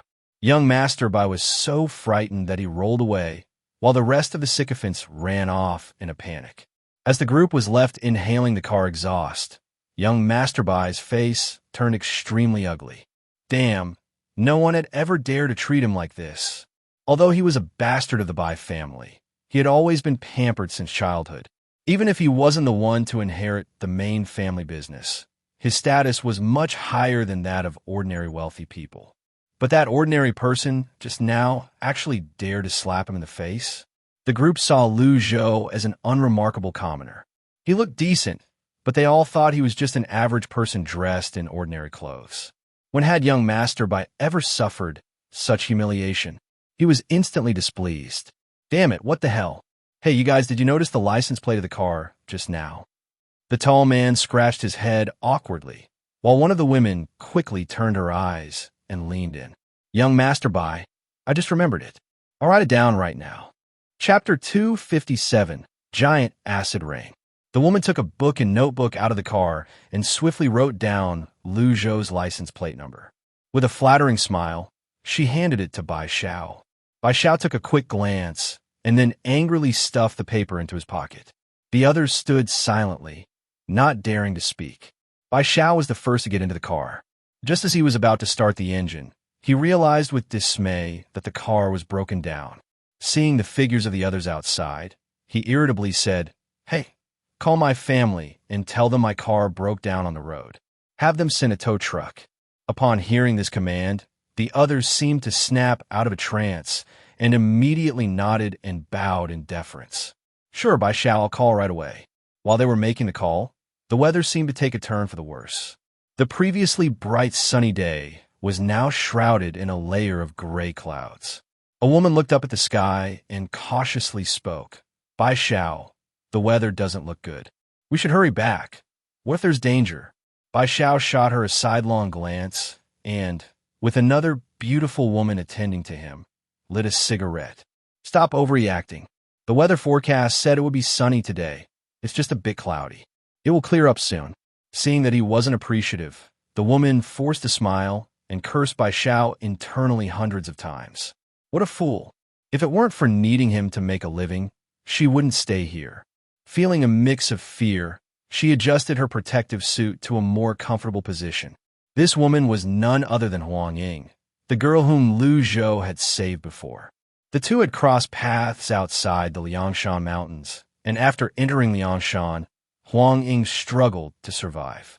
However, Liangshan was not friendly to ordinary people, and earning exchange points made her life increasingly difficult. Due to a special opportunity, she finally got close to the Bai family. Because the fog and acid rain disaster had not yet been officially confirmed by the government, those who went out prepared a set of protective gear to avoid any mishaps. Just as Bai Xiao was about to say something threatening, he suddenly felt a drop of scalding liquid fall on his nose. The liquid was as hot as boiling oil, and within moments, it burned through his skin. Shalpaifun. Damn it, it's acid rain. Bai Xiao shouted in panic, reaching to press the button to close the convertible roof of the car. His car had been modified, and normally it could withstand acid rain. However, it had been damaged by Lu Zhou out of spite, and now he couldn't properly close the roof. The acid rain, which had initially fallen as a drop or two, began to pour down heavily. Bai Xiao covered his face with one hand and yelled for the others to help pull the roof up. The others harbored some resentment. Did the lives of Bai family members matter more than theirs? Although they hesitated, they knew they couldn't afford to offend the Bai family's power. Gritting their teeth, they quickly reached out and forcefully closed the roof. Once it was closed, the group inside felt significantly safer. Bai Xiao cast a cold glance at them, noticing faint blood marks on their arms, and then slowly spoke, "I saw what you all did. When we get back, the repairs will be free for you. Oh, and I'll give you all a bonus when we get back." He was well aware of the principle of giving a reward after a slap. The others immediately lit up with excitement. They knew that their minor injuries would be nothing in front of the Bai family's advanced healing equipment. It was said that the Bai family could even develop synthetic skin. What was a little skin repair compared to that? Moreover, there was a bonus to be earned.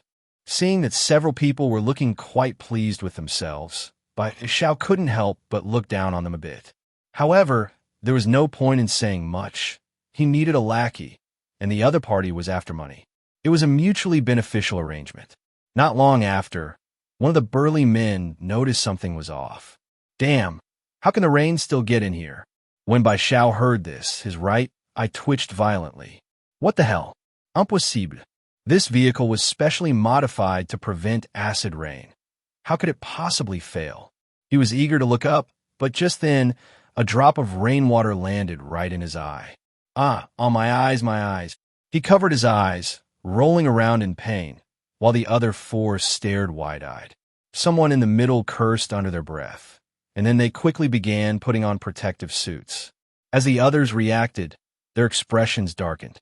Huang Ying's face was cold, and without saying much, she quickly donned her protective gear. The others quickly followed suit. During this time, the burly man hesitated for a moment, but still reached over to help Bai Xiao into a protective suit. Once Huang Ying finished putting on her suit, she swiftly opened the car door. Their vehicle was stranded a distance away from the government office. Huang Ying was smart enough to realize that this acid rain was different from the past. The acidity this time was likely stronger. Perhaps in the end, even the protective suits wouldn't hold up. Watching Huang Ying dash away, the other three couldn't help but curse. This person is crazy. They must not want to live. Outside will be worse than in the car. Bai Xiao had just finished putting on his suit, but the acid rain that had gotten into his eyes was causing him excruciating pain. He shouted, "Shut up! Damn it, find out when my family is arriving. Does this damn weather want to kill me? That person just now.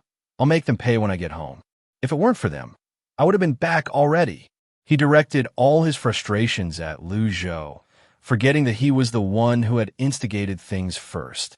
The lackey didn't dare to argue and could only nod frantically, trying to call over the intercom. But fate was not on their side. The phone signal failed to go through. Before the man had a chance to speak, he noticed that the roof, which had only leaked a few drops of acid rain earlier, was now letting in even more. Meanwhile, Huang Ying was sprinting with all her might.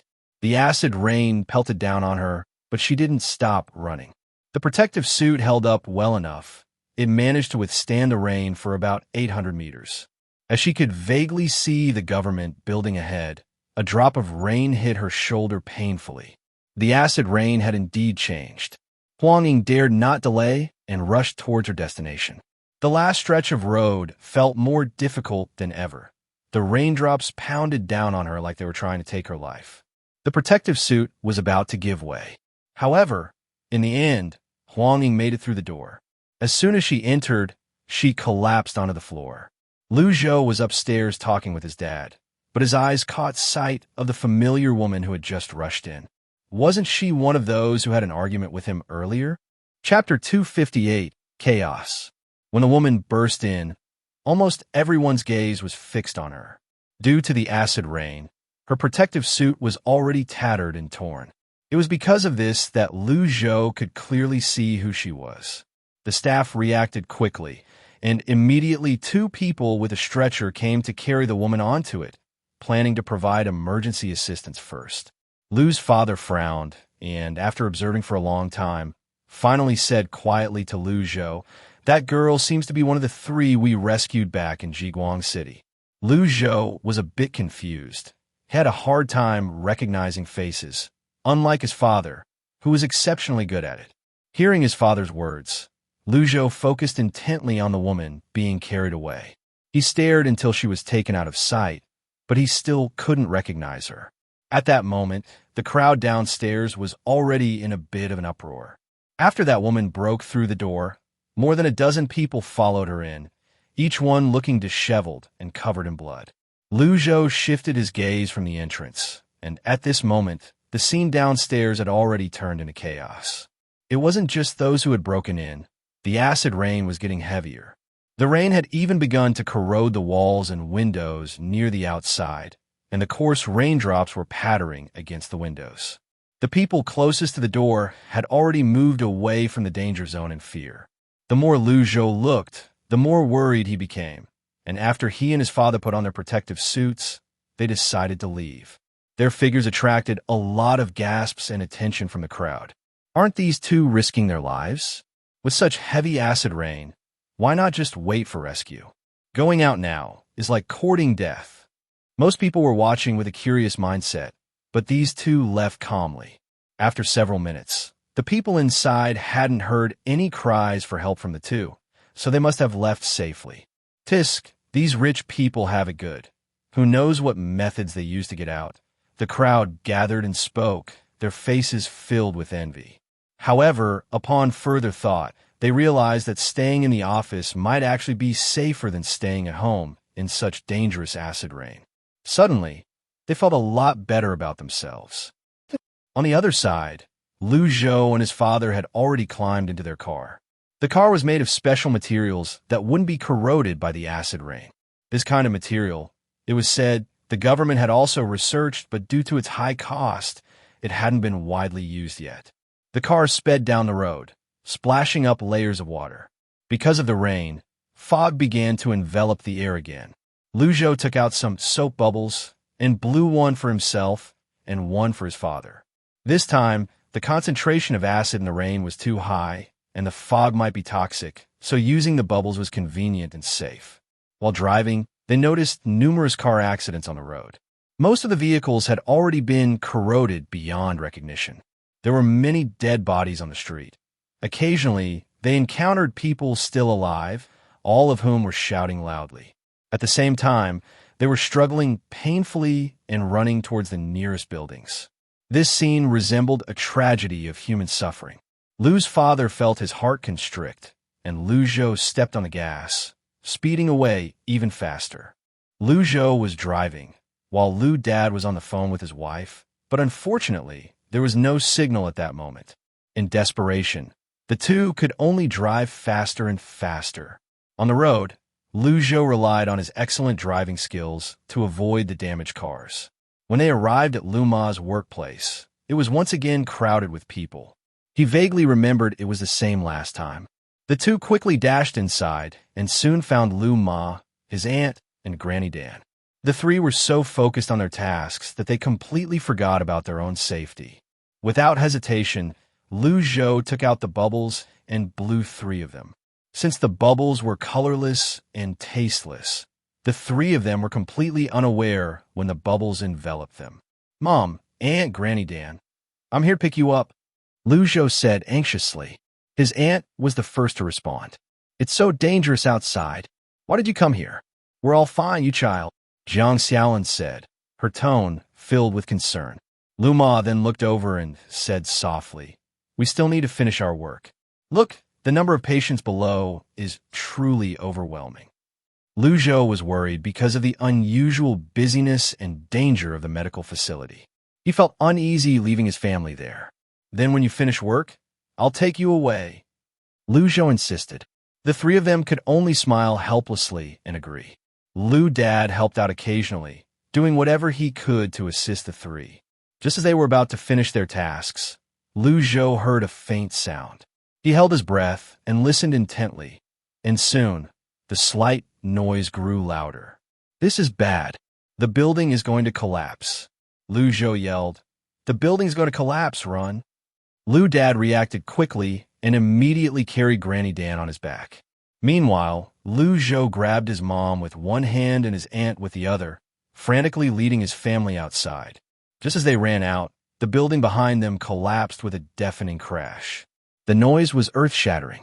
The building they were in was the highest level, and after that collapse, the other buildings began to shake. Lu Zhou pulled the 2 of them as they fled down the staircase, racing down as if they were mad. They finally reached the first floor, and Lu Zhou quickly let go, signaling for the 3 to get dressed quickly. The commotion from above had already attracted a group of supervisors to check it out. By the time Lu Zhou and his group made it down, the collapse had slowed significantly, and many people were showing panic on their faces. Although it no longer continued to collapse, if the building was indeed finished, in this weather, it would surely lead to a dead end for them. Lu Zhou calmed himself down as he watched his family get dressed, and then he led them outside. Jiang Xiaolin was extremely worried. "Xiao Zhou, I see the acid rain is very strong. If we go outside, will the car hold up?" What she said made sense from a normal perspective, but in order to facilitate a speedy retreat, Lu Zhou reassured her, "Don't worry, the car is made of the latest materials. It will definitely be fine." With that, Jiang Xiaolin stopped asking further questions. To ensure they moved quickly, Lu Dad continued to carry Granny Dan. In the midst of the chaotic crowd, they were still relatively conspicuous. Here, apart from the staff wearing protective suits, others in the chaos had no awareness of the situation. Chapter 259, Lu Ma is bitten. At this moment, seeing a few staff members in protective suits walking out, some people mistakenly thought they were organizing a retreat for the crowd. They quickly ran over to intercept Lu Zhou and his group. "You're the staff here, right? Are you going to organize an evacuation?" Faced with this misunderstanding, Lu Zhou's voice was deep. "You got it wrong. We are also refugees." The group that stopped Lu Zhou immediately looked a bit disheartened, but still advised him, "Don't be foolish. This acid rain outside can't be resisted by protective suits. I saw several pedestrians in protective suits die outside." Lu Zhou was anxious, but realized this was their goodwill, so he didn't say anything harsh. "Thank you for the reminder, but we have urgent matters to attend to. By the way, you should stay here. This place is safer than others." To repay their kindness, Lu Zhou reminded them. The medical facility was one of the few places with a corrosion-resistant coating. After calming down and reflecting, Lu Zhou quickly figured out the situation. The application of the protective coating was too recent. Its production couldn't keep up with the urgent need for important locations. The medical facility was crucial, so it was likely that some areas hadn't been finished yet. These were all Lu Zhou's personal speculations, but they were soon confirmed when the 3 of them acknowledged this claim. The sounds we heard from above were probably from construction. As they spoke, they got into the vehicle. Soon after, Lu Zhou drove the car. making a desperate escape toward home. On the way, Jiang Xiaolin stared intently at the top of the vehicle, afraid of rain leaking in. After realizing the car was intact, she finally breathed a sigh of relief. After driving for a distance, several loud, muffled sounds came from behind. Everyone except Lu Zhou turned around to look. They saw some nearby buildings already starting to collapse with a rumble. Lu Zhou's father, seeing this, urged his son, "Son, hurry up. We need to get out of this road quickly." Lu Zhou's face was cold, and sweat had already soaked his forehead beneath the protective suit. The car sped along, while behind them, buildings continued to collapse. Finally, they managed to reach a safe area. Just as the whole family felt relieved, Lu Zhou's sharp eyes noticed they had arrived at the spot where he had just argued with the Maserati. He raised his eyebrows, looking at the already deformed luxury car. The roof was corroded and dark, and there were traces of human tissue everywhere. The people inside had died a tragic death. Lu Zhou felt a bit regretful. It was a pity that the young man from the Zhao family hadn't been killed by his own hands. But this was also good. It saved him from getting into trouble. However, what Lu Zhou didn't know was that the young man from the Zhao family had actually survived. He had used the bodies around him to shield himself, managing to wait for rescue to arrive at his home. When the car came, he was covered in burn scars. After the Zhao family's vehicle arrived, they quickly took him inside. At this moment, he was on the verge of losing consciousness, but he tightly gripped the license plate number that the woman had given him.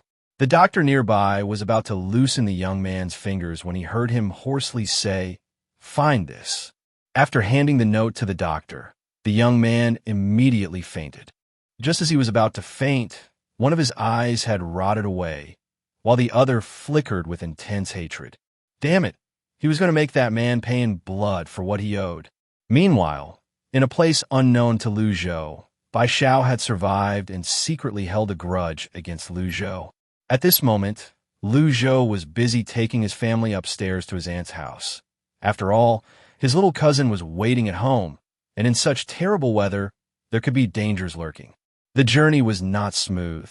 They even encountered several violent crowds begging for help. Those people were frantically rushing in front of cars, looking deranged. Before they could avoid it, one person was struck, their insides splattering everywhere. Blood and intestines sprayed against the front of the car window. However, it was quickly washed clean by the windshield wipers and the incessant falling rain. Yet, this scene still brought a significant psychological blow to the family. Lu Dad's eyes widened, while Lu Mom and his aunt gasped in shock. Only Grandma Shan turned a few shades paler. Only Lu Zhou managed to remain calm. It wasn't easy to get home, and Jiang Xiaolin occasionally recalled that horrifying scene. But as soon as she opened the door, she first looked for her daughter. The little girl had probably worn herself out playing and was now sleeping inside the house. Grandma Shan took over the task of watching the child, while the aunt and Lu Mom busied themselves in the kitchen. Although the earlier scene was disgusting, people need to eat. Just as everyone was focusing on their tasks, an unusual noise suddenly came from the entrance. Lu Zhou was a bit surprised, but for safety's sake, he only looked out through the peephole, yet saw nothing outside. This was strange. Lu Zhou pulled back from the door and sat on the sofa, planning to chat with his dad for a bit. However, unexpectedly, a scream came from the kitchen. Lu Zhou and his dad's hearts skipped a beat, and they rushed to check the situation. But as soon as they saw the kitchen, they couldn't believe their eyes. There, a gigantic rat was firmly biting down on Lu Mom's finger, refusing to let go. This rat was enormous, its fur shiny and slick, and its red eyes sparkled with a dangerous light. Lu Zhou's heart tightened. This rat looked completely different from an ordinary one. Could it be a mutated rat? As his mind raced, his hands were already in motion. In an instant, Lu Zhou took out a slingshot and aimed it at the rat's head, shooting it. The blunt force of the slingshot made the rat release its grip immediately, its body going limp and falling to the ground.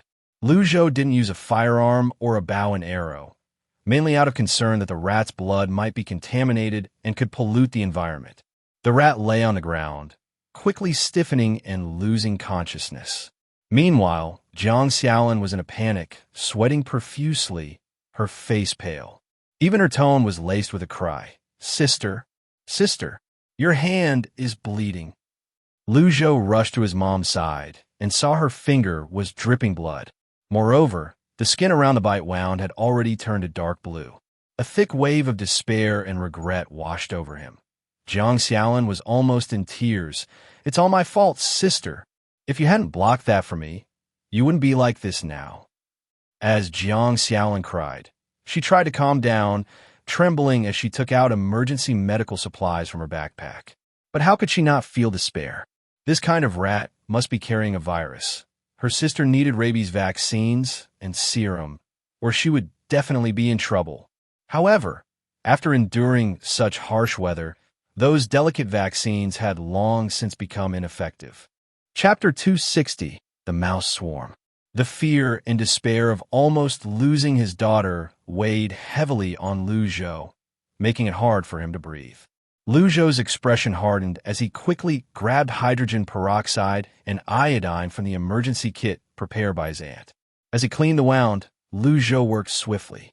The wound bubbled with tiny white foam from the hydrogen peroxide, while with his other hand, he rinsed his mother's injury with saline solution.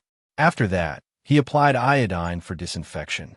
Once he completed this process, Jiang Xiaolin, forcing herself to remain calm, took out gauze and bandages to dress her sister's wound. Lu Zhou's mother, though in considerable pain, managed to maintain a relatively calm demeanor, beads of sweat forming on her forehead.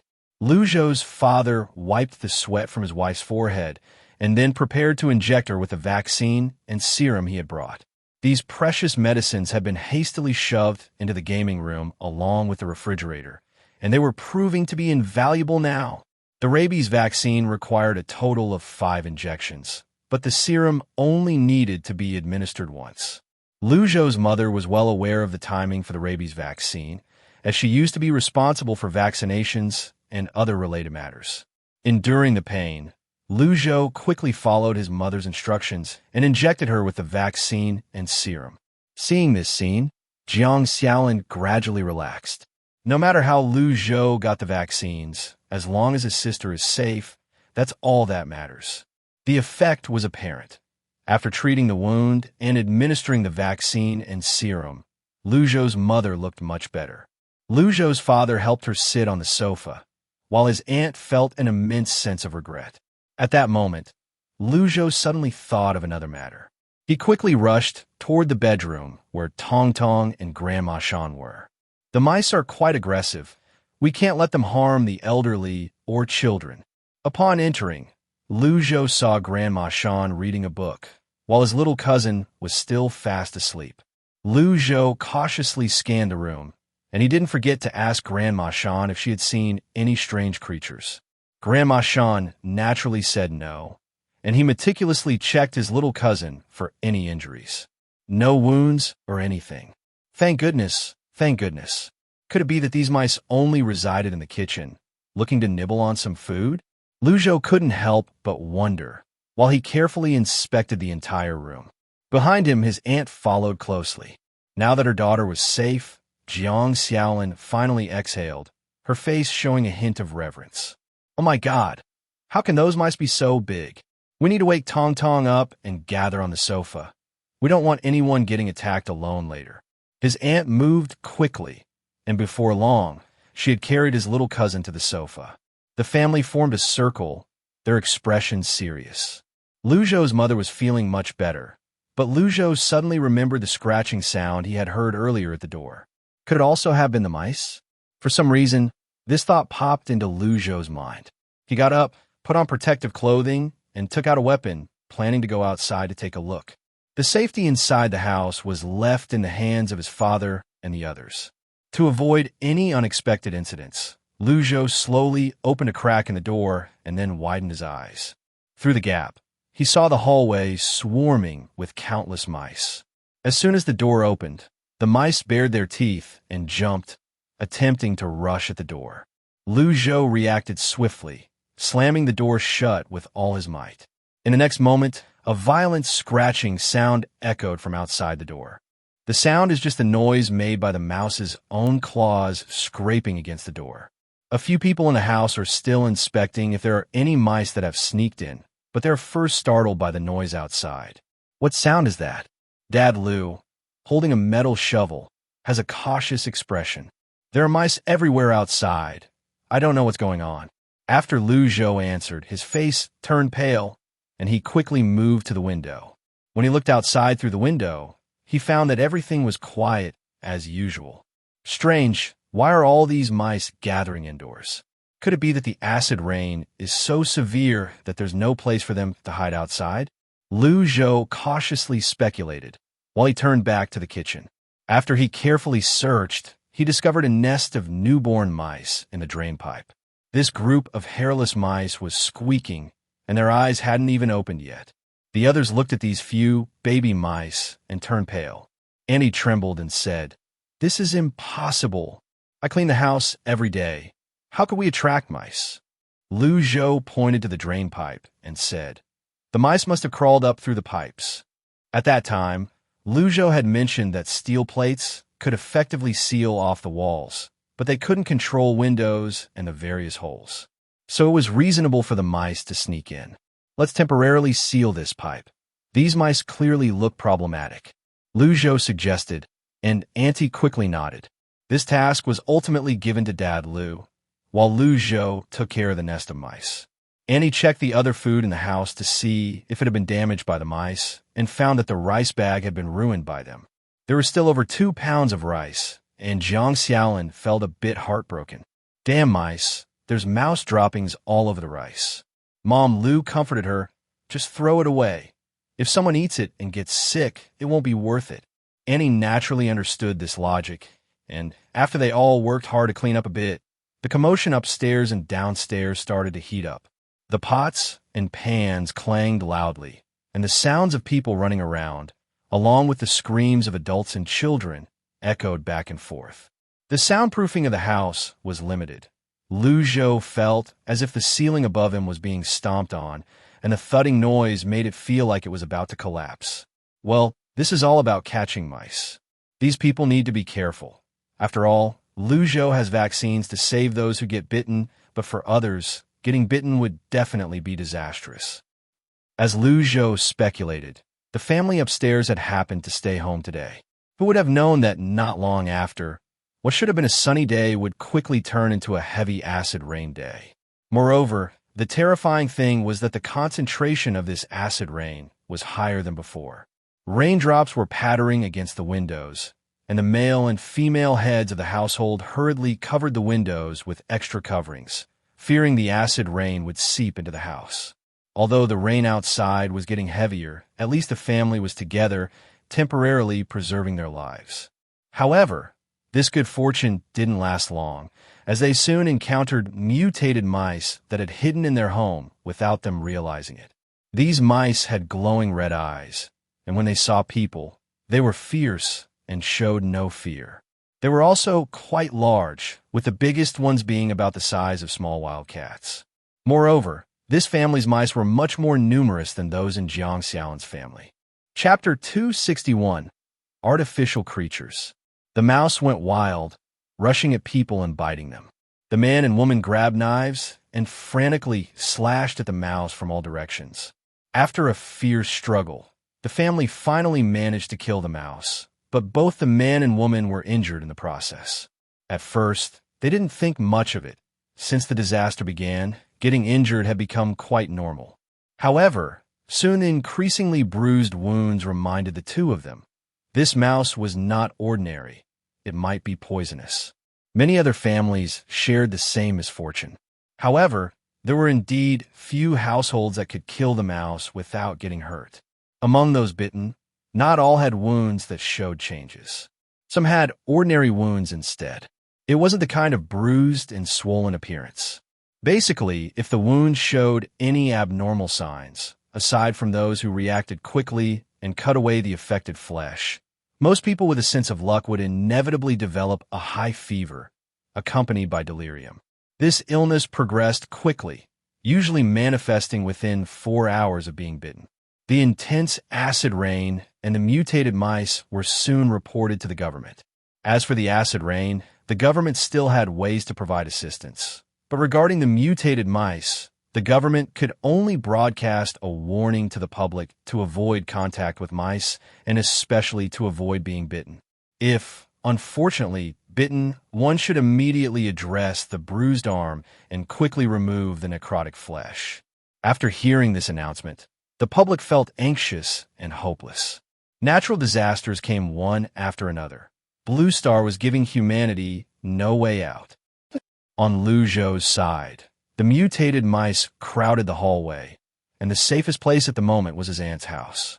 The group quickly sealed off all possible entry points in the house to prevent the mice from getting in. Once they confirmed everything was secure, they finally sat down on the sofa to rest. Lu Zhou didn't take a break.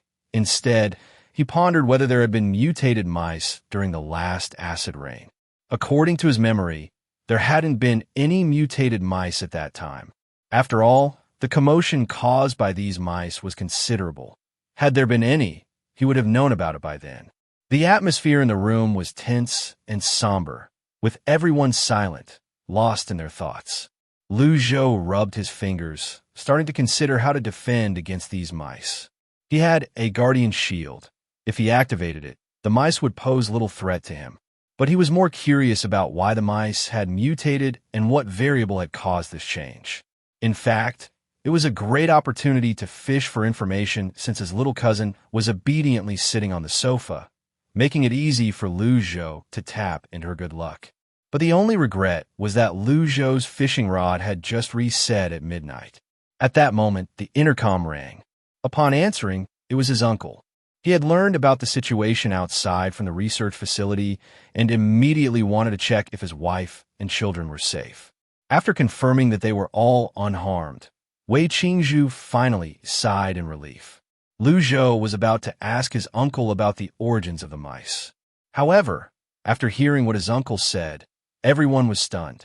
"Uncle, are you saying that the mice are artificially created by humans?" Lu Zhou's eyes widened in disbelief. Wei Qingzhu let out a slight sigh. "Don't be surprised. Originally, our research team was sent to dissect mouse corpses to study some vaccines, but from the mouse's body, we discovered that this mouse is completely a product of human creation. However, its biological structure is quite intricate. If it weren't for our research team's rare genius in biology, I doubt anyone would have known about it." This news could be described as explosive. Just as Lu Zhou felt dizzy from the shock, Wei Qingzhu continued, "Because it's a man-made organism, the vaccine development will progress quickly. However, regarding the origin of this man-made organism, the government is already sending people to investigate. Since discussing this matter did not violate the Research Institute's confidentiality agreement, Wei Qingzhu could speak freely. Of course, he made these remarks to avoid the concerns of other team members. In fact, if it weren't for the mutual appreciation and camaraderie between him and this biologist, the other party might not have shared such critical information with him. This was due to seeing Wei Qingzhu's promising future, hence the friendly gesture. Wei Qingzhu naturally accepted the other's goodwill, as information is currently the most precious commodity. The deeper one goes into the inner workings, as long as relationships can keep up, exchanging information is generally a very worthwhile endeavor. Of course, when exchanging information, one must first consider the character of the other party. Not many people in the Research Institute knew about this matter. Wei Qingzhu informed his family about this news, mainly to remind them to prepare for protection while waiting for the vaccine to be developed. However, Lu Zhou thought more deeply. He wanted to know whether the government would ultimately be able to uncover the origin of this incident.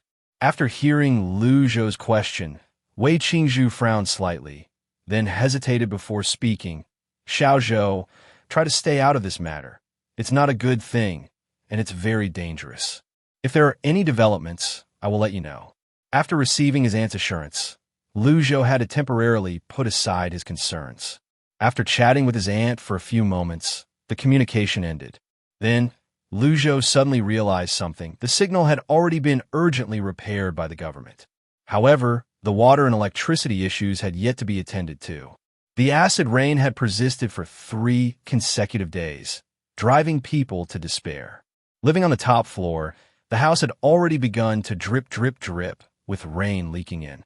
The people inside had to either suffer and go to friends' homes or directly seek refuge in the government building. Zhang Jiahao's family was fortunate because Lu Zhou had secretly reinforced their house with steel plates, so it had not leaked. During those helpless times, Zhang Jiahao couldn't help but repeatedly thank the Bodhisattva for their great blessings. As for Lu Zhou, he had spent 3 days living at his aunt's house. During that time, Lu Zhou actually had the opportunity to bring his parents back home, but thinking that after he left, his aunt's family might still face the threat of the mice, he decided to wait for this matter to settle down before leaving. 3 days later, the acid rain finally stopped. The sky, which had seemed to be torn open, turned into a cloudy day. Everyone felt excited inside, but due to the previous impact, they didn't dare to go out casually, fearing for their lives. Lu Zhou clearly understood that the acid rain had passed. However, a new disaster seemed to be emerging. Previously, the mutated mice that had flooded the hallway finally left it. When this group of mice departed quietly, by the time Lu Zhou noticed, only a couple of mice remained at the entrance. These 2 mice charged at Lu Zhou, attempting to bite him, but he swung a shovel and crushed them to the ground with one blow. In a place unknown to Lu Zhou, the people who had been hungry for a long time regarded these mice as a rare delicacy. Chapter 262, Melon-Eating Skills. The nearby residents of Liangshan, unable to enter, are currently living in a state of distress. The city's infrastructure is on the brink of collapse, with continuous acid rain and mutated rats driving people nearly to madness. Moreover, the worst part is that the rats have been reported to be toxic. Most of the time, people are trembling in fear, exhausted from the struggle to survive, yet still unable to fill their stomachs.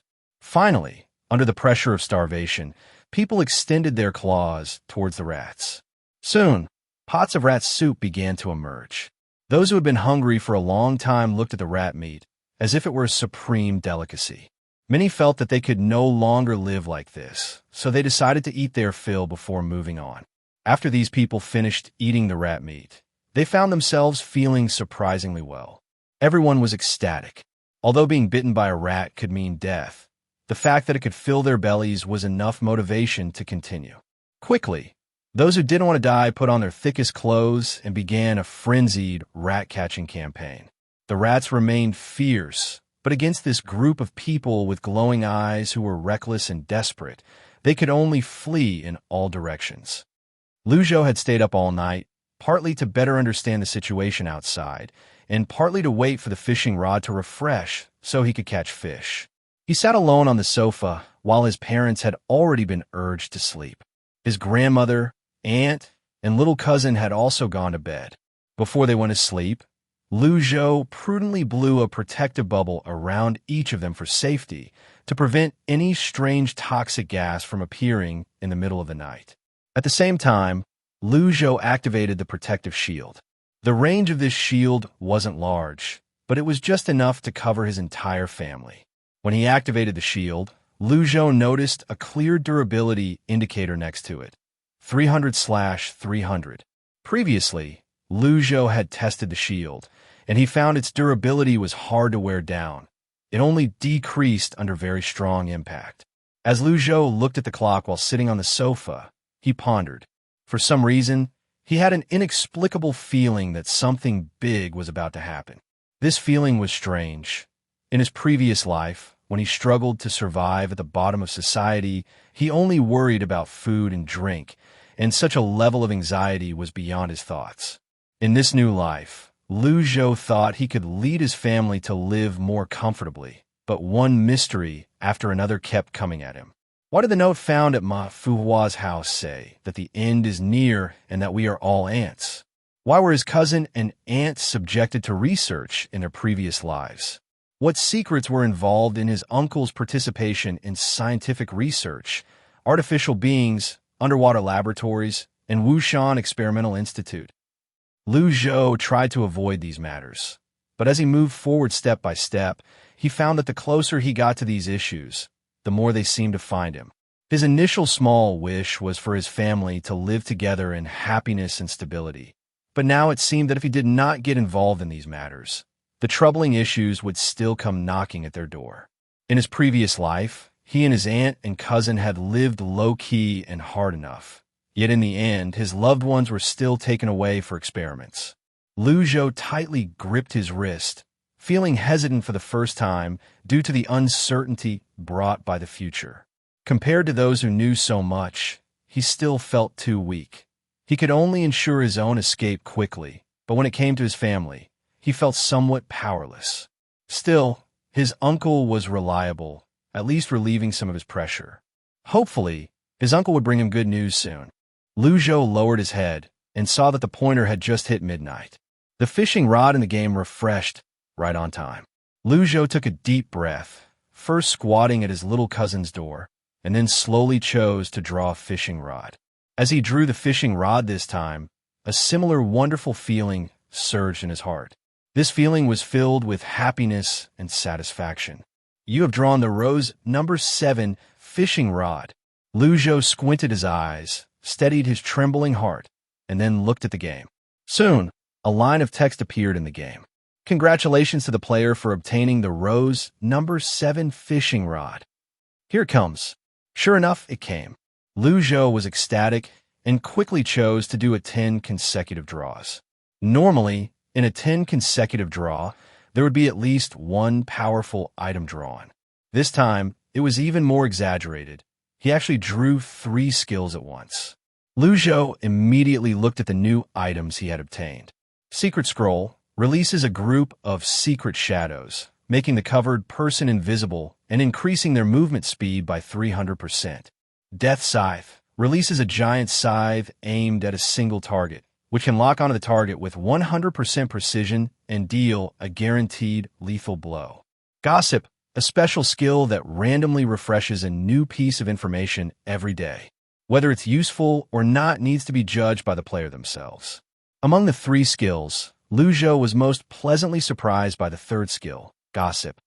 This skill could greatly compensate for his serious lack of information. The 10 consecutive draws had completely filled the pool's limit.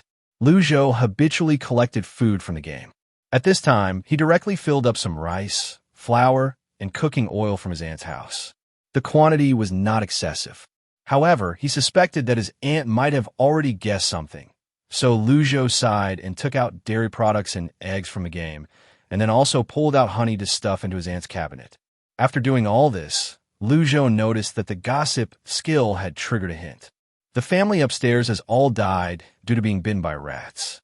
If the bodies are not dealt with, there is a high probability they will mutate.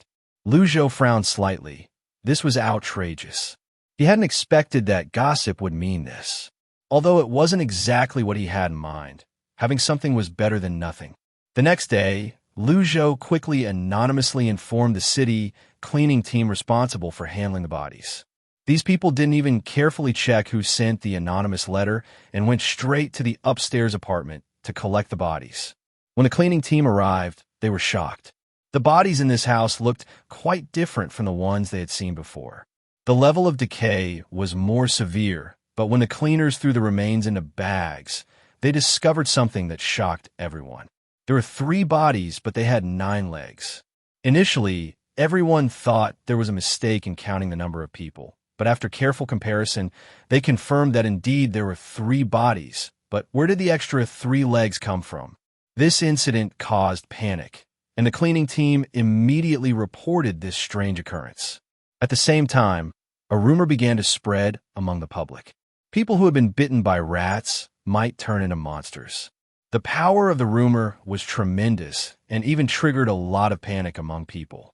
Chapter 263, Exploring the Bai Family's Territory. Meanwhile, the recruitment for the cleaning crew faced difficulties.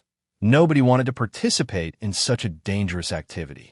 I heard people say that those mutated beings can eat humans. The cleaning crew's status was already low, The work was exhausting and lacked dignity. With the emergence of this rumor, the Liangshan government had quite a headache. In the end, they resorted to raises and assurances, and only then did people reluctantly continue to take part in the cleaning activities. Due to Lu Zhou keeping watch last night, everyone slept quite well. When Jiang Xiaolin was cooking breakfast in the morning, she quickly noticed that the household supplies had increased significantly, especially the nutritional items for children. After thinking it over, she could only assume that this generous addition was from Lu Zhou. Considering that she needed to keep this a secret from Lu Zhou, Jiang Xiaolin didn't make it known. Instead, she quietly used these ingredients to prepare a delicious breakfast for everyone. This morning, they had steamed egg custard flavored with a few drops of sesame oil and soy sauce. Tong Tong lowered her small head and ate heartily. Jiang Xiaolin had prepared a generous portion, but everyone agreed to save most of it for Tong Tong. As the little girl sweetly said she was full, the others finally picked up their chopsticks. Jiang Xiaolin didn't know what Lu Zhou's secret was, but since he hadn't told anyone, he must have his reasons. At the very least, she wanted to make sure not to hold him back. This child had taken care of her family many times already. After the weather turned from cloudy to clear, the acid rain incident was completely over. In Liangshan City, a vigorous campaign to catch rats began. Currently, there was still food in Liangshan, but rat meat had been tested and found to be edible. In order to reserve supplies for the future, the rat-catching movement officially started. In the meantime, many families with decent living conditions were reluctant to participate, as it was hard for them to accept the idea of eating rats. However, in reality, Liangshan was not only home to those who were living well. Apart from these proud individuals, another group of people had been living in a long-term state of barely surviving but never being full. Once this group learned that they could catch rats, their eyes widened. Soon, for several consecutive days, the streets would occasionally be filled with the smell of meat. Sometimes, a hint of a bloody scent would mix in. What should have been a terrifying rat disaster was now nearly consumed to extinction. During this time, Lu Zhou observed how everyone was catching rats. They used homemade traps, rat snares, and some even just swung a shovel directly at the rats. Relying on their wits and brute strength, the residents managed to catch a good deal of rat meat. The Liangshan government issued a notice, hoping the public would deliver their rat meat to government departments.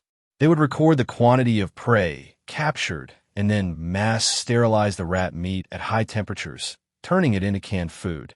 The public still held some trust in the government, and after this news broke, many hurriedly brought their rat meat to report in. For several days in a row, the small square was crowded with people. There were those handling the processing, those selling meat, and the shouting voices were quite loud. Lu Zhou even took the time to stroll around. He wasn't just idly doing nothing.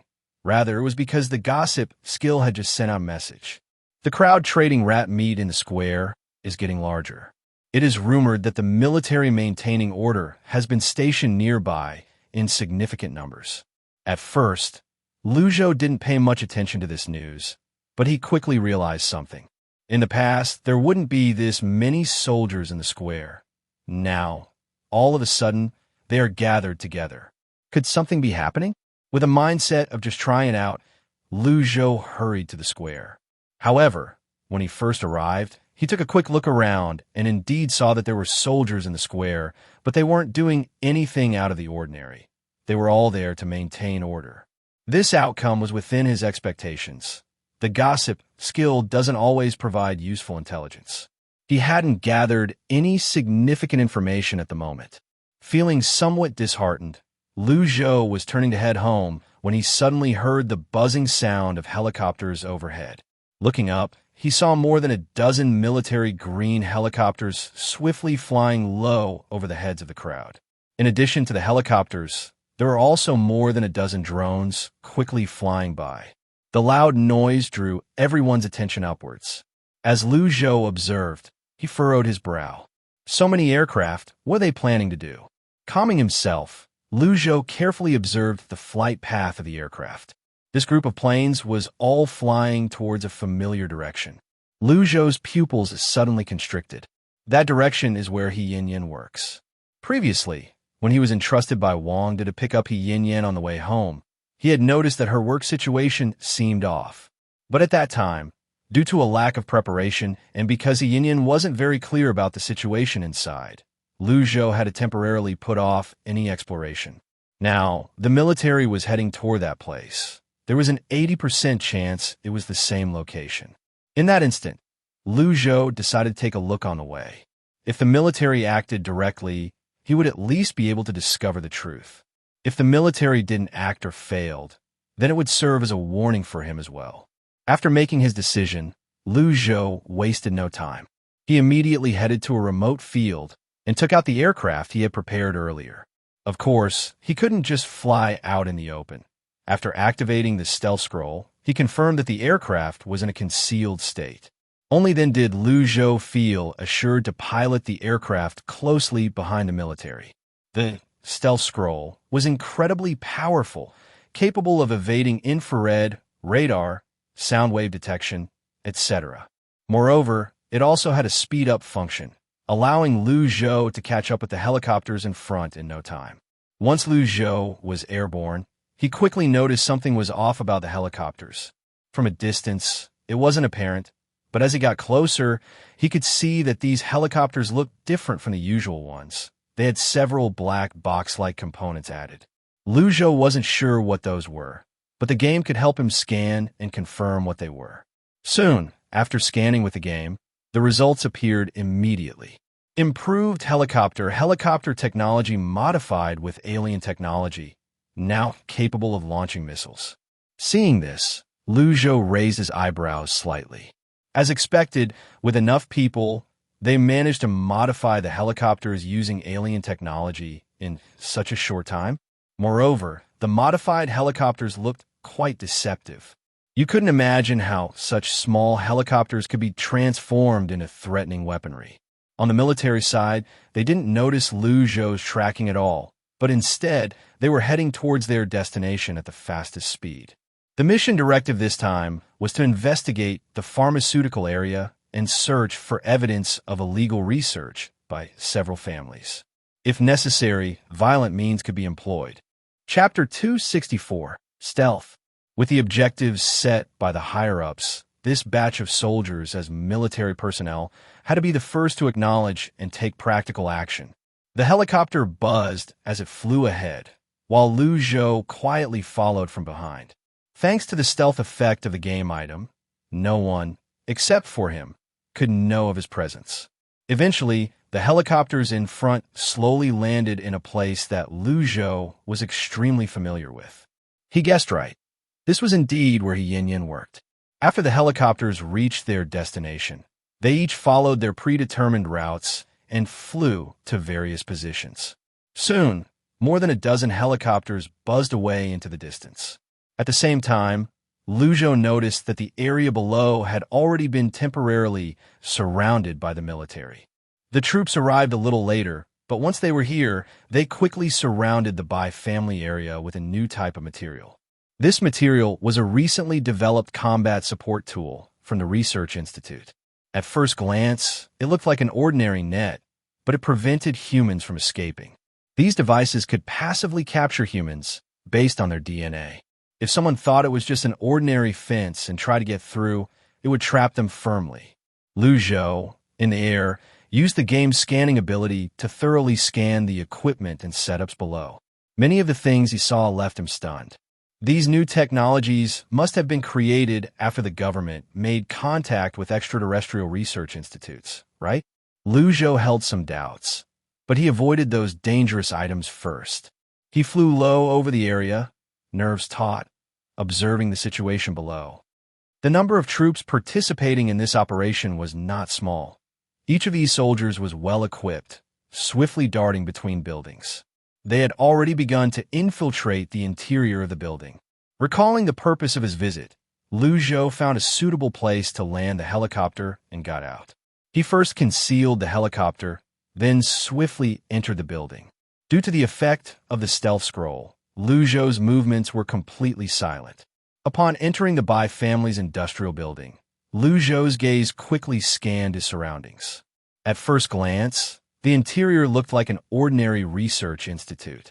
There were some precision instruments and a chaotic array of nutrient tanks. Moreover, Lu Zhou went into several rooms, and everything seemed quite normal. Either it was a pharmaceutical lab or an archive room. While in the archive room, Lu Zhou intentionally slowed his pace, quickly scanning the room with his eyes and lightly touching the contents of the files with his fingertips. However, the results were disappointingly obvious. There was nothing wrong with the materials here. In addition to the documents left out in the open, there were also files in a metal cabinet. After a moment of thought, Lu Zhou decided to open the cabinet to take a look. But before he could even make a move, he heard hurried footsteps from outside the room. Lu Zhou's heart tightened, and he quickly hid to the side.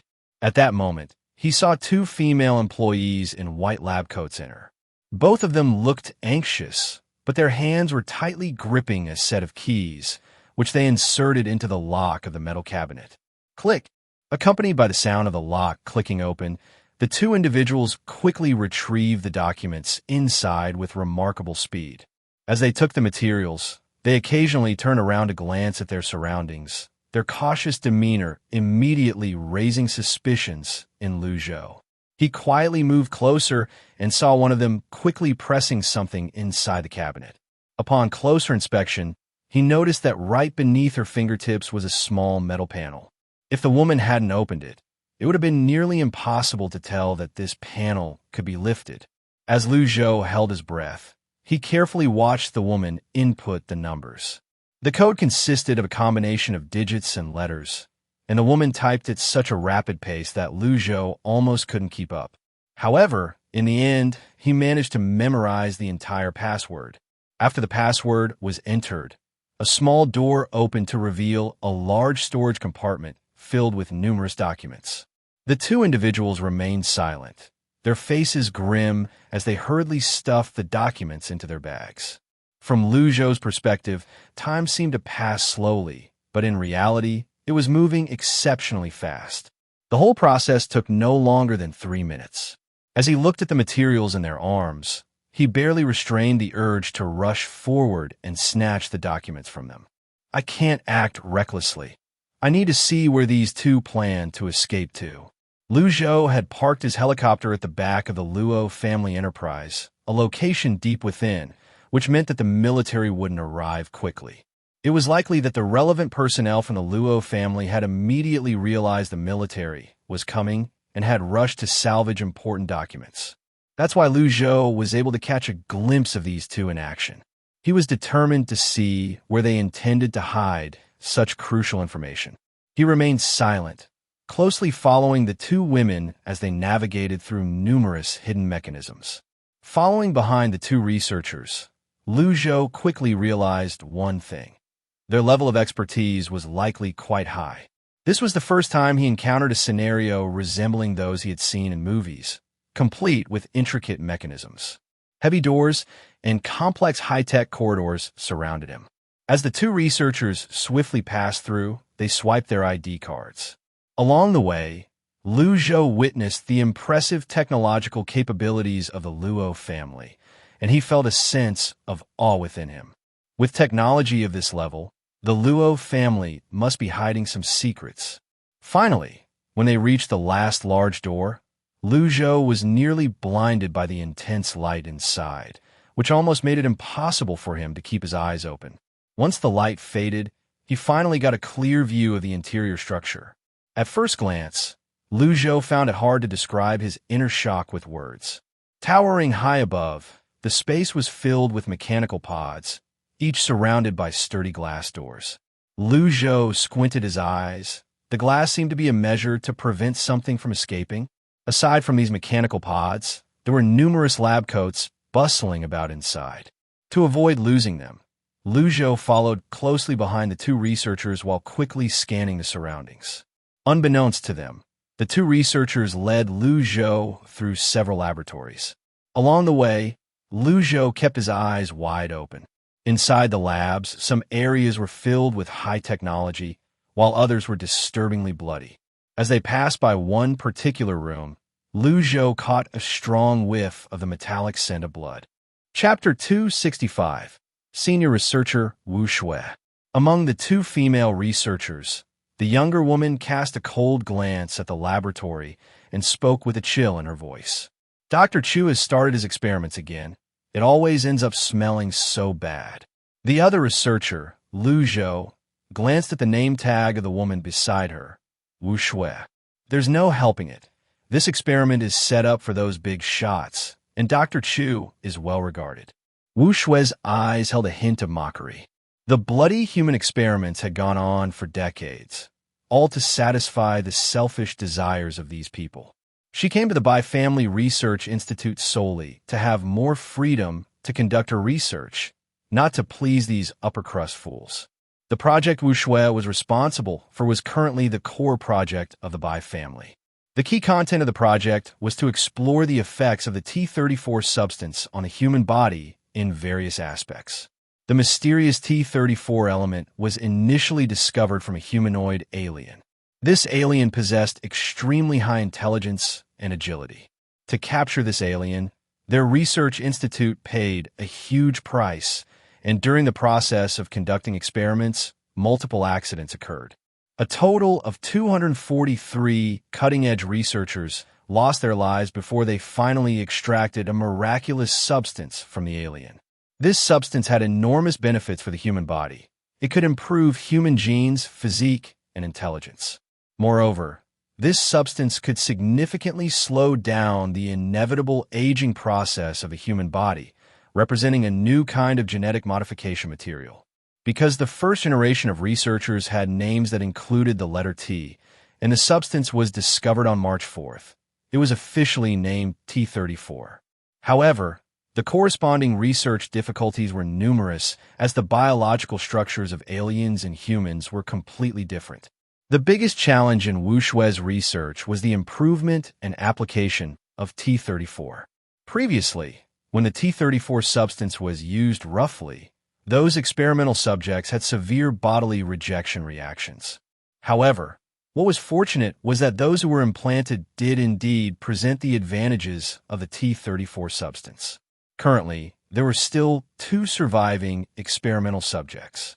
These 2 individuals were being closely monitored and protected, with researchers responsible for studying their living habits and the degree of absorption of the T-34 substance day and night. Unfortunately, through observation, it was noted that these 2 individuals' bodies were rapidly deteriorating. The experiment was on the verge of stagnation. Wu Shui couldn't help but feel a bit frustrated. When she first discovered T-34, she couldn't describe the excitement she felt. Humanity's wretched genes finally had hope. This high-quality element would inevitably produce a new generation of superior humans. However, even if the experiment succeeded, this invisible benefit would only serve the upper class. From then on, the higher one was the higher they would go. The lower one was the lower they would sink. Dr. Wu, I'll take these materials to the protection room first, came the voice of the female researcher beside her, pulling Wu Shui out of her reverie. Wu Shui shook her head. I'll do it. You can continue monitoring the data in the lab. Okay, Dr. Wu. The other researcher quickly handed the materials to Wu Shui, who took the small handcart with the documents and headed towards the protection room. As the 2 were about to part ways, Lu Zhou, without thinking, chose to follow the higher-level Wu Shui. It was obvious that Wu Shui was the superior. As they passed by Dr. Chu's laboratory again, several people in white protective suits just exited the lab. These people were pushing a huge steel cart, which was covered with a piece of white cloth.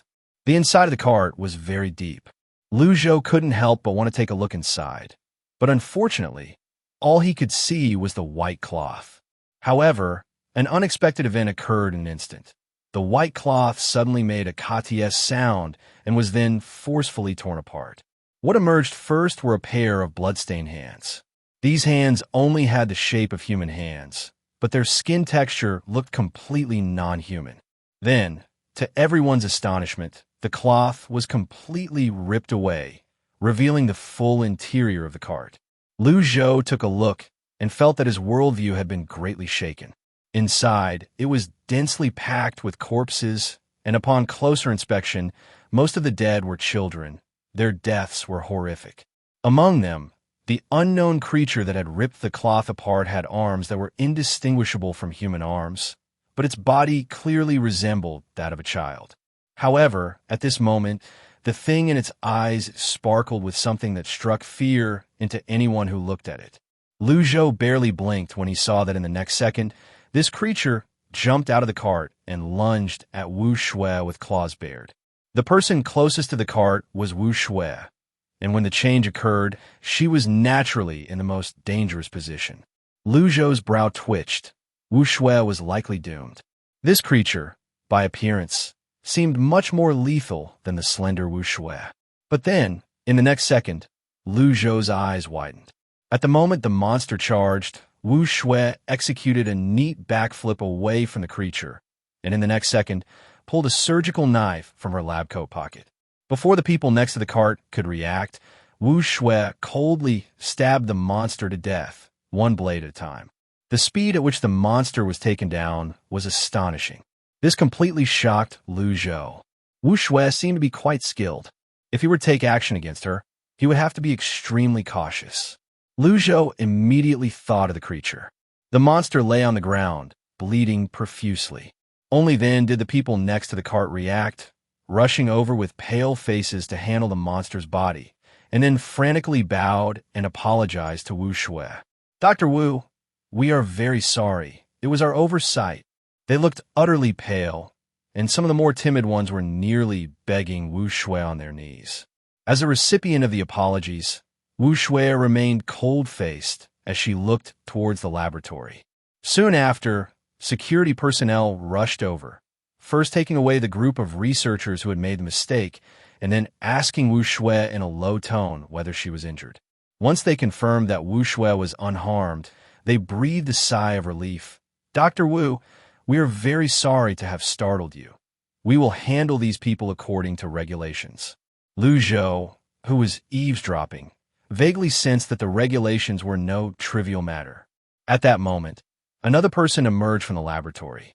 This person appeared to be quite young, wearing gold-rimmed glasses, with an outstanding appearance, and behaving in a refined and proper manner. The security captain immediately bowed deeply. "Dr. Chu." Chu Hong squinted his eyes, looking full of regret. "Dr. Wu, I am very sorry. My staff's mistakes have startled you. I apologize on their behalf. However, Captain, these people are all from my research lab. If they are gone, my research speed will significantly decline. I hope you can give me face and spare their lives." Chapter 266, Resolving the Crisis.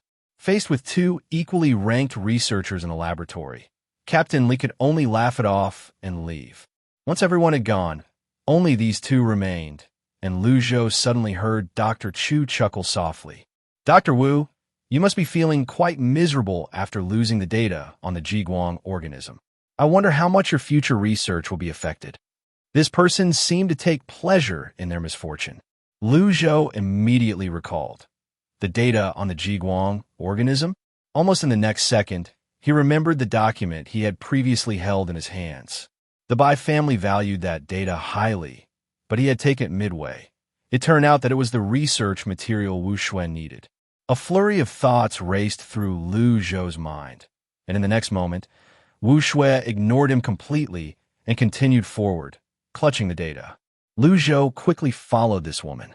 She seemed to be the researcher in charge of the Jiguang project, and Lu Zhou hoped to find some breakthroughs through her. Wu Shui led Lu Zhou for about 5 minutes before they arrived at a location for storing documents. This place had rows of transparent cabinets that looked fragile, but Lu Zhou felt that it was definitely not simple. Sure enough, Wu Shui first inserted her ID card and waited for facial recognition. After verification, she entered a code again. Lu Zhou stood beside her, clearly seeing the code she entered. It was the same code as the last time. In the next moment, the glass cabinet slowly opened. Wu Shui first put in the document she had taken out, then pulled out several new documents from inside. Lu Zhou quietly watched as Wu Shui took out the documents. The titles made his heart race several times. Latest guidance on T-34 research. As Wu Shui quickly flipped through the files, Lu Zhou understood the Bai family's intentions. How outrageous. These people were conducting experiments so recklessly just to elevate their status.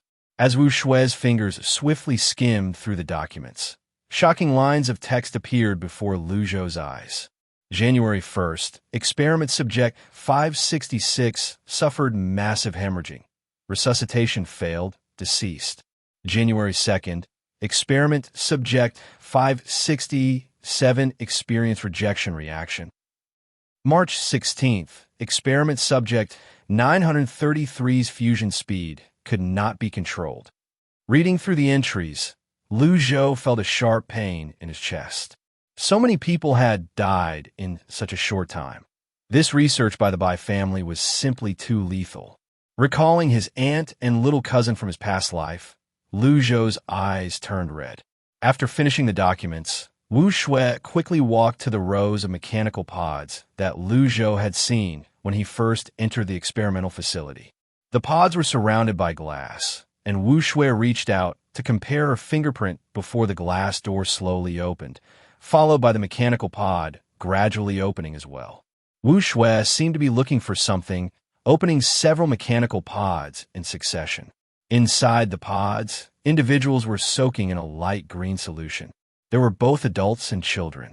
Staff members quickly ran over, and Wu Shui frowned as she instructed, "Take these two out and send them to my lab. Be careful. These two are currently the human subjects with the highest T34 levels we've found." The staff members immediately nodded, understood Dr. Wu. As they spoke, they began to remove the solution, then activated the drying function to dry the bodies and clothes of the two individuals.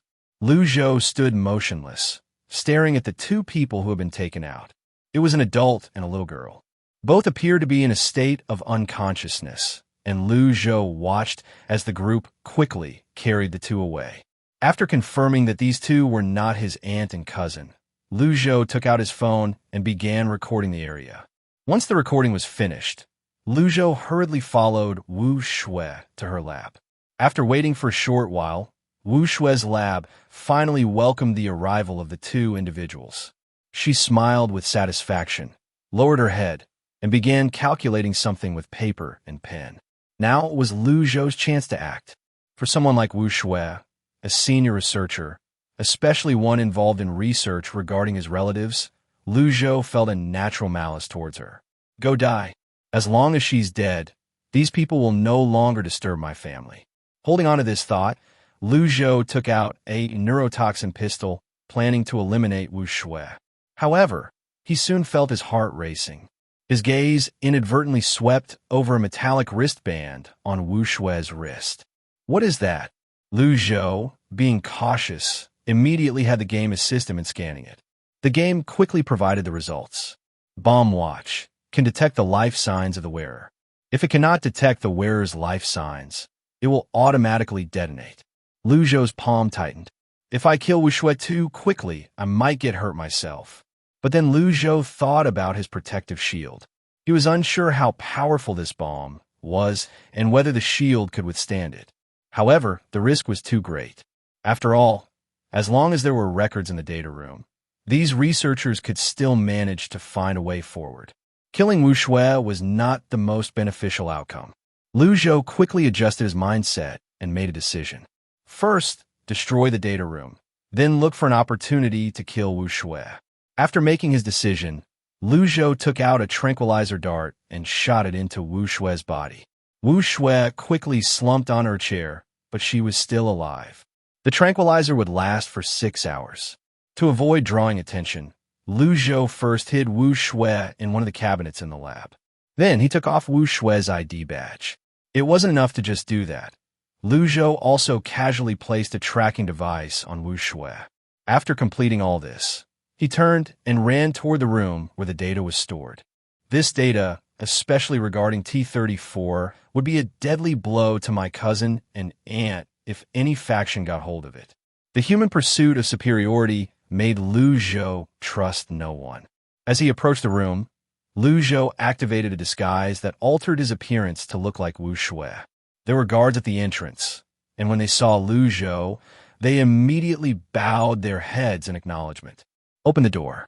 The two people beside him obediently opened the door for Lu Zhou. He then successfully opened the cabinet storing the data. To be quicker, Lu Zhou directly threw all the data into his game space. There were also some electronic files stored on a nearby computer. Lu Zhou's eyes darkened as he decided to completely destroy this equipment. He took out a laser gun and aimed it at the electronic device, firing a shot. Chapter 267, Exposure. Before long, the high temperature immediately melted the electronic devices into pools of black goo. Using this method, Lu Zhou destroyed a considerable amount of electronic equipment. In addition, Lu Zhou threw in a pile of Molotov cocktails, burning the file cabinets that held sensitive documents until they turned black and the glass became white from the heat. But that wasn't enough. Lu Zhou picked up an air gun and shattered the glass with a flurry of shots. This commotion immediately triggered the smoke alarm at the top. At the same time, the water pipes began to spray water downwards. Lu Zhou took out his air gun and shot at the water pipes, one by one, causing them to burst. When it came time to finish up, Lu Zhou poured a large bucket of gasoline and then ignited it. The flames soared high in an instant. The flames danced, seemingly wanting to kiss Lu Zhou's forehead. Lu Zhou took a step back and quickly exited the laboratory. He had the same expression as Wu Shui, who was now looking extremely panicked. Outside, the personnel had already heard some commotion, but without Wu Shui's permission, no one dared to enter. "Dr. Wu, what's wrong? It's on fire in there. Quickly put it out." As soon as those words were spoken, the other staff members became anxious. Those documents were the most valuable materials of the Bai family. If something happened, they would all be dead. Suddenly, the scene turned chaotic, with people rushing in and out to try to extinguish the fire. Lu Zhou had already escaped from the chaotic crowd. He was well aware that these people would soon suspect that the fire was man-made. After all, the evidence inside was clearly indicative of human involvement, and it couldn't be hidden. Once he reached a secluded area, Lu Zhou immediately used a stealth skill from a game to conceal himself again. He made his way to where Wu Shui was, intending to kill her. Just 1 second before he could strike, the alarm frog in his arms screamed in terror, as if it was warning him that if he made a move, he would die in the next moment. Lu Zhou hesitated for a rare few seconds. The alarm frog had never sounded so intensely before. Was it possible that the concentration of explosives on her was very high? However, Lu Zhou certainly couldn't just let Wu Shui go. After a moment of thought, he first took samples from her 10 fingers and her cornea. Then he pulled out a mind-altering drug. He needed to drug Wu Shui to at least keep her disoriented. Otherwise, she would surely continue to do evil later on. After quickly administering the drug, Lu Zhou immediately left the scene. At this time, inside the research institute, the situation in the laboratory had already been discovered. Someone had invaded. Soon, the combat unit received their mission: capture the intruder and locate Dr. Wu. Lu Zhou swiftly navigated through dangerous areas, wanted to know if the troops on the ground had found this research institute. On the ground, the military search was met with a Waterloo defeat. The situation here was not what they had been led to believe. No matter how they searched, they could not find the mysterious laboratory. During the search, the head of the Bai family was continuously engaged in a game of psychological warfare with the military commander, both parties tense, exchanging banter while also mocking each other. The head of the Bai family was very confident. They had invested heavily in the establishment of the secret laboratory. It was absolutely impossible for the military to break in. On the military side, they were receiving a series of bad news. 3 feet underground, they still couldn't find that illegal research lab. Is it really so easy to let the Bai family off the hook? He felt a bit unwilling, but unfortunately, the intelligence officer who was responsible for gathering information had sacrificed too early, only sending back a few images. The head of the Bai family took a sip of tea and began to recount his grievances. "You really make me so heartbroken. Our Bai family has contributed some materials to Liangshan, and with our pharmaceutical factory, we can at least provide some jobs for Liangshan, right? How could you have such misunderstandings about our Bai family? The military leader was currently at a loss and could only tightly press his lips together, remaining silent. Seeing that the other side was weakening, the head of the Bai family became even more arrogant. I really don't have anything worth investigating here, so let's just drop it this time. If I have to endure this kind of humiliation again, our Bai family will definitely leave Liangshan.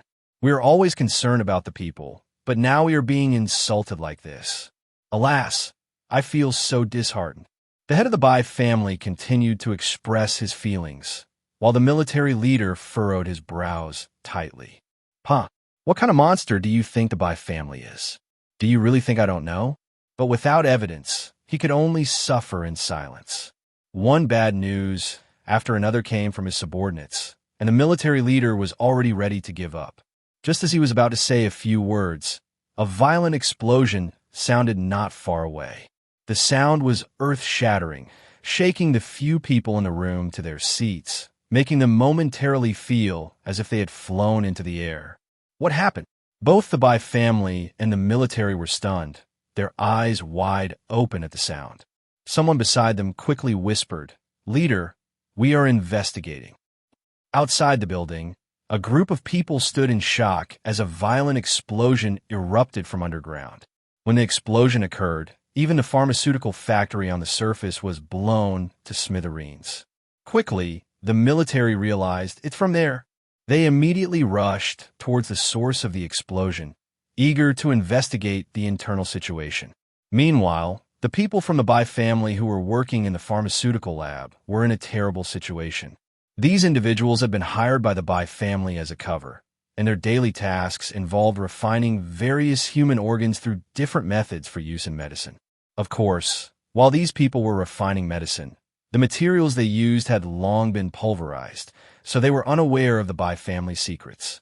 It was precisely because of this that when the military came to search, they were unable to find any weaknesses in the Bai family. Those human tissues had already been processed by the research lab underground. This formula was reportedly developed by a madman, and after consuming these drugs, people would experience a brief enhancement of physical and mental abilities, and since the price wasn't particularly high, the audience for this drug was quite large. However, what these people didn't know was that this potion was made from human refinement, and the better the effects of the medicine, the higher the concentration of the mutated human components. These people were basically all part of the sacrifice population from the T-34 project. While this group of pharmacists was diligently working, they suddenly felt the ground beneath them shake violently.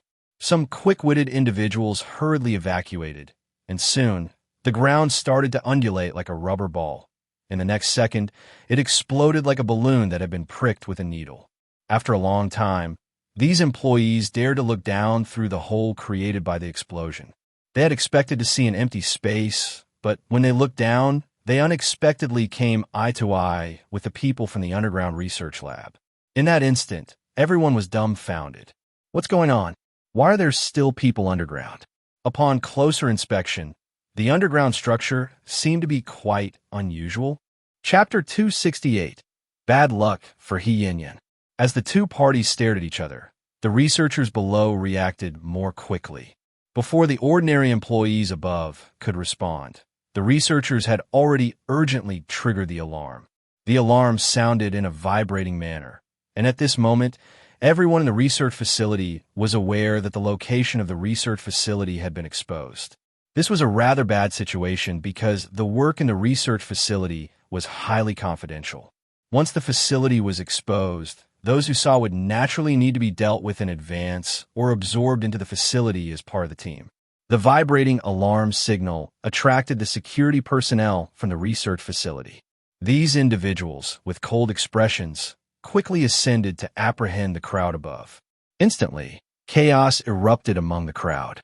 After causing a disturbance in the Bai family's research facility, Lu Zhou quickly maneuvered inside. It was unrealistic for him to destroy the Bai family by himself, but if the Bai family faced off against the military directly, they might not leave unscathed, at the very least suffering significant losses. Holding on to this thought, Lu Zhou didn't even blink as he sought opportunities to blow up several laboratories belonging to the Bai family. The explosions in the laboratories quickly attracted many responsible personnel, and as they scrambled to handle the mess, the security team was also dispatched. These security personnel were incredibly fast, and with their keen senses, Lu Zhou nearly faced a few close calls. These people are suspicious. Thinking about the T-34 substance, Lu Zhou suddenly had doubts. Could it be that these people were infused with this mysterious substance? However, he recalled that the data indicated that if someone carelessly used the T-34 without achieving perfect integration, it would greatly reduce the user's lifespan. So, were these individuals potential victims? The data also showed that if someone had used the T-34 substance, their eyes would exhibit a hint of blue. While escaping from the pursuing security personnel, Lu Zhou specifically looked at the eyes of these individuals. Sure enough, without exception, they were all blue. While lamenting the Bai family's inhumane actions, Lu Zhou quickly dodged the pursuers behind him. His speed was quite fast, and with the abilities of the Hidden Scroll and Shadow Traverse, Lu Zhou had ample time to shake off his pursuers. After blowing up another laboratory, Lu Zhou suddenly felt the ceiling above him shake. Is it going to collapse? Lu Zhou muttered to himself, skillfully dodging, and sure enough, in the next second, a large amount of debris fell from above his head. Once this round of explosions concluded, Lu Zhou looked up and found himself making eye contact with some people on the ground. However, these individuals couldn't see him. Their gazes were fixated on some researchers beside Lu Zhou. Without thinking twice, Lu Zhou knew that the Bai family would definitely clean up these unfortunate souls who inadvertently learned too much. The best outcome for them would be to be absorbed into the facility. Initially, Lu Zhou didn't take this matter to heart, but soon he could no longer smile. Among the crowd, he spotted a familiar face, Wang Da's wife, He Yinyan. Seeing He Yinyan for the first time, Lu Zhou was so frustrated he almost spat blood. What kind of luck was this? If He Yinyan were caught, the consequences would surely be dire. How could he not save her and face Wang Da? Without much thought, Lu Zhou immediately looked for an opportunity to jump out. In that instant, he first disguised his appearance and then used the hidden scroll on He Yinyan. At the next moment, He Yinyan disappeared. The scene was too shocking, and nearly all the people were staring at the newly appeared research lab, with no one noticing that He Yinyan had vanished in the corner. He Yinyan, however, keenly sensed that a stranger had appeared behind her. At such a moment, the first reaction for most people would be fear, and she was no exception. Just as she was about to call for help, Lu Zhou immediately reached out and covered her mouth. "Don't scream. I'm here to save you. You need to come with me. We can't stay here." Lu Zhou was anxious, and his grip was firm, almost making He Yinyan unable to breathe. Feeling the compromise in his grip, Lu Zhou loosened his hold on her mouth slightly. He Yinyan was clever. With the sudden appearance of the research lab, she felt it must be something sinister. Perhaps, for confidentiality, they would be secretly executed. Now that someone wanted to take her away, although it was also dangerous, she decided to take the risk. After all, she was more familiar with the escape routes. She carefully tried to avoid the group of people and turned to run, only to be pulled back by Lu Zhou, who grabbed her arm. "Don't go yet. In our current situation, they are unlikely to notice us. Let's observe for a bit, and during this time, you must not make a sound." He Yinyan turned around to see who was speaking, but she couldn't clearly see the person's face. Noticing her inquisitive gaze, Lu Zhou deliberately lowered his voice and said, "I know Wang Da, so this is just a coincidence that I'm saving you." Hearing her husband's name mentioned, He Yinyan immediately felt much more at ease. If he could find out her husband's name, she didn't believe he had the leisure to kidnap her. Seeing her relax, Lu Zhou felt somewhat satisfied. Great, at least she was cooperative and wouldn't cause any trouble. The two of them stood still, watching the others in the room. Just as the two of them were negotiating, the security personnel underground had all surfaced. These people acted cautiously. As soon as they saw the other party for the first time, they had already cut off all power to the upper levels. This way, the main door was locked, and they had effectively trapped the crowd. The people above looked at the burly security personnel and instinctively took a few steps back, their faces turning pale. One by one, the security personnel grabbed the collars of the employees, binding their wrists with chains. Seeing this scene, even the most oblivious realized something was wrong. In times of crisis, the will to survive should not be underestimated. Like crazed animals, the group quickly ran towards the exit. However, when they reached the main door and frantically attempted to swipe their employee cards to escape, they discovered that the entire door was locked tight. Seeing that escape was hopeless, despair filled everyone's eyes. The people who were about to be taken away were uncooperative, crying out and shouting for the security personnel to let them go. In a moment of desperation, a small group even teamed up to take down one of the security personnel. Although this security personnel had strong physical abilities, he couldn't withstand the assault from so many people. In their panic, the crowd inadvertently tore open the security personnel's sleeve. But soon, they were horrified by the strange sight beneath the sleeve, screaming in terror. "Oh, monsters! You're all monsters! Please, I have family at home. Let me go." Chapter 269, Exposure. Help! Lu Zhou stared for a long time at the security guard's arm, which was covered in greenish, rotting skin. Is this the price paid for failing to integrate? Beside him, Yin took a silent breath, covering her mouth tightly, her eyes revealing fear. When she saw that the security guard was not human, she knew things had gone terribly wrong. Right now, all Yin could think about was surviving. To live, she had to avoid this group of people. After confirming that she and the mysterious person had not been discovered by others, she felt relieved but was overwhelmed by a wave of lingering fear. How unlucky was she to encounter this situation, but at the same time, how fortunate to have met someone who knew her husband and saved her. Lu Zhou gently touched Yin's back, silently signaling her to retreat with him. The two quietly backed into a corner, which was close to the main door, making it easier to escape later. Lu Zhou was a meticulous person.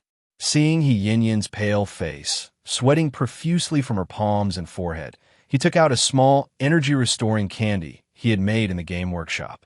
This candy was small and easy to consume, and most importantly, it provided a significant energy boost. At least when the opportunity to escape arose, Yin wouldn't hold him back. Without hesitation, Yin took the candy and placed it in her mouth. After a few minutes, the candy was completely dissolved.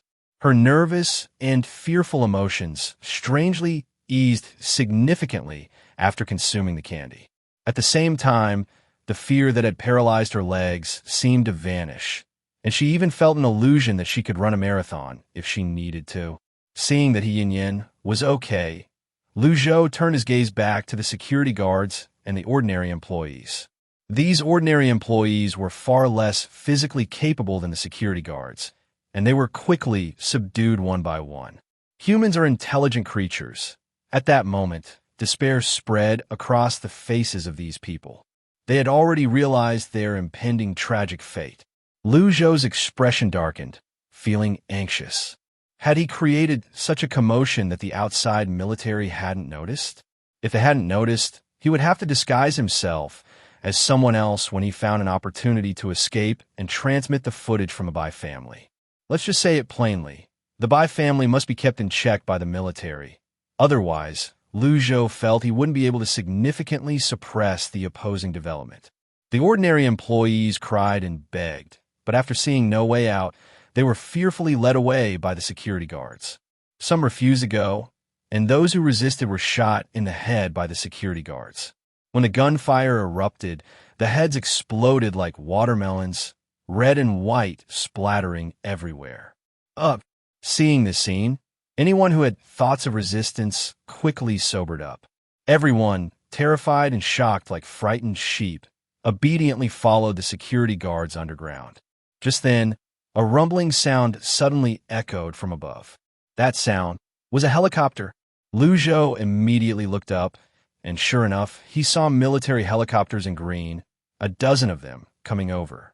As the helicopters approached, the security guards cursed a few times, abandoning the ordinary employees and attempting to flee, but soon dark gun barrels extended from the helicopters.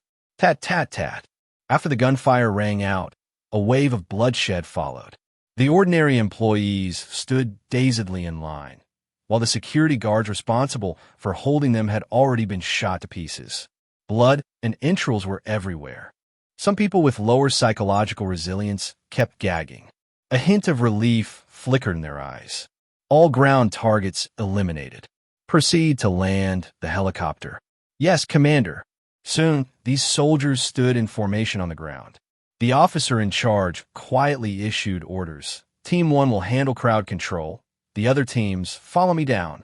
The discipline and efficiency of the military left Lu Zhou in the corner stunned.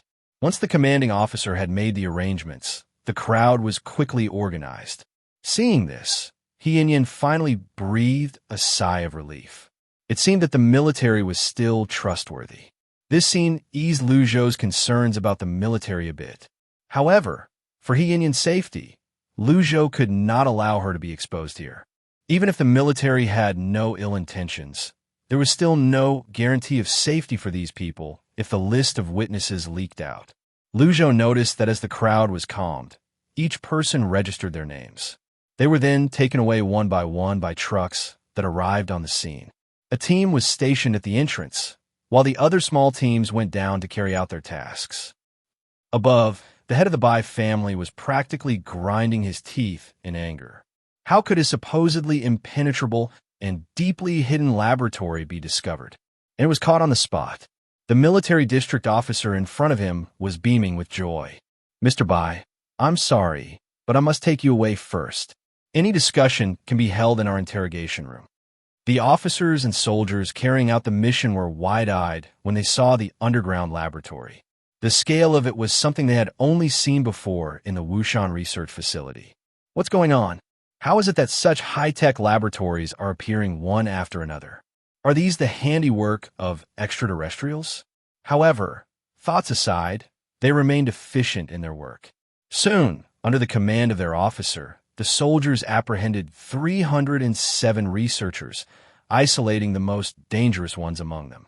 This group included Dr. Chu and Dr. Wu, among others. Although Wu Shui had been hidden in a cabinet by Lu Zhou, the experienced soldiers quickly found her. They also took custody of these senior researchers, planning to bring them up for further instructions. However, the soldiers were frustrated to find that the research materials had already disappeared, showing signs of being deliberately erased. After investigating the scene, the military recorded some notes and took photos before continuing to search other areas. When the search team reached the mechanical chamber, they were all shocked by the scene inside when the responsible officer opened it. Inside were preserved human beings, all kept in high-tech refrigeration as experimental subjects. Among them, someone with sharp eyes noticed that one of the individuals was actually the daughter of their military district officer. This girl had been missing since the disaster began, and the officer had thought she was dead. Unexpectedly, she was here now. Chapter 270, The Little Ant's Trail. Upon recognizing the commander, he immediately contacted the commander's intercom. After reporting the situation, they first rescued the little girl, intending to bring her before the commander shortly.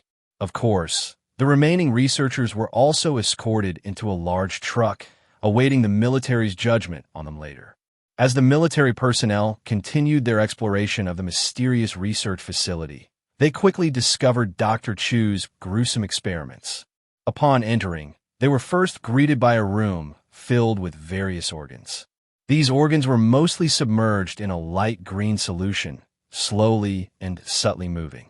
Inside the room, besides these organs, there was also a person lying on an operating table from whom a part had been removed. This person appeared to be quite young, looking to be in their teens. The young boy's fingers were tightly clenched, and his eyes were filled with fear as he had already succumbed. Seeing this scene caused many soldiers to grit their teeth in anger. There had been rumors that the Bai family had mastered organ cloning technology, but it now seemed that was not the case. Everything was harvested from living bodies. These fresh organs would likely be used on some influential figure. Among the soldiers were many who were also children, and witnessing this bloody and cruel scene made them feel a surge of emotion, wishing they could blow up the laboratory themselves. Unfortunately, there were orders from above, and, as soldiers, they could not disobey. While they couldn't destroy the laboratory, the soldiers' behavior towards the prisoners became a bit more brutal. In their eyes, conducting such experiments had long ceased to be a matter of humanity. It was akin to treating them like livestock. As the military continued searching, they found several cells. These rooms were all designed in pure white, containing a dozen or so people. There were men and women, old and young. The only similarity among these individuals was that they all exhibited varying degrees of mutations. Some had an extra arm, some had an extra leg, and others had an extra eye, and so on. These imprisoned individuals seemed to have lost their reactions. The military tried to speak to them, but regrettably, these people did not respond, and some even violently crashed against the glass walls that confined them. Seeing this, the soldiers understood that these people were beyond saving. However, the mutations exhibited by these individuals were quite similar to those of the people bitten by the rats earlier.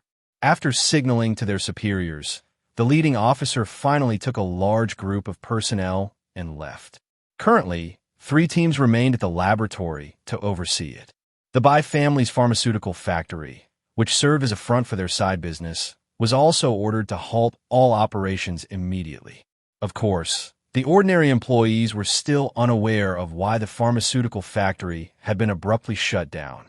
Moreover, soldiers in uniform informed them that they would no longer need to come work here. The employees were filled with anxiety, as losing their jobs at the pharmaceutical factory meant they had to find new work, but in Liangshan, where could they find new jobs? Thus, one by one, these individuals began to inquire about what had happened. Naturally, no one revealed the true reason. They were only told that the Bai family was facing business issues. The only thing the Liangshan authorities could do was provide these laid-off workers with a month's basic living allowance. They would also force the Bai family to pay these workers their due salaries. These were all matters for the future. Lu Zhou and He Yinyan cautiously hid in a corner, watching helplessly as these people were taken away. Seeing that there was no more news to gather, Lu Zhou skillfully slipped through the shadows, taking He Yinyan with him as they quickly escaped from the location. After safely delivering He Yinyan to a secure location, Lu Zhou immediately left. He Yinyan didn't even have time to ask who he was. After that, she paid a sum to have the car take her home. Lu Zhou, feeling uneasy, drove behind the car that He Yinyan was in to follow her. 40 minutes later, watching He Yinyan arrive home, Lu Zhou finally breathed a sigh of relief. He quickly drove to his aunt's house. His aunt was finally coming over. Ever since Lu Zhou found the mysterious research lab in the cave, he had been wanting to take his aunt there. Not to mention now, he had just obtained first-hand information that he needed her to see, as the data would only be truly useful in her hands. Before arriving, Lu Zhou also took some cherries and blueberries from his game backpack. These fruits were difficult to preserve and transport, and were basically priceless at this point. "Aunt, open the door, it's me." Lu Zhou gently knocked on the door.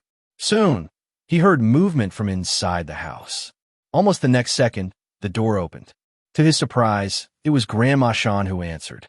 While Lu Zhou was astonished, he still remembered to ask where his aunt had gone. Xiaolin said she had something to do and left first. "Xiao Zhou, come in and sit for a while." Grandma Shan smiled and pulled Lu Zhou inside. Lu Zhou entered with a smile and immediately went to the kitchen to wash the fruits. "Grandma Shan, come have some fruit. I got some today." Grandma Shan looked at the fruits on the table with a smile and called out for Tong Tong. As soon as the little girl saw the cherries, her eyes lit up. Lu Zhou quickly handed her the largest, reddest cherry. The little girl opened her cherry-sized mouth and swallowed one whole. So sweet. Tong Tong's eyes squinted with joy, and she didn't forget to bring one to Lu Zhou and Grandma Shan each. "You both eat. So delicious." Seeing the little girl's excited expression, Lu Zhou happily accepted the fruit. After sitting at his aunt's house for about half an hour, there was a sound at the door. Tong Tong sniffed the air and said, "Daddy is here." Lu Zhou hurried to open the door, and when it opened, it turned out to be his aunt, Wei Qingzhu. Wei Qingzhu didn't expect to see Lu Zhou first when she opened the door. Tong Tong ran over, pulling her father to the sofa. "Daddy, brother brought big cherries. They're so delicious. You eat some, and save the rest for Mommy." Wei Qingzhu smiled and asked, "Where's your mommy?"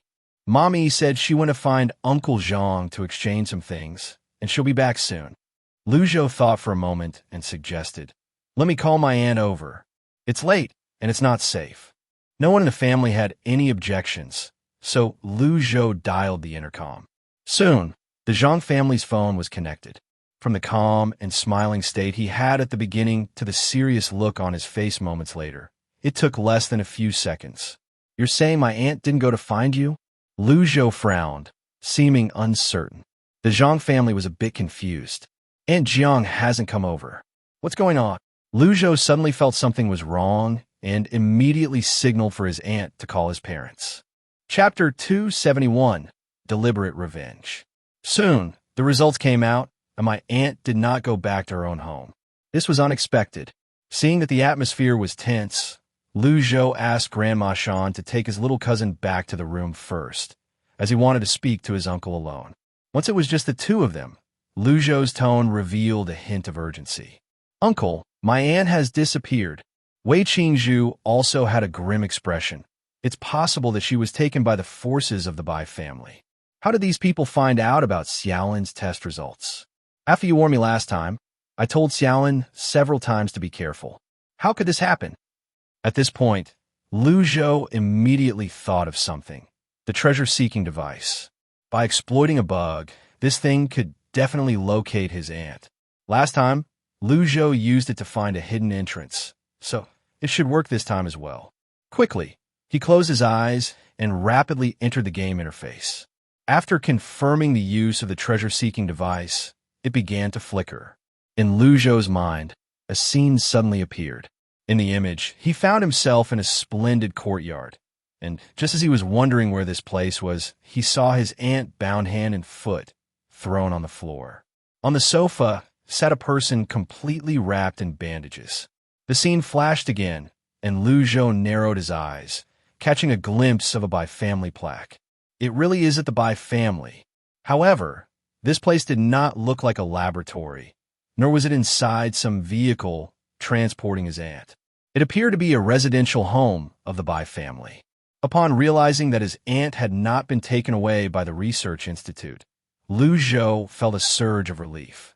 However, since they had discovered his aunt's extraordinary abilities, why would the Bai family kidnap her? Almost immediately, Lu Zhou thought of a possibility. Could it be that the Bai family was seeking revenge for the death of the person who had provoked him last time? This idea was quite plausible, but what Lu Zhou did not know was that the person who kidnapped Jiang Xiaolin was none other than Bai Xiao himself.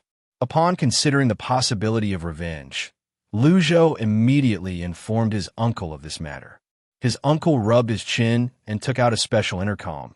Then he spoke with someone on the other end for a short while. After hanging up the phone, Lu Zhou quickly inquired about the progress of the situation. "I just contacted the military responsible for my safety. They said they are currently attacking the Bai family and have already sent people to search the Bai family residential area for my aunt," Wei Qingzhu said, his tone urgent. His chest heaved up and down, and he quickly added, "At my request, someone will come to take me there shortly." Lu Zhou nodded. "I want to go too." The atmosphere fell silent for a moment. Lu Zhou silently prepared weapons, while Wei Qingzhu, equally distracted, equipped himself with several weapons as well. He stuffed all of them into a small pouch for easy carrying. In fact, when Wei Qingzhu came out this time, he had brought some items from the laboratory, intending to inform Lu Zhou. However, who could have predicted that before he could share any news, his wife was already captured? Lu Zhou felt much the same. He had no mood to talk about anything else with his uncle and only wanted to rescue his aunt as quickly as possible. The Bai family acted quickly. It hadn't been long before they found his aunt. He couldn't help but wonder if these people would torment her. Lu Zhou's gaze deepened, wishing he could fly to the Bai family immediately. At that moment, Jiang Xiaolin had just begun to understand the reason for her kidnapping. She had just woken up, and her first reaction was to think she had been discovered. However, after some investigation, Jiang Xiaolin quickly realized that her initial assumption was incorrect. If she had been discovered, she should be in the laboratory or on a vehicle, not tied up and thrown on the floor. While she was still pondering, a person wrapped in bandages was pushed in from outside. This person was none other than Huang Ying, who had returned after her disappearance. Huang Ying had been only slightly injured last time, and after recovering, she had taken the initiative to visit the Bai family. When Bai Xiao first saw Huang Ying, he almost killed her, but Huang Ying, with tears in her eyes, insisted that she had only gotten out of the car to call for help for Bai Xiao. Huang Ying was quite eloquent, and with her pretty looks and good figure, she had won Bai Xiao's favor during their previous encounter. Seeing such a beautiful woman say that, Bai Xiao's anger subsided. Besides, he was indeed still alive. Although Huang Ying's words contained some exaggeration, it was not significant. The Bai family's medical technology was advanced, and although Bai Xiao had only survived with his life, he was saved in the end. However, due to the severe acid rain, his skin had been severely burned. The doctors at home were preparing to perform skin grafts on him. The source of his skin was not something Bai Xiao needed to worry about. He only needed to wait another week to regain his former self. The treatment was undoubtedly extremely painful, but Bai Xiao gritted his teeth and endured it, fueled by a burning rage. He had to make that damned lowlife pay for his pain. News came quite quickly. The Bai family's information network was intricate, and soon he learned the owner of the license plate number. Lu Zhou. That wasn't enough. Just thinking about Lu Zhou's arrogant demeanor twisted Bai Xiao's face. He wanted Lu Zhou to understand how foolish it was to oppose him. At that time, he sent people to continue investigating and soon found out about Lu Zhou's relatives. Originally, he intended to take Lu Zhou's parents, but he had not found an opportunity until, during a stroll, his subordinate unexpectedly encountered Lu Zhou's aunt. After some negotiation and with Bai Xiao's consent, they quickly brought her in. Although she wasn't the closest relative, using a relative as leverage would suffice. Bai Xiao smiled happily. Now, looking at Jiang Xiaolin, who was tightly bound, Bai Xiao's eyes sparkled with madness. Huang Ying initially didn't know that the car they encountered at the door was Lu Zhou's, as Lu Zhou had only spoken and did not get out of the car.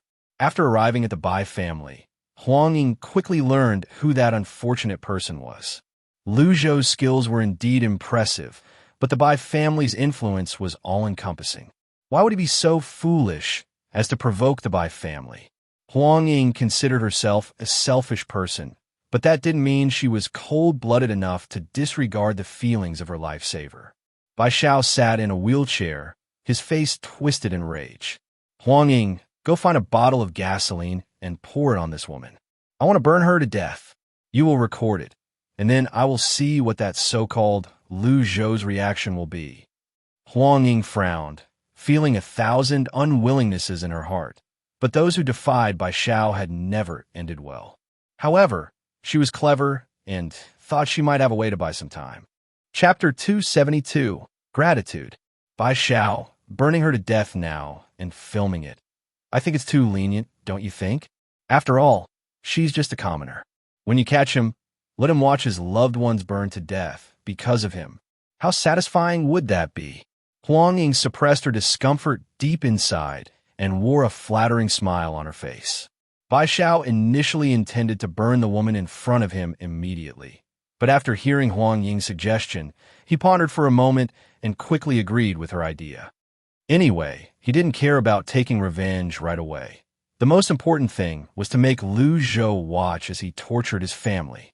Bai Xiao's chest surged with boundless malice, and the corners of his mouth, which were rising, almost broke the skin.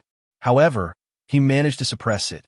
Huang Ying first took Bai Xiao to her room, and then stated that she would temporarily teach that woman a lesson on his behalf. Bai Xiao didn't refuse this. Huang Ying quickly slipped into the room, her eyes locking onto the woman on the floor for a few moments with a complex expression. Then, she crouched down and took out a small knife from her pocket, cutting through several ropes that bound Jiang Xiaolin. Once those ropes loosened, Jiang Xiaolin immediately felt a bit more comfortable. She opened her eyes and looked at the unfamiliar young woman in front of her. Huang Ying didn't give Jiang Xiaolin a chance or time to speak. She quickly began, "Do you have a way to contact Lu Zhou? It's best if you can let him prepare before he comes.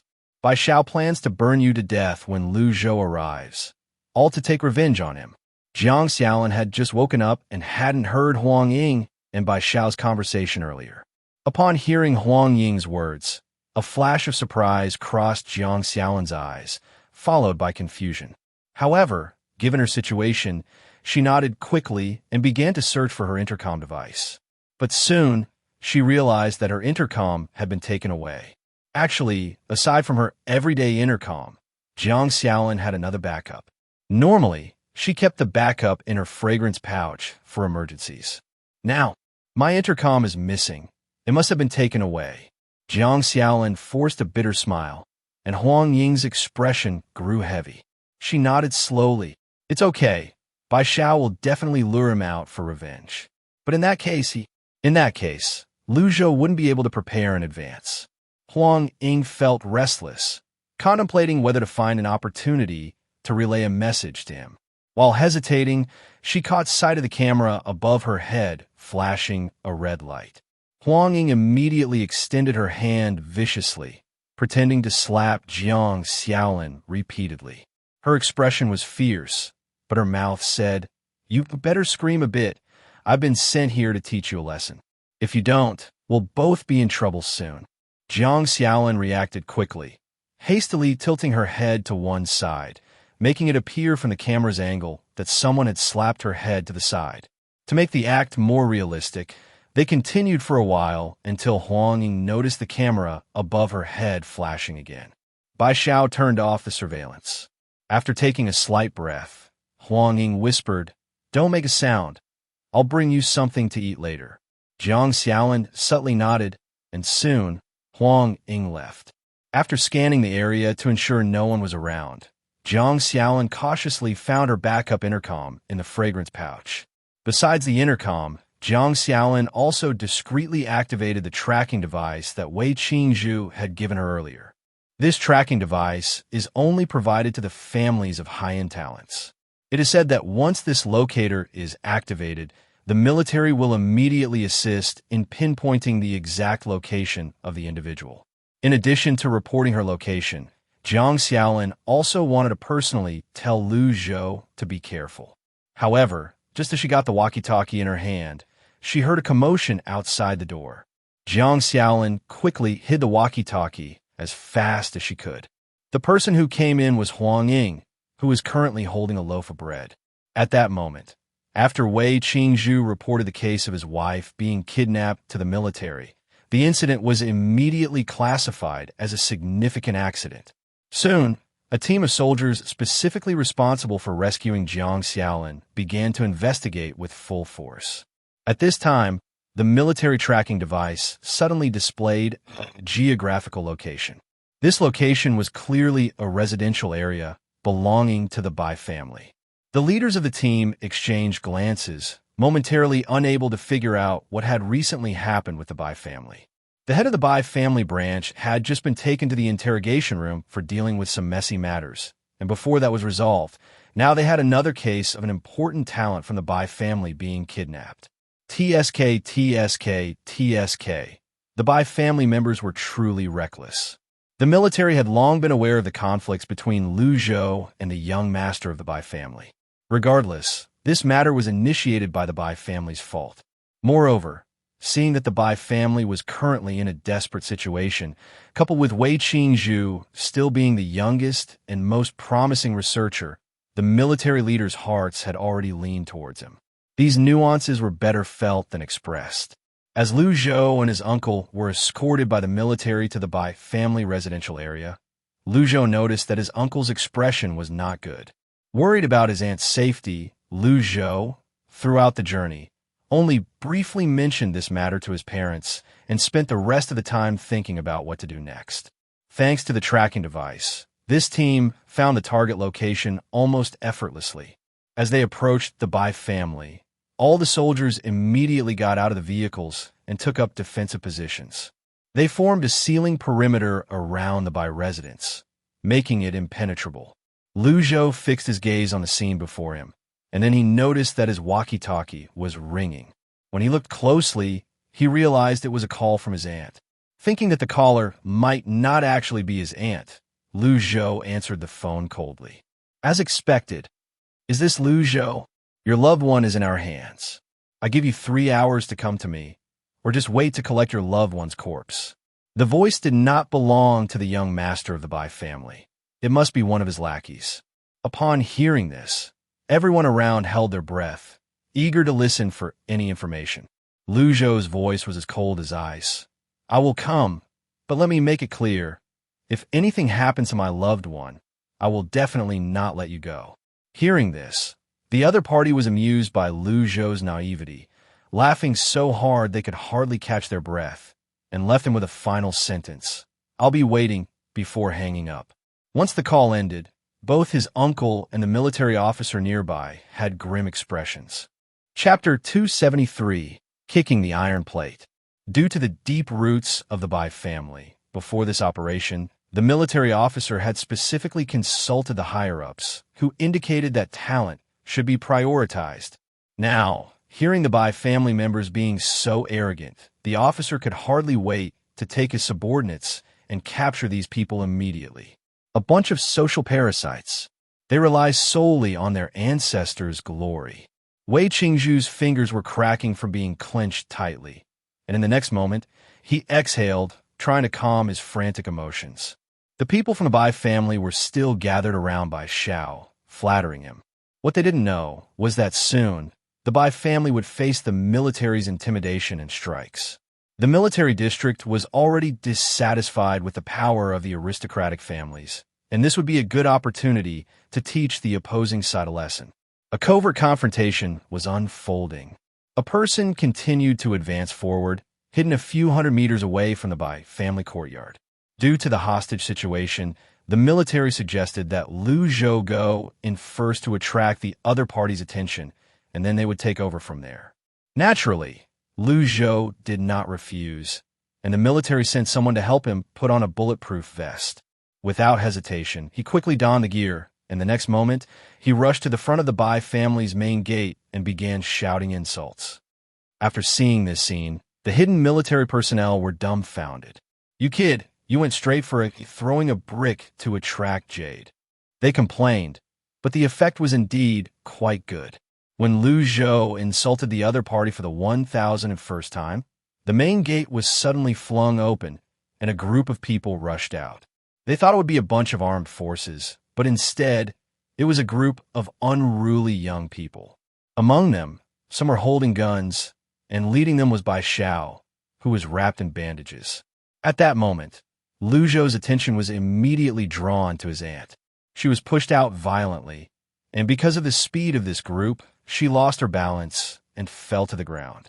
In that instant, Wei Qingzhu saw his wife's face filled with pain, and his heart felt like it was being crushed. Lu Zhou felt the same way. He had never imagined that he would endanger his aunt. Now, seeing her in such a miserable state made his heart explode with anger like a lit powder keg. In almost an instant, Lu Zhou dashed over, the curved knife in his hand buzzing ominously. It had been a long time since he had killed anyone with a knife, and today, with the military present, Lu Zhou wouldn't kill, but at the very least, the knife had to see some blood. On the Bai family side, they had deliberately pushed Jiang Xiao into the ground just to humiliate Lu Zhou and provoke him. Now, seeing him charge toward them recklessly, all of them felt a chill run down their spines. What's going on? He's just an ordinary person. Why are we so scared? He was armed with a knife, but he was alone, and they had guns. Lu Zhou was fast, and by the time this group reacted, he was already within a meter of them. "Shoot! Don't tell me you're scared of this kind of person while holding guns," someone shouted. The others immediately reacted, each frantically grabbing their guns to prepare to fire. Not far away, the military personnel could no longer hold back. Although Wei Qingzhu knew that Lu Zhou was skilled and bold, this situation was indeed critical. Bullets don't discriminate, and the other side looked fearless. They must not injure Lu Zhou. Wei Qingzhu tried to stand up, but the soldier beside him pressed him back down. Professor Wei, you stay still and leave it to us. When these words were spoken, the soldiers had already prepared a tranquilizer dart for each of the shooters. On Lu Zhou's side, he was tightly focused on the person sitting in the wheelchair, gripping his curved knife and maneuvering around the crowd encircling him. He swung the knife down, ready to strike. His movement was so swift it seemed to occur in an instant. The people he was approaching, despite raising their guns, were trembling in fear. For some reason, they all felt that the blade would take their heads in the next second. In a tense atmosphere, it was unclear who fired the first shot. The gunfire sounded like a signal, releasing the tension in the remaining soldiers. Da-da-da-da-da. Several shots rang out, all aimed at Lu Zhou, who was rushing towards them. However, due to their nerves and lack of proficiency with the firearms, only a few of the bullets posed a minimal threat to Lu Zhou. Yet, in the face of Lu Zhou's speed, these were insignificant. Swish, swish, swish. With a few minuscule movements, Lu Zhou turned, ducked, and raised his hand, evading all the lethal bullets. At the same time, the knife in his hand thrust towards Bai Xiao. When had Bai Xiao ever encountered such a monstrous person? Having lived for so long, he was used to bullying others. How could someone charge at him fearlessly, like a harbinger of death, intending to kill him? Bai Xiao was drenched in sweat, his terrified scream stuck in his throat. He managed to angrily shout, "You useless fools! Why aren't you stopping him? Don't you know how hard it is for me to support you?"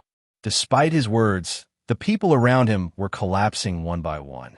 A glint of surprise flashed in Lu Zhou's eyes, followed by understanding. While he was charging, the military had not been idle. They had already dealt with the dangerous individuals surrounding Bai Xiao. The change happened so suddenly that Bai Xiao's words were stuck in his throat. He looked around in panic at his fallen lackeys. What happened? Lu Zhou hadn't even made a move. Yet why were these people all down? The next second, Lu Zhou's knife had already pierced into Bai Xiao's body. The tip of the blade was sharp and malicious, penetrating Bai Xiao's arm. To spare his life, Lu Zhou had deliberately chosen this spot. Bai Xiao was stunned for a moment, then slowly lowered his head, incredulously screaming. The sound was anguished, and Lu Zhou's expression was icy as he held the knife, stabbing Bai Xiao several more times. In the end, Bai Xiao was almost scared into unconsciousness. He strained to keep his eyes open, trying to understand what was happening before him, only to see, he didn't know, when a group of men in military uniforms had arrived. These people dealt with his lackeys one by one, then approached him with handcuffs, ready to take him away. Bai Xiao immediately became much more alert, his voice turning frantic. "Stop! I'm from the Bai family. Look carefully." The leading soldier kicked him. "Behave yourself. You're under arrest. We just apprehended your family elders. And now you dare to kidnap the family of Professor Wei? This is a direct provocation against the Liangshan government." Bai Xiao's rusty mind began to turn slowly. What Professor Wei was worth the military mobilizing such forces? Chapter 274, Taken Away. After all, they are from the Zhou family and can't be completely clueless. Seeing the military mobilizing so intensely, Zhou Xiao was unusually flustered. What kind of background could allow the military to come personally? Without needing to think too hard, he realized that he seemed to have kicked a hard iron plate. Quickly, Zhou Xiao's myriad thoughts spun around in his mind. It's better to plead for mercy first. It's not shameful. I need to protect my life first. Watching the group of soldiers about to take him away, Zhou Xiao immediately cried out, I was wrong. Soldiers, I didn't recognize the great mountain before me. Please, just let me go. Let's talk it out. There's just some misunderstanding." Sweat beads were forming on his forehead, his face turning pale with anxiety, and he kept mumbling these words. The officer in charge of taking him away maintained a calm demeanor, saying, "Let's talk after we get to the station." Upon hearing this, Zhou Xiao immediately wilted like a frostbitten eggplant. Lu Zhou and his uncle anxiously attended to his aunt, while some other soldiers came over to help. Before long, they boarded a special vehicle to report back. Lu Zhou and his group traveled in a modified military vehicle, typically used for extremely important individuals. The fact that they could ride in it showed the high regard from above for Wei Qingzhu. Speaking of which, after not seeing him for a while, it seemed his uncle had gained more favor from above. Lu Zhou had his own concerns, but his aunt, lying in the back seat, woke up first. His uncle immediately asked anxiously, "Xiaolin, you're awake. Is there anywhere that hurts? Hold on for a bit. We'll be at the hospital shortly." The soldier driving the car took a moment to reassure them. "Professor Wei, don't worry. The higher-ups have already arranged for a doctor. Once we get off, there will be someone responsible for this." Wei Qingzhu offered a faint smile and nodded slowly to the soldier. He then continued to look at Jiang Xiaolin.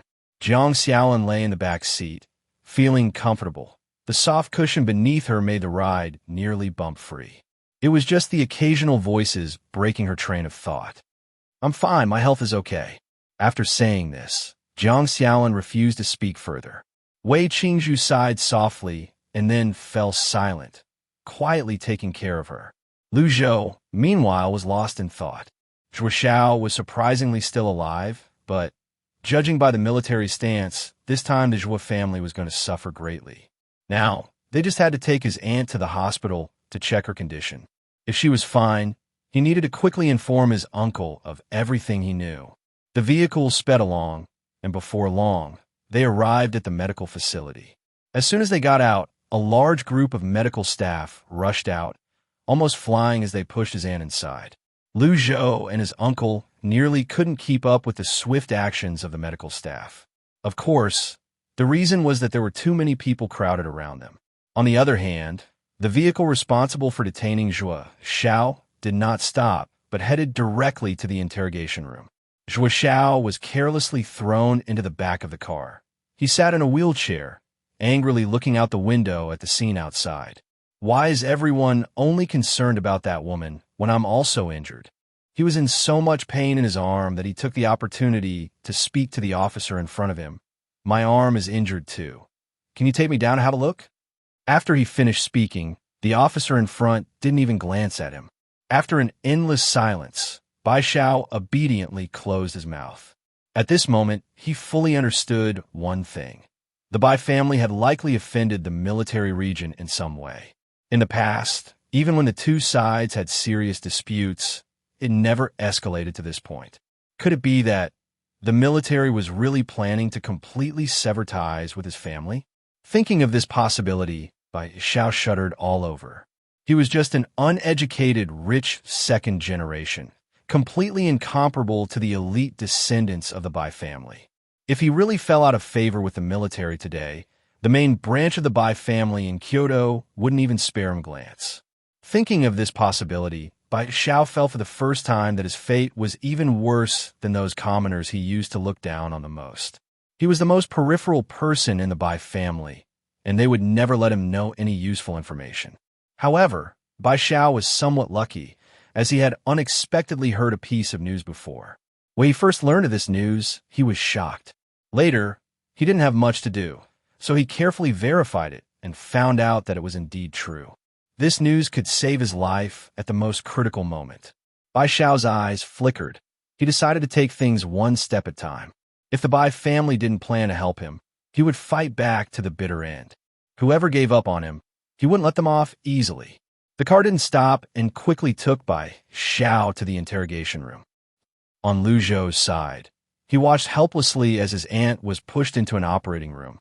The medical facility was somewhat rudimentary before, but now, after a period of operation, the internal equipment had improved significantly.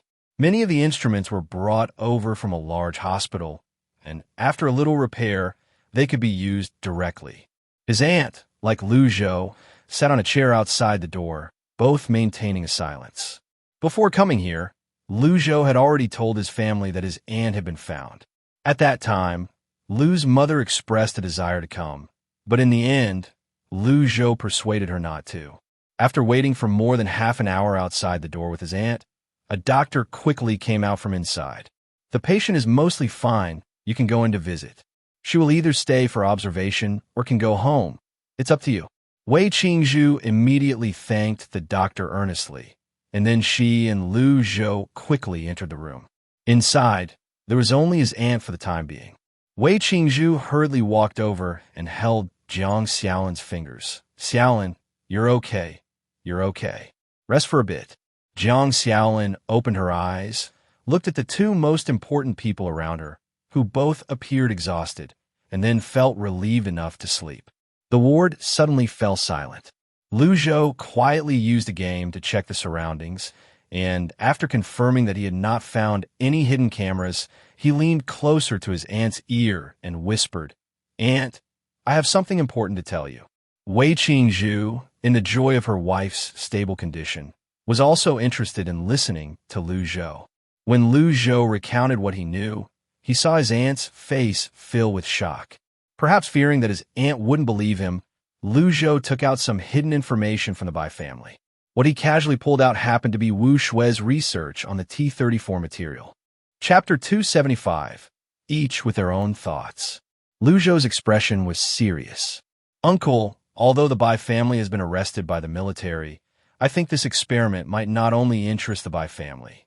If the military is also interested, my aunt and Tong Tong will definitely be in danger." Lu Zhou tried his best to think positively, but he couldn't hide his worst fears. Wei Qingzhu glanced at the materials a few times, his face filled with concern. Just looking at these experiments on paper made his heart ache. He had no doubt that if something happened to his wife and daughter, he would be driven to madness. Perhaps noticing his uncle growing increasingly silent, Lu Zhou decided not to pursue this topic further. Instead, he brought up another subject, the mysterious research facility beneath the cave. Upon hearing this, Wei Qingzhu's expression changed slightly. Lu Zhou lowered his voice and said, "Uncle, when the time comes, I'll take you inside to have a look. I think it will be quite similar to your research facility, and, more importantly, there are some leftover materials inside. The only tricky part is that I don't understand their language. I wonder if you do."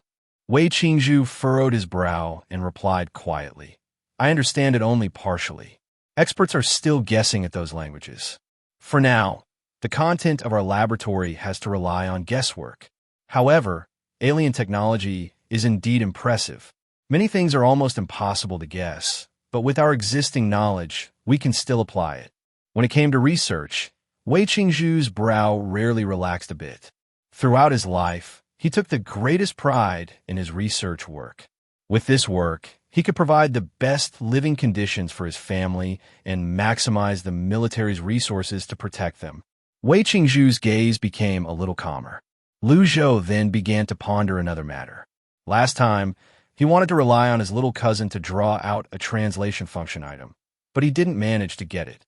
He wasn't sure if it was because the probability was too low or if he had chosen the wrong pool. Recalling his little cousin's extraordinary luck in the past, he secretly speculated whether he had selected the wrong fishing rod. Items with specific functional properties might not necessarily be of high grade. Lu Zhou kept guessing and also noticed that he could refresh the fishing rod again. Taking advantage of his little cousin not being around, he quickly drew a fishing rod. "Congratulations, player has obtained fishing rod number 4. An average luck fishing rod." After drawing the fishing rod, Lu Zhou relaxed considerably. He could wait until he got home to draw again. When Wei Qingzhu learned that there was a mysterious research facility inside the cave, driven by the curiosity of a researcher, he immediately became interested. He and Lu Zhou agreed that once his aunt's health improved, Lu Zhou would take him to have a look there. However, at this moment, Wei Qingzhu had developed a new thought. So many people are fixated on the so-called T-34 substance. He should study it as well. After all, only by truly understanding it can he take effective actions.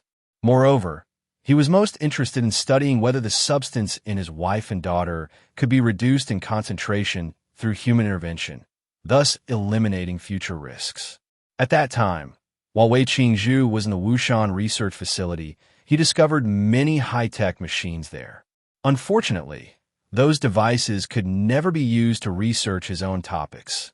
Everything had to align with the government's requirements. If what Lu Zhou said was true, and there was a corresponding laboratory beneath the cave, then he could at least complete a dozen studies he had wanted to research, but hadn't dared to. Lu Zhou was unaware that his uncle was already considering so much. His greatest concern was the recent natural disaster. According to memories from a past life, the next natural disaster should be a plague of insects and a rodent infestation. As of now, the signs of a rodent infestation have already begun to emerge. This is because I just learned that the mice are artificial creatures created by the Bai family, and currently, I do not know how to deal with this matter in the end, nor do I know if the future rodent infestation will continue to occur. As for the insect plague, based on Lu Zhou's memory, this disaster has been a significant blow to ordinary people. At that time, locusts swept through, devouring everything in their path. Initially, people thought they could eat the locusts, but later they gradually realized something was wrong. First, it was due to the sheer number of locusts, and secondly, as time passed and the locusts could not find normal food, they started to consume their own kind. By the end, the locusts had completely mutated, turning red all over, and could no longer be eaten. Lu Zhou pulled himself out of his memories and began to contemplate the current changes within Liangshan. Overall, Liangshan was exhibiting a spiral upward state. According to Wang De, he was currently responsible for reporting weather forecasts to the Agricultural Research Institute. The institute had recently planted many seeds developed through research, and thanks to the improvements and promotion of nutritional soil by his uncle, the time for crops to mature had significantly decreased. Every time Wang De saw the crops growing rapidly, he would go crazy flattering Wei Qingzhu. Lu Zhou quickly locked in on a potentially dangerous time point for the impending insect plague. It was likely when the crops were about to mature. For some reason, Lu Zhou always felt that this world was filled with malice toward humanity. It seemed to be alive and cruelly chose the most devastating moments to retaliate against humans. Based on the previous disasters, Lu Zhou felt that Blue Star was definitely madly retaliating against humanity. They temporarily escaped from the Jiguang area and took refuge in Liangshan to survive. But when the earthquake strikes and nuclear leaks occur worldwide, humans will have no choice but to retreat underground. Wei Qingzhu and Lu Zhou remained silent, both thinking in completely different directions. After observing for a day at the medical facility, Jiang Xiaolin confirmed that she was fine and insisted on going home. She said that since she was fine, she shouldn't occupy precious medical resources, leaving them for those in greater need. Seeing her aunt's determined attitude, Lu Zhou drove his uncle and aunt to his aunt's home. Upstairs, upon opening the door, the first one to rush in was his tearful little cousin. The little girl cried with a red nose, and Grandma Shan wiped her tears, continuously saying they would be fine, while moving aside quickly to let everyone in. After Jiang Xiaolin entered, she was infected by the family's emotions, and her eyes turned red. Wei Qingzhu took the initiative to go into the kitchen to serve food, dishes made by Grandma Shan. At that moment, there was a commotion at the door, and Lu Zhou hurried to open it. It should be his parents arriving. Earlier, his parents had wanted to visit his aunt, but after being persuaded by his aunt when she regained consciousness, they waited to see her now.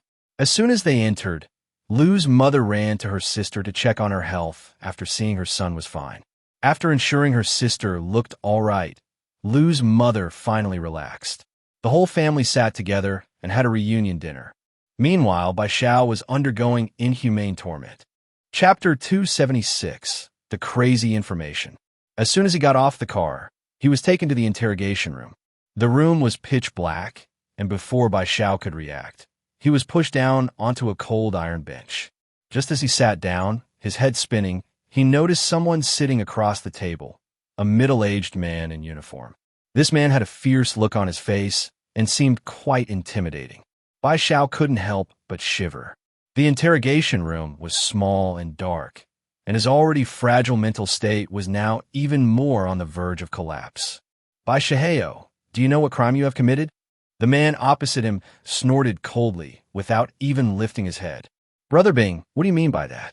If you're saying that I kidnapped Professor Wei's wife, then I'll admit it, but that crime was a misunderstanding. I didn't lay a finger on Professor Wei's wife, Bai Shiheo said, stubbornly trying to defend himself. He felt a wave of relief that he hadn't actually burned that woman to death. Otherwise, he would definitely be in deep trouble now. The man showed no mercy and slapped him across the face. You brat, what kind of game are you playing? We're not talking about that crime right now. Don't you know about your family's unconventional research? At that moment, Bai Shuheo's heart raced, and beads of sweat instantly formed on his forehead. His physical reactions did not escape the eyes of the officers monitoring the surveillance outside the interrogation room. Be honest, and we can strive for leniency, the officer urged. Bai Shuheo's throat rolled a few times, and then he forced a dry laugh. I really don't know about that. My family is uneducated and has long been excluded from the family affairs. Before he could finish his sentence, he felt a sharp pain in his chest. It turned out the man opposite him had struck him again. Bai Shuheo, why won't you be honest? Soon, Bai Shuheo's screams echoed in the air. He was indeed in a bad spot. If he hadn't heard that piece of news beforehand, he could have faced the police with a clear conscience, but knowing certain things made it difficult for him to hide his emotions. The interrogation dragged on for 3 to 4 hours, and Bai Shuheo felt like his nerves were about to snap. Under the dual pressure of physical and mental strain, he wept and declared that he would reveal what he knew. However, the premise was that the military had to protect him. Otherwise, he vowed never to speak, even if it meant death. Bai Shuheo was smarter than anyone else. If he revealed this information, he would surely be hunted down by the family. The officer, seeing Bai Shuheo's resolute face, discussed a few points with his superior and agreed to his request. Unexpectedly, Bai Shuheo was very cautious and asked for a safe house to be prepared for him in advance. He insisted he needed to hide there before he could speak. The military quickly arranged a safe house for him, and only then did they receive an astonishing piece of information from Bai Shuheo. This matter was something I accidentally overheard. Originally, I had no right to know about it. The family unexpectedly obtained a lot of alien technology and alien books. They were exploring the origins of humanity from this information. What I saw was that they acted like they had gone mad, saying that the blue planet had already been locked down and that they must utilize alien technology to break through dimensional limits to escape from the blue planet. At this point, a hint of disdain appeared on Bai Shuheo's face. However, I can't guarantee that this information is true because I also learned about it accidentally. After hearing Bai Shuheo's report, the officers fell into deep thought. From any angle, it seemed like Bai Shuheo was trying to fool them. But after observation by the most professional interrogation experts, it was determined that Bai Shuheo was not lying. Soon, this information was reported to the higher-ups. White Shuhua is completely monitored by others. On Lu Zhou's side, life is passing slowly and peacefully. Annie's health is not in serious trouble. During this time, Wei Qingzhu tried to gather some information about White Shuhua, but without exception, he found nothing. Wei Qingzhu couldn't help but feel a bit suspicious. Could it be that this person provided more favorable intelligence? When Lu Zhou learned about this, he pondered for a while, but from any angle, a person like White Shuhua would not possibly know anything. Speculation aside, the most important things must not be forgotten. Due to Annie's injury, the Research Institute on Wei Qingzhu's side granted him a 2-week paid leave to spend time with family. Taking advantage of this time, Lu Zhou decisively decided to take Uncle down to the laboratory to have a look. Of course, before setting off, Lu Zhou first informed Annie of some information he knew. After all, as the person involved, Annie has the right to know these matters, and only by knowing this information can she cooperate better and be more cautious in the future. Soon, Jiang Xiaolin learned shocking news from Lu Zhou. After knowing all the information, she sat on the bed in a daze, not saying a word. Lu Zhou thought that the impact was too great for her, so he let Auntie be quiet for a while. Even the little cousin was taken out by Lu Zhou. While sitting on the sofa with the little cousin, Lu Zhou had a sudden idea and chose to go fishing. He decided to try the number 4 fishing rod. If he could catch an item that could be translated, it would be a great help to Uncle. The little cousin twisted her body, playfully messing around on the sofa. Lu Zhou confirmed the phishing, and the 10 lines were immediately cast down. Within 2 seconds, the results were already displayed. Lu Zhou quickly scanned it and was pleasantly surprised. He didn't expect that this time he actually got something he needed. Among them, a translation dictionary was shining, and the game's description of it was very simple. Translation dictionary, a dictionary for alien languages that can take documents inserted into it and automatically translate them into comprehensible text. This is a divine artifact. It's important to know that translating alien languages is currently the most difficult step. Moreover, the surprise didn't end there. There are also a few perfect gene potions.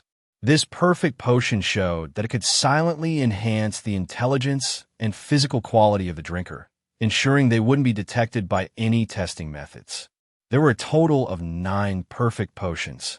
Annie's family consists of 4 people, and Lu Zhou's family has 3, leaving 2 extra. Since this potion is extremely precious, Lu Zhou decided to temporarily keep the 2 extra potions. As for the others, to avoid any long-term issues, Lu Zhou decided to have everyone drink them today. The first person to experiment would be Lu Zhou himself. He found a secluded corner and downed the potion in one go. The potion was smooth, and when it went down, he surprisingly felt a sense of comfort in his stomach. However, this feeling quickly passed, leaving only a vague sensation of needing to use the restroom. Chapter 277, Not Aliens. Lu Zhou immediately rushed into the bathroom. After taking care of personal matters, he carefully felt his whole body and vaguely realized that his mind seemed to have become clearer and his body seemed to be better than before. After taking the medicine, the improvement to the human body is gradual and can take about a month to fully integrate into the body. Moreover, those who have undergone the transformation wouldn't appear drastically different. They would just be somewhat stronger than before. Seeing that it would not be easy for others to notice the changes after taking the medicine, Lu Zhou quickly thought of a way to trick everyone into drinking it. As for his parents, he didn't need to worry. He then went to the kitchen and brought out several cups of juice for his aunt's family. Fresh juice was quite rare, so no one thought much of it and drank it without hesitation. Lu Zhou watched as his aunt's family consumed it, and only then did he breathe a sigh of relief. Afterward, needless to say, they all took turns using the bathroom, and even his aunt suspected that the juice might not be very fresh. However, she didn't dare to voice this opinion since it was brought by Lu Zhou, so she let it be. Later on, they did notice that their bodies were indeed feeling much better than before. But that's another story. After freeing up some time, Lu Zhou drove quickly with his aunt towards the laboratory deep in the cave. The journey went smoothly, and when Wei Qingzhu followed Lu Zhou down, he was momentarily stunned by the elevator descending. This elevator looks exactly like the one at my workplace. Thinking about seeing the full view of the laboratory soon, Wei Qingzhu felt a surge of excitement. The elevator descended quickly, and the group arrived at the laboratory. As soon as they entered, Wei Qingzhu's eyes sparkled with hope. The equipment here looks good. It should be able to accomplish the research I want to do. He happily approached and looked at the various familiar devices one by one. Lu Zhou didn't waste time and took out the translation dictionary. And this is something I found here that can translate alien languages. Look. As he spoke, Lu Zhou casually picked up a piece of paper nearby and placed it into the dictionary. Wei Qingzhu was captivated by Lu Zhou's words and stared intently at the dictionary. Soon, the paper caught in the dictionary began to display a series of familiar characters. Once it transformed completely into recognizable Chinese characters, Wei Qingzhu was utterly astonished. He couldn't help but exclaim, marveling at how advanced the other civilization really was. Lu Zhou felt a bit embarrassed, unsure how to explain, but then thought that games might also belong to alien creations, which made his aunt's statement seem correct. The freshly translated document was laid bare before the two of them. Lu Zhou stretched his neck to see the words written on it. However, as soon as he saw the first character, both of them were shocked. On it was written in large, bold letters, Solution plan for Blue Star being locked. Methods to disrupt the Matrix. At this point, not only was Lu Zhou completely dumbfounded, but even his aunt was equally perplexed. What does this mean? They recognized the individual Chinese characters, but why did they not understand the combination?